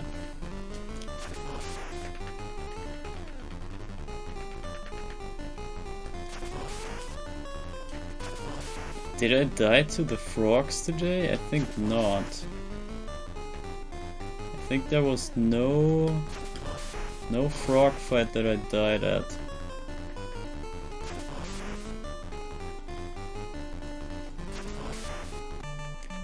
There was one that I almost died, but I think we didn't die at all today here.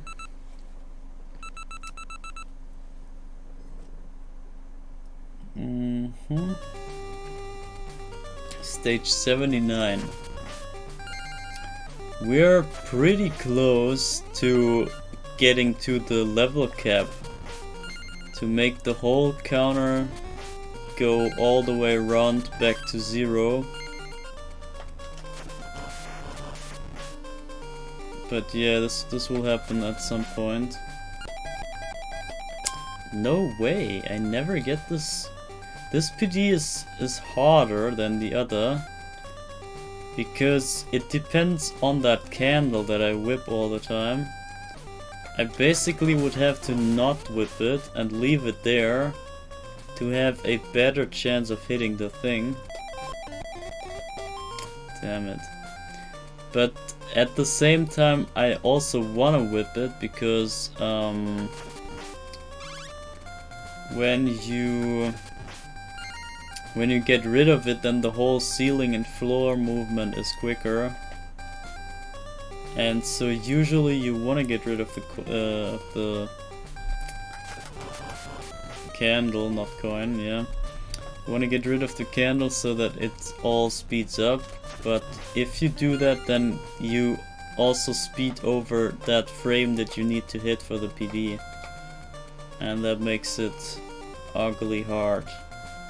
Like, to adjust for the different speeds there. That's the tricky part. And it usually screws your timing there. And yeah, this is what happens all the time. I don't have the timings down, and especially when I change the timings, then it's especially hard to hit, and then I will just not hit it. But yeah. Oh, Mazen, I think you are probably going to be getting an intercontinental gift for your birthday. Okay, what? Intercontinental? That's going to be a surprise. Okay. Intercontinental. That sounds big. Sounds like something important.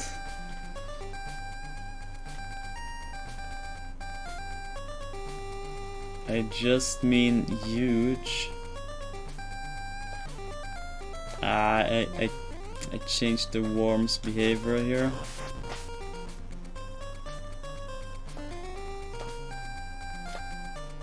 Also, I never died here as well. This is also one of the spots that you should die.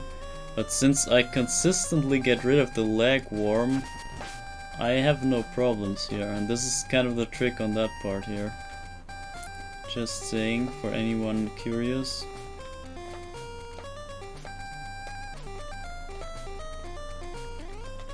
I just mean huge. Luckily very inexpensive for me. Yeah, I hope it's not expensive, honestly. I do not wanna have anyone pay anything, like, for no reason. I don't wanna, like, drain anyone's capability, financial capabilities. But I can already see it making you very happy indeed. Yeah, it's most times it's the things that are not bought with money that make you the most happy. So I can see that happening. Happening. Okay, that was a bad joke.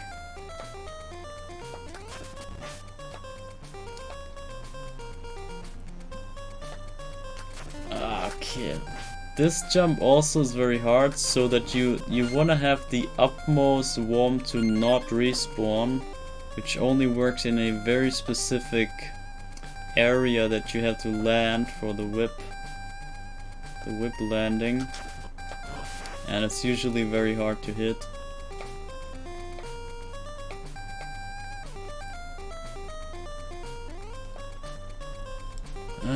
It's just the cost of shipping.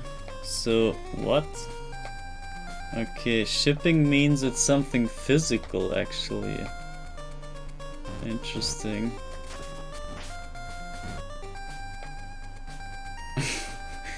Yeah, we will see. I don't even wanna know it. Since yeah, it's supposed to be a surprise, so I don't wanna spoil myself. So yeah. I mean, knowing about it in general is already kind of a spoiler.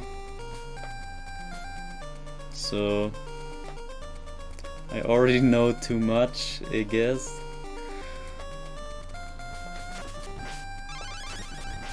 Okay, another life right there. I can't hide it from you.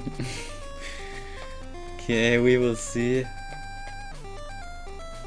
How do you How do you expect me to send it to you otherwise? How do you expect me to send it to you otherwise? Like, I don't know, over the internet, I don't know. Like, I didn't expect anything physically. That's all I'm saying. Like, I thought it was some sort of data or whatever, or like a picture, like NFT picture or whatever. It could be anything. Nowadays you never know, like, what people come up with. But yeah, I didn't expect anything physically at all. Like, imagine physical things in 2022. Imagine the world having something physical in it in 2022. I thought everything was going like virtual reality nowadays. More towards that. But yeah, I guess there's still some physics left. Still some solid materials. Oh my god, that was super close. Some physical materials still remaining relevant. Which makes it even more exciting, honestly.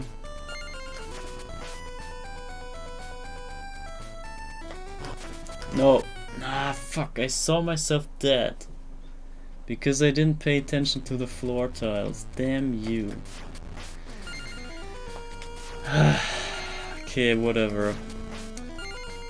That might be the only ugly part in this run anymore. No, I'm dead. This is so dumb. This is so stupid. When this happens, it's just stupid. Okay, now I got more power.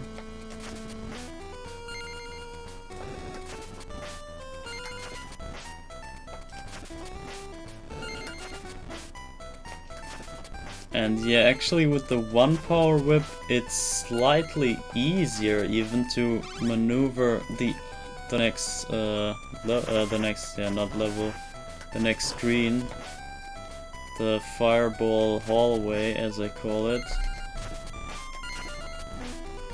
It's even easier to get by there when you don't have the fireball in your way to shoot unnecessarily. Because that can really screw up your hitboxes. See, I can just jump land here, get this thing, get this guy in 2 hits consistently and not having to worry about missing. Then I can get this guy as well, and now I have to pay attention to the floor tile. Okay, it's just for the last one, the timing is slightly different, or the spacing rather. Just slightly different. Nope. Okay, I got lucky.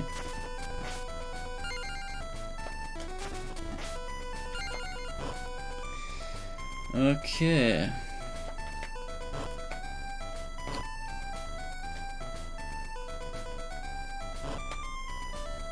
Okay, I'm not sure. Should we? Nah, maybe not. I was thinking about grinding twice, like dying on purpose, just to grind twice.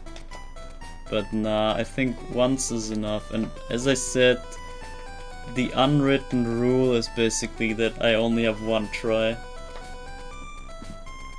So I think one is fine. We don't want to overdo the points as well, so that it doesn't look artificial in the end. So imagine we overdo it on every playthrough, then it might look like cheating in the end. when we have way more score than we could possibly have if we just ran through. This would make it look artificial, and I don't want this to happen as well.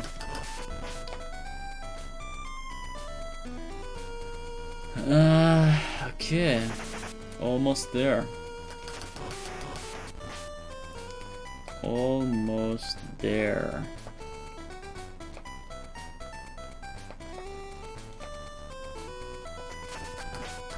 I always jump twice here because I jump off the rope here. Instead of climbing up, I just jump off here and then jump back on so that we can make this kind of distance here for free. And it takes way longer to climb up than to jump up, and this is why I do this all the time. Just saying. And I just wasted some time explaining that. I'm dumb. That was dumb. Shouldn't have explained it. Shit.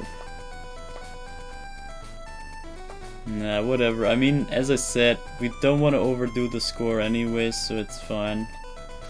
Whatever we get here is okay.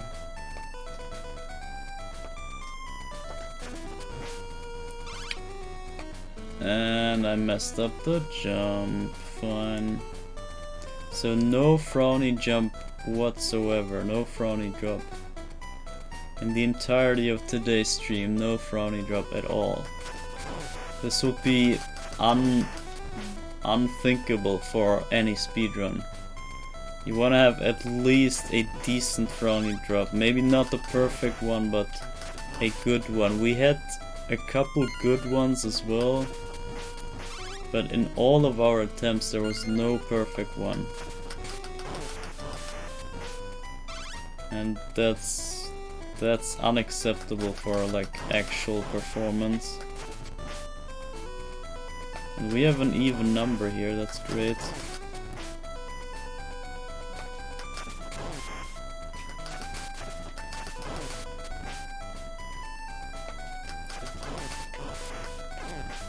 Yeah, I'm thinking if I should wait for the surprise ending for tomorrow maybe, but it doesn't hurt if I show it twice, honestly. It might be not fitting for today, but whatever, I mean... I kinda thought I would use the stream to get ready for tomorrow, but... well, this has basically nothing to do with tomorrow, so...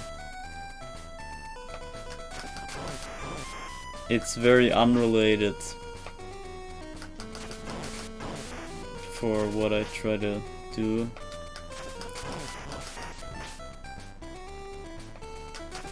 But yeah, anyway. Yeah, I could just speak it out, honestly. Why would I?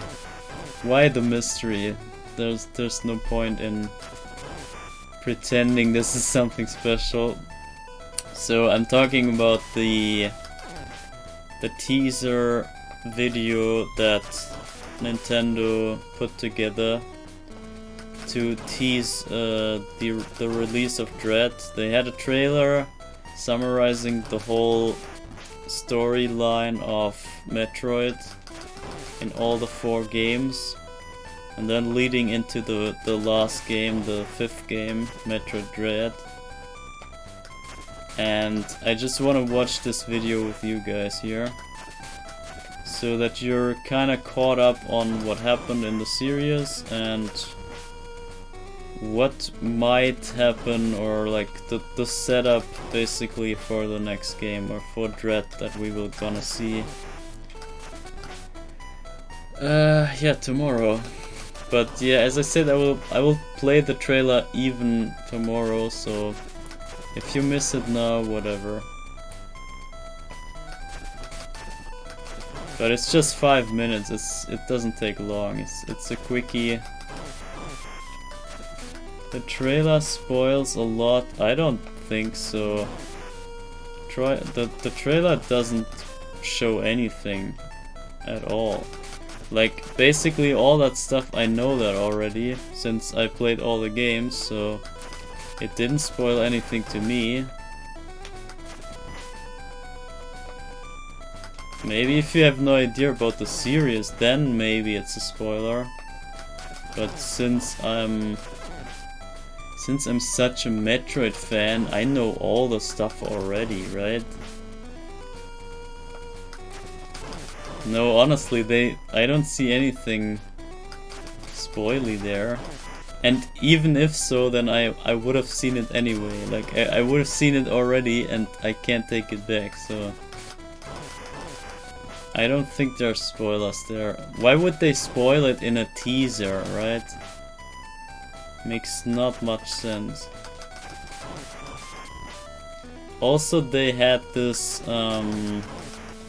this series of, I forgot what it was, like there was some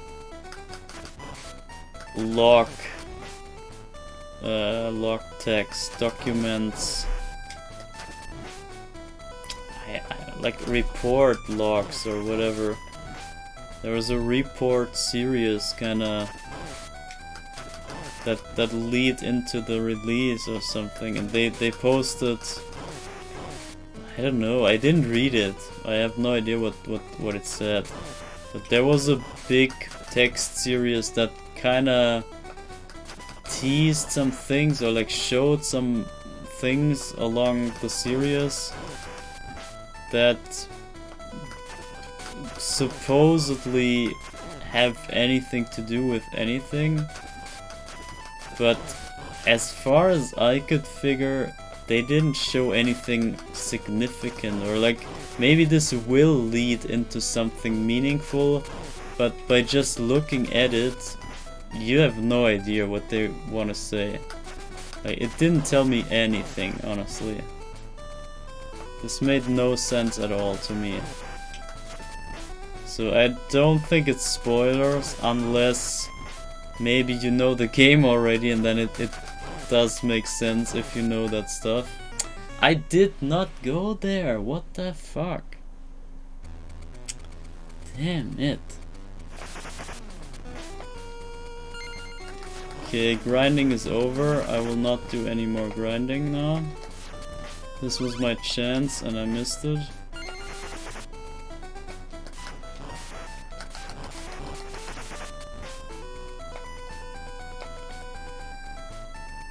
The trailer spoils a lot.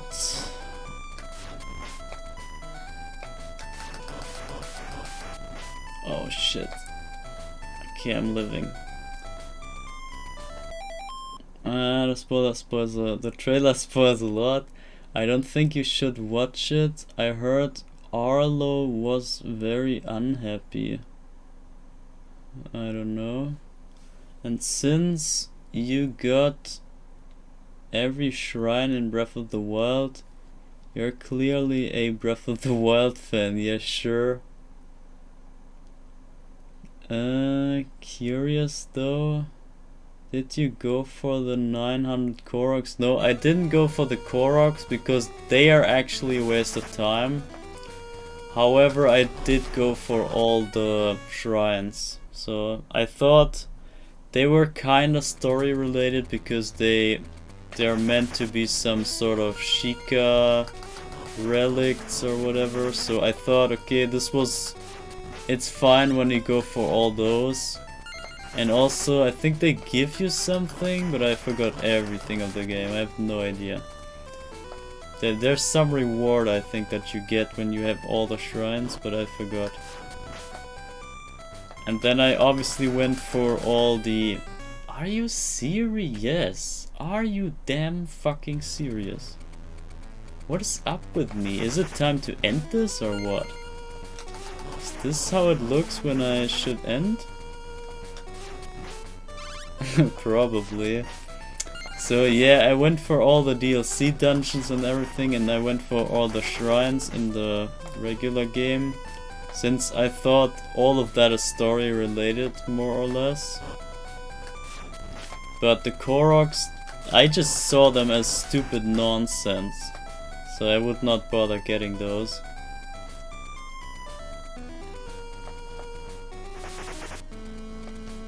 A new tunic. Oh yeah, that was the... Yeah, okay, I remember. That was the special... like statue kind of thing that gives you the classic tunic or something. Yeah, I remember. That was this one special shrine. Or special, yeah, statue. That rewards you for all the shrines. So you see, there's a reward. And that is worth getting. Or like, yeah, it's not worth to get, honestly. But as I said, shit. I need that. No, I don't. I don't need that. I could have easily gotten it, but yeah, whatever.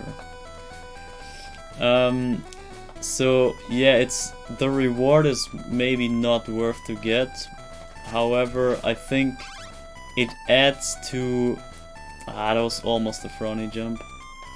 It adds to the experience of the main point of the game, or the main story. If you can call that a story even. I think it's not really a story at all, but yeah. And so I just thought this belongs to that kind of storytelling. And only that drove me to do it. Otherwise I wouldn't even bother for the shrines either. But yeah. But Koroks, nah, no way. Koroks is nonsense.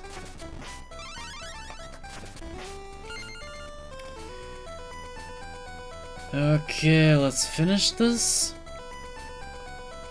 Let's finish this once and for all.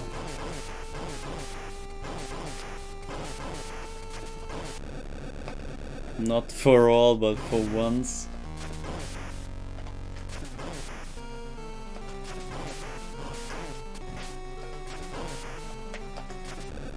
And there we go. This was it. This is the 80th level. 80 levels done. Holy crap. That is crazy. We just doubled all the levels that we already had. Insane. So I can update the thing to 0 again and put this to 80. Oh my god, look at this. That's crazy. But it's still far off from the world record. Which is even crazier, but yeah. Did 100% complete into Canyon. What? Did 100% complete into Canyon with your 3,800 hours? I mean, you satisfied Sheldon's data requests for weapons. Selling at retail. Octo Canyon.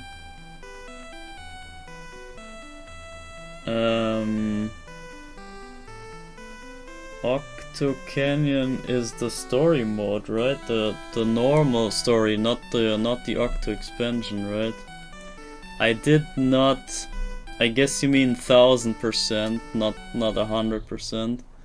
I think I did like 400% or something. I only got 4 of the hero weapons, and I couldn't do more. It was just too tedious, too much of the same repetition going on. Wait a second. What did I just do? Nothing. Okay. Great. So we can now save. And we can... yeah, I want to press A first and see. This screen, oh my god. We're almost even in lives and score. This is quite good though. And we actually got about 20 lives in total plus. like not minus. Alright, save state, save named state. This is it. Now we need a save place. Let's put this like here. That is 8, and we make it 80. Endless file 80 save. Wow. Okay, that's sick. That is pretty sick.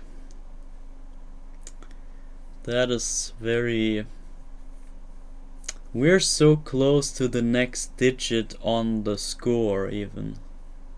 You see that? This took me back then in my PB, this took me 116 levels to get to that digit in the score, which was by the time was my goal and not the levels.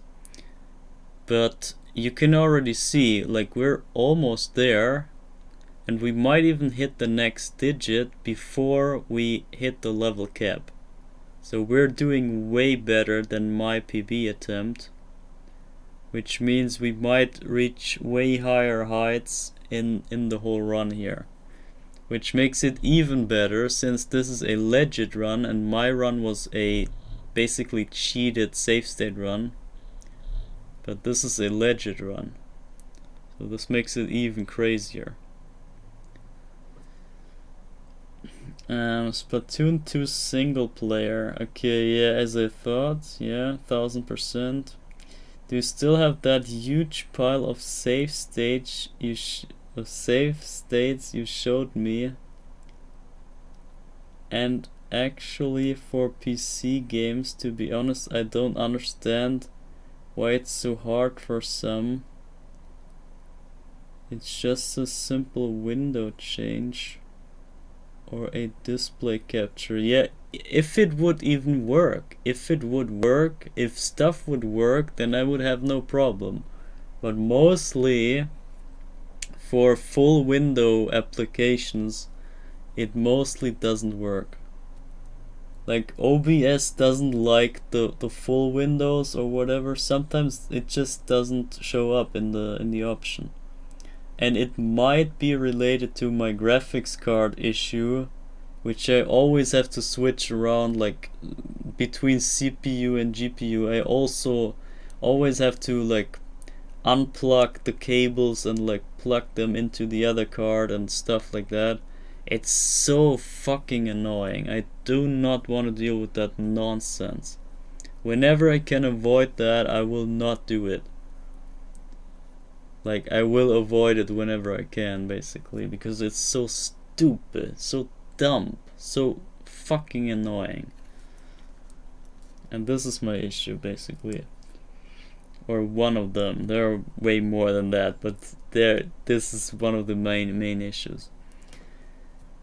Do you still have that huge pile of save states? Yeah, I have the save states. I have probably hundreds of save states here. If you mean the ones from here, from this game. I have sure a lot of save states here. But you can still run those games in windowed mode and not full screen. Yeah, but if I do windowed mode, then I'm fucked with the resolution and everything. It doesn't... Trust me, I tried some stuff with some games and it doesn't work with OBS. It's just fucked. And I don't want to have that happen. Like, you never know which game or which application is supported and which is not. So I can't know beforehand, but I don't want to try and then run into that random nonsense again, and that's basically the issue. So I will just avoid it altogether and then I'm fine. I know what I'm getting, or I know what I'm not getting rather, and I'm fine with that. I will not even risk it, because it's so damn annoying for no reason. if you don't mind joining me on Discord, I would like to check that. What? You don't have just one simple GPU? Nah, it's not that easy. I have the GPU on my CPU, and I have the GPU, like the extra GPU, the card, the extra card. And usually, like, I would want to use the extra GPU because it's just better. It's just meant to be used like individually. But guess what? Most of my configuration doesn't allow for that. For whatever reason, there's some issues every time. And then I have to go back to the freaking CPU and use the GPU in the CPU, like the section inside of the CPU that can run some graphic stuff, which is way weaker, obviously, and this will lead into some performance issues later, but it's just annoying altogether. Alright, but we can close this up here, I think. Close ROM. So this was the show here, but we're not done yet, as I said, because I still have this one here, this window. So let me see if I can dig this up. Ah, shit. Can I? Let's see if I can do that with this. Nah, I guess not. I have to do it from the other side. I have to do it here.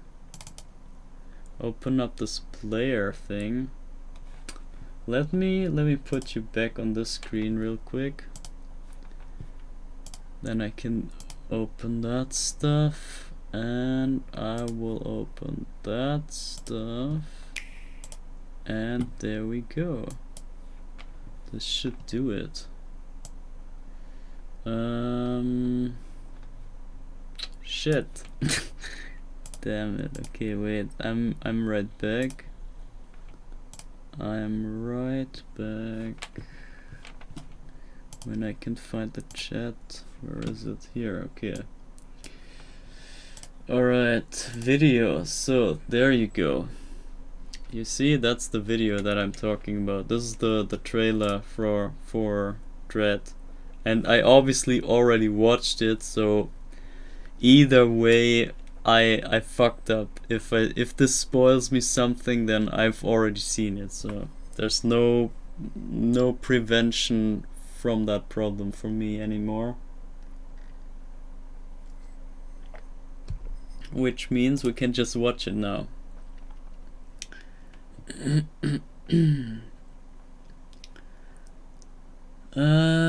That's a simple GPU allocation in Windows that's called an integrated GPU or iGPU. Yeah, exactly. The external card is called a dedicated GPU. Yeah, this is what I meant. So yeah. Anyway, let's watch this trailer, because this is what we're gonna do tomorrow. About the same starting time as today, which is not true, because yeah, the stream here, so this is the third time that I streamed today, or yesterday even. Now it's the next day already. But the stream time should be like 6 or 7 p.m. ish my time, so that's like Paris time and Berlin time. And that should be UK +1, I think. UK +1 should be the time. So that would make it like when it's 6 in my time, that would be 5. That would be 5 in UK time. So around 5 p.m. UK time is the earliest that I might start. But it's rather later, so I would rather say 1 or 2 hours later than that. So about 6, I would say around 6-ish UK time, which is 7 my time. So you can expect that for tomorrow. But yeah, nonetheless, let's watch this. Because I think this was a sick trailer. I really like the summary of the series here. Because this is actually what I got from it as well, because there's not as much going on. To do on what I meant to do on Discord was try to figure out why it's so complicated and make it simple.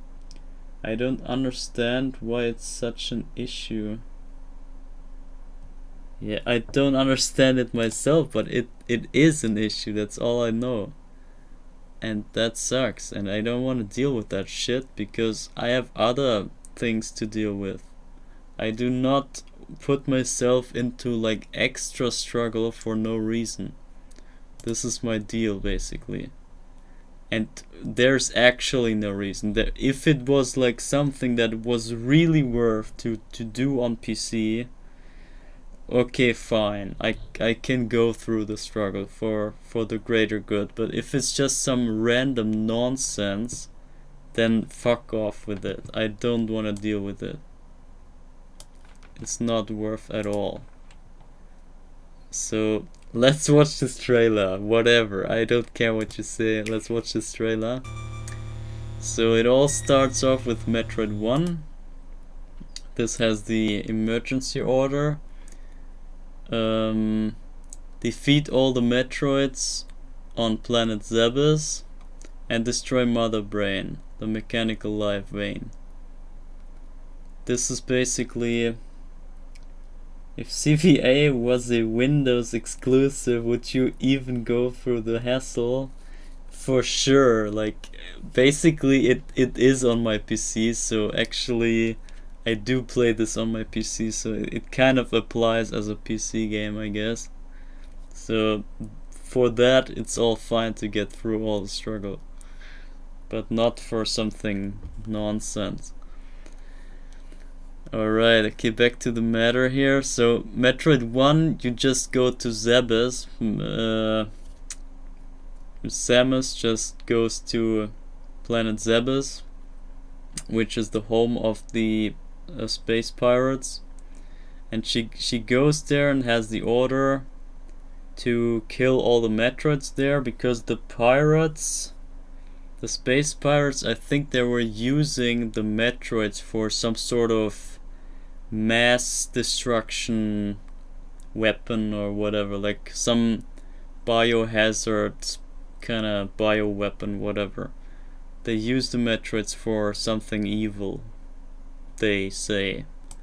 So you go there, you destroy all the Metroids there, and then you leave. And basically there's also Mother Brain on that planet.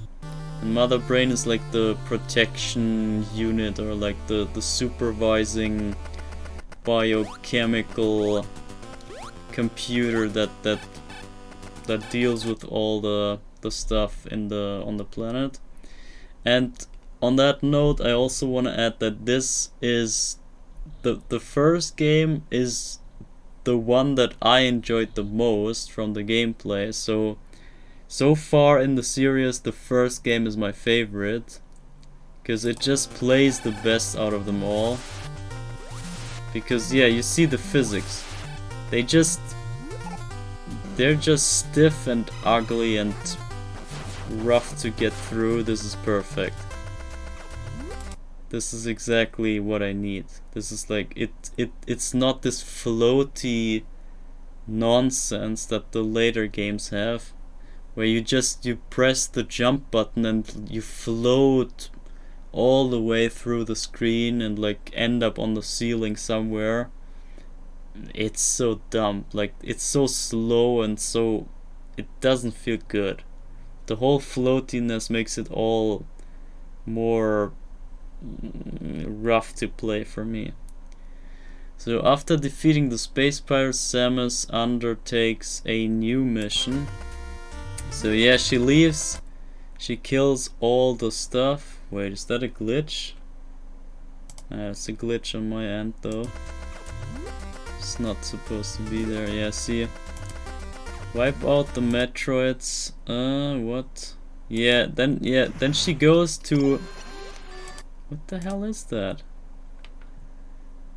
Yeah, whatever. She goes on to go to the planet where the Metroids originate from, and then she wipes out the source, basically, or where the Metroids come from. So she wipes out this entire species.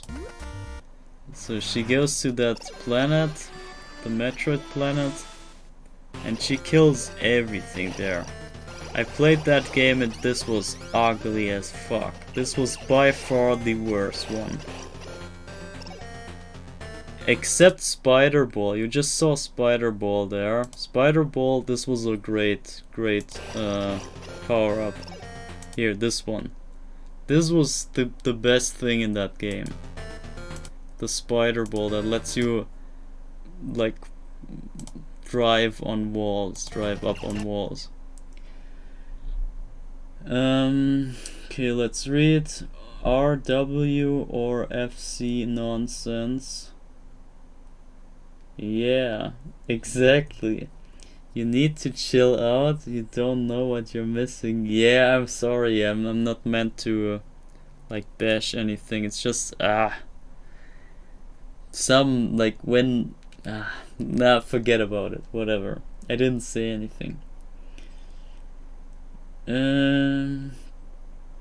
You what? Just assign programs to certain GPUs. I swear it's easy to do. It's not working. That's all I'm saying. Don't even try to help me. It's not gonna work.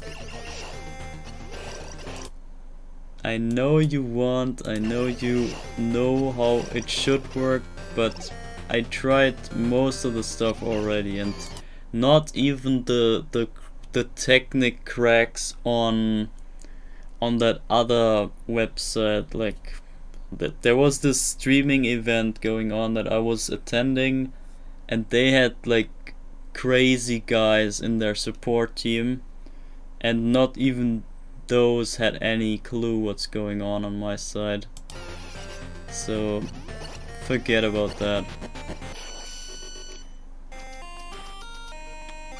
Okay, so Samus wipes out all the stuff, all the species here, but the last Metroid that hatched from the egg, from the last egg, that thought that Samus was the mother, that was the mother of that Metroid, because there was no other species on the planet that it could have bond with. So it was only the Metroid baby and Samus there, so they kind of bonded,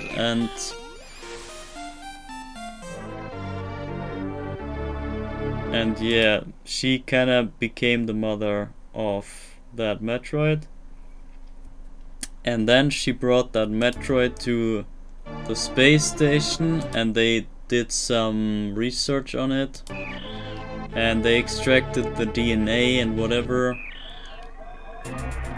But now actually, since the planet of Zebes was destroyed and like everything was in ruins there, the planet was still intact, so Zebes was still not like actually destroyed, but the surface and everything was like, the whole base of the space pirates was run over and like destroyed. So obviously Ridley was pissed about that, because he just lived there, lived his life in peace, and he did nothing wrong. he just killed Samus's parents when she was young. So nothing that should bother her, right? So out of nowhere, his base gets destroyed from Samus, and then he finds out, okay, there is even, like, the thing is, the space pirates, they got the Metroid from that Metroid planet, and since they had the captured Metroids in their base, and now their base got destroyed, and all the Metroids in the base in Zebes got destroyed, they had no supply left, so they would have to restock their supplies. So they went to the Metroid planet, but then there was nothing left because, yeah, the genocide right there that Samus just did. But then they found out that there was one last Metroid in this space station here, and Ridley found out about that, and he then came and got himself that hatchling here. And yeah, he got his Metroid back because he was just minding his business and just trying to get along, and want to do his research on the Metroids. Like, what's wrong about it, right? He's not harming anyone. He's just like researching Metroids for mass destruction weapons. Like, how can you expect someone to be against that? So he just stole his Metroid back and brought it back to his home, back to Zebes, which he rebuilt and like made working again. So Zebes was back, like the whole base was kind of refurbished or rebuilt, and Ridley did research on the Metroids. Like he continued what he was going for. And yeah, then Samus just comes back again and disturbs his research again. Oh my god. Can you leave the space dragon alone for once? How about that? No, she just goes in, kills all the space pirates, kills all the researched Metroids there. They were artificially restocked basically, or reproduced. So they had more Metroids there, and they were rebuilding the whole thing in their base. But then Samus just comes in, fucks them all over, kills all the space pirates again, and destroys all the Metroids again, and also, I don't know, supposedly kills Ridley again. This is what happened there. So she just came in twice and fucked Ridley twice for no reason. And also Mother Brain. You see this? This was sick. This was one of the only impactful scenes in that whole game in Metroid 3. When, yeah, the ending fight, when Mother Brain revealed that it has a body, and I suppose this might not be the same Mother Brain as the first game. I'm not sure, honestly, but there might be two of them. I'm not sure. I could be wrong. Maybe it's the actual same. But yeah, doesn't matter. Maybe it's like just a regrown brain mass or something, and then they transferred all the data from the dead Mother Brain into that new one, and also gave it a body. Maybe it happened like that. We don't know. I think we can't know. And I'm not too deep into the universe to even understand.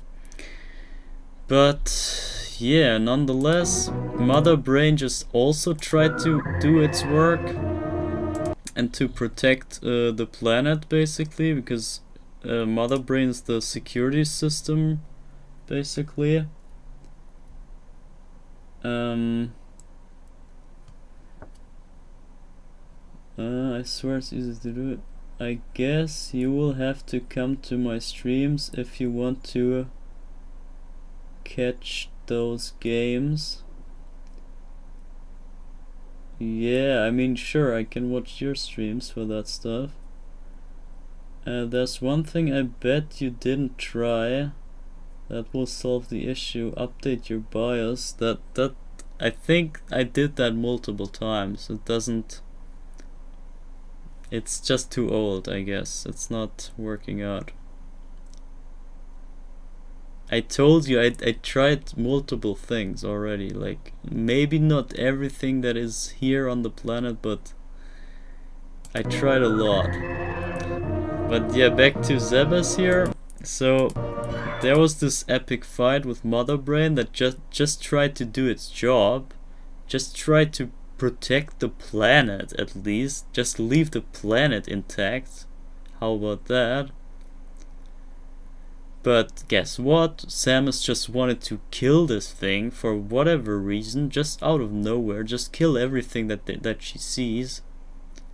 And then Mother Brain just wanted to defend itself and like, yeah, kill Samus. And then the Metroid sample that was here, that grew up in this environment here and had good food and good nutrition and stuff, just grew up to like a reasonable size, like really big, and that thing sacrificed itself for giving Samus, which it still thinks is its mother, to give her the powers that it sucked from Mother Brain before. So basically Mother Brain's power went into Samus, and Samus used that power to kill Mother Brain. So yeah, basically that.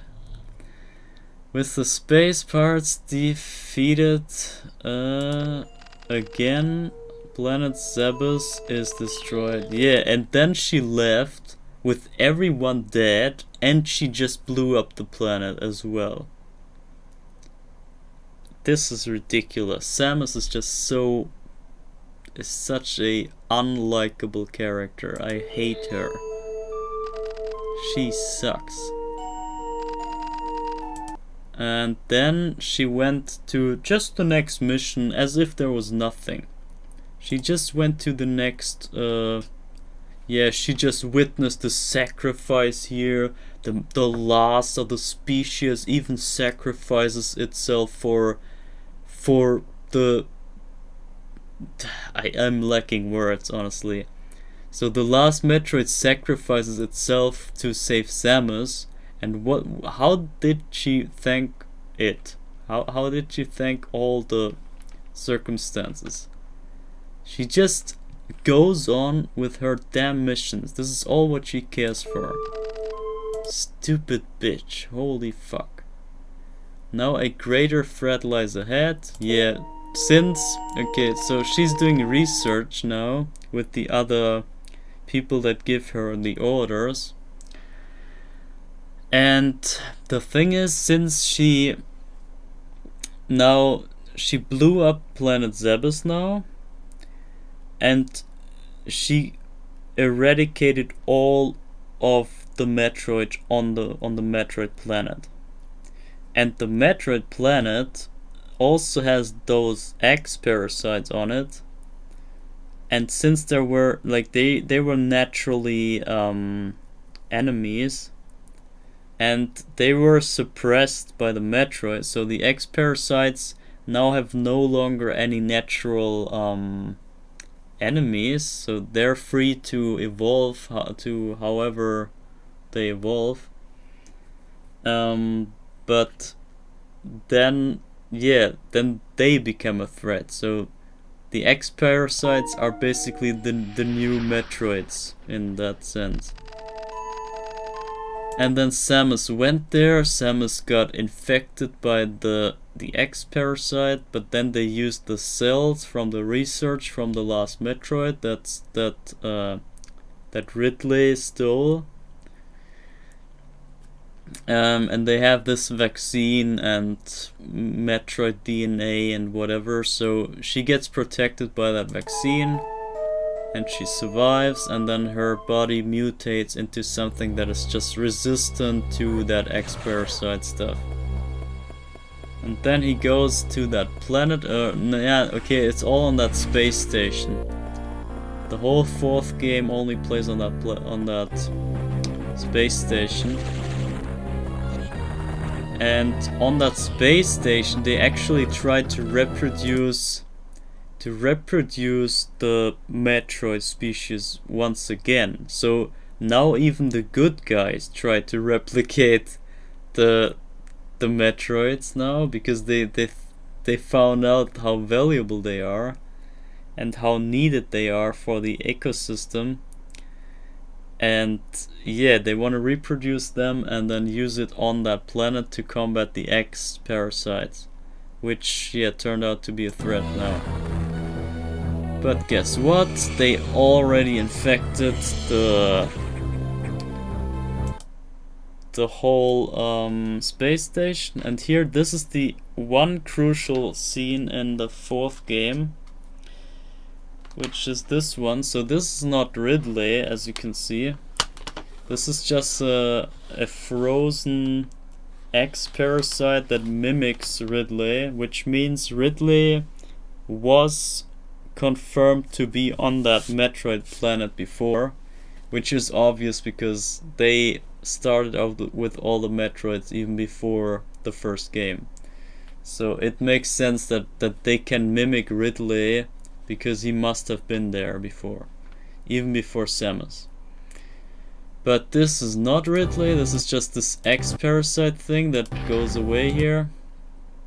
And yeah, there's one scene, which is this one here, in the fourth game, that really makes me curious, and even got me curious even before I knew about Dread. Here in this scene, you see the orange Samus. This is the fake Samus, and on the left side, this here, the bluish one, this is the actual Samus, but she's now a genetic freak basically. She's not herself anymore. She's like this kinda fusion of the Metroid cells in the vaccine and the mutated uniform that kind of fused with the X parasite. So she's kind of a combination of all the alien things together. So she's just a freak now, and this fake Samus here is just the X parasite. And this is the scene where the X parasite tries to get rid of the artificially rebuilt Metroids on that station.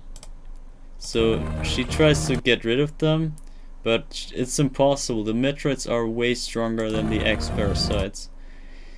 And then Samus does unplug, or I don't know, like there's a part of the spaceship that she just undocks and like shoots into the white space. So that part of the ship that holds all the Metroids is undocked from the whole station. So basically they freed up this kind of part of the important part of the space station was undocked. And this is what I think might be playing into the next game, probably. We have to see, but this is my guess. Warning, propulsion sequence activated. Because yeah, the end of the fourth game is that Samus will just maneuver the space station into that Metroid planet and destroy the planet and the station at the same time. So she actually destroyed planet Zebes and the Metroid planet. So she's responsible for the complete genocide of 2 planets. That's so sick. And in return, she is a genetic freak of both species that she committed genocide on. Genocide. And she kind of earned both cells from both species inside her body now. This is so sick. And then she flies off into the sunset, and this is basically the story. See, this is the space station. It flies into that planet, and it all blows up. So this is, I think it's supposed to be the destruction of that planet as well. And succeed in destroying the X parasites for good. Yeah, that's kind of... See, this is kind of the thing that I mean. So the part of the space station that was not destroyed, that was just docked off and flew into open space, that also had the Metroids in it and the SAX, so the copy of Samus, the X parasite. And now it says, at least until a mysterious transmission suggests otherwise. So the X parasite is supposedly not dead, so there's still something leading to believe that the X parasites still seem to be around. And this leads into the next game. The atmosphere in T-10. And that really makes me curious, because they could come up with anything at this point. Like, it's kind of as open as to put any string together and make it work. So they could make Ridley the good guy, or they could put everything together that they want. Honestly, it's so open at this point that they could mix stuff together as they want. So this is what makes this so hard to predict what Dread is even about, because this could be like, she could end up having data from Mother Brain or whatever. Like, this is insane, and anything is possible. And this is kind of, yeah, I don't know what to predict, honestly. And here maybe the only thing that could be spoiler might be this one here. So you see this kind of bird guy kind of controlling stuff here. But honestly, this was shown in the very, very first ever reveal trailer ever. So you can't really dodge that guy at all. And he's even on the box. So we know that there's some sort of Chozo guy. It's not a secret. I wouldn't call that a spoiler at all. So tell me, what did this spoil you? I didn't see any spoiler, except maybe that it's about the X parasites and maybe this bird guy, as I said. But other than that, I see no spoilers there. Nothing that I didn't know myself already. You can't even play Dread for that long, even if you try to so desperately avoid fate because you have to give it back. Yeah, you're right. I have to give it back. That's the issue. So yeah, you're right. I couldn't even extend this to infinity, even if I would, even if I want to.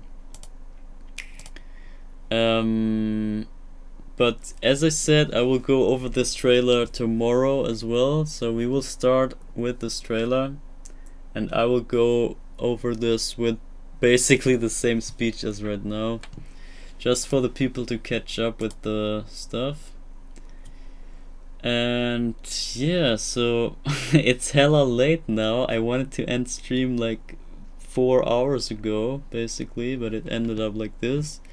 It's not a problem at all. I'm fine with this, but yeah. Still, I have to end it now. And then sleep and then be ready for tomorrow, because then I actually have to be slept out and fit. And yeah, I also have to prepare all the stuff so that it works for the other setup. Sound like Sans is pretty Sans fun. Sans fun to you? For you? Yeah, we will see about Undertale, but first I have to get rid of Dread. And I will try to enjoy Dread, as you might have guessed from my enthusiasm right now. I'm kind of excited now to play this. And I wanted to play this on release already, but I didn't want to buy it, and I was like, I don't start buying Metroid games at the last game, right? If I didn't buy any of the games before, why would I start at the last game, right? It kinda... I was like, nah. So yeah. So this is basically my only chance to witness this game. So I wanna take that chance and close out on the story altogether. And this will hopefully have a good ending, or like an actual place where the story concludes. But we will see. Mason excited about a new game that isn't Splatoon. Yeah, I mean, yeah. This is actually a new game. Yeah, I just realized. But we have to see. I can't praise it enough because yeah, like I can't speak high of it before I played it, so I don't know. Let me quit this here. I have to play and see how it goes. I'm just excited, that's all I said. It's not that I'm saying that the game is good already. I would have to see. But I'm excited for the story. This is all I said. And yeah, it's a new game, so let's see if this can surprise me and be able to show me that even new games can be good. Yeah, but anyway, as I said, I will have to also conclude my story today here. So we will have to end this. And yeah, thank you for all the stuff happening today. Thanks for the double down on the levels. Actually, we got twice the levels as we had before. And my stream title is wrong. I gotta adjust my stream title. But I'll do it after the stream. I will do it afterwards. Yeah, crazy. Sick stuff, guys. Really appreciate it. And yeah, all I can say is stay excited for tomorrow. Because yeah, I'm excited and I hope you're too. And I will try to figure out what the story is before it happens, because I kinda heard that it's hard to predict what like the plot twist is. But I'll try it anyway, obviously. But yeah, we will see what my theories end up with and what I can figure out there. But yeah, enough said. This is it for today. And I will just stop this right here. So any last words in chat? Because otherwise then I will just say goodbye and good night. and see you tomorrow. As I said, on like 6 o'clock, 6 p.m. UK time, basically. Something like that. And then we'll probably grind until either a good spot, like a good place in the story, or until I fall asleep and can't play anymore. So yeah, whatever. Alright, good night, good fight, and see you tomorrow.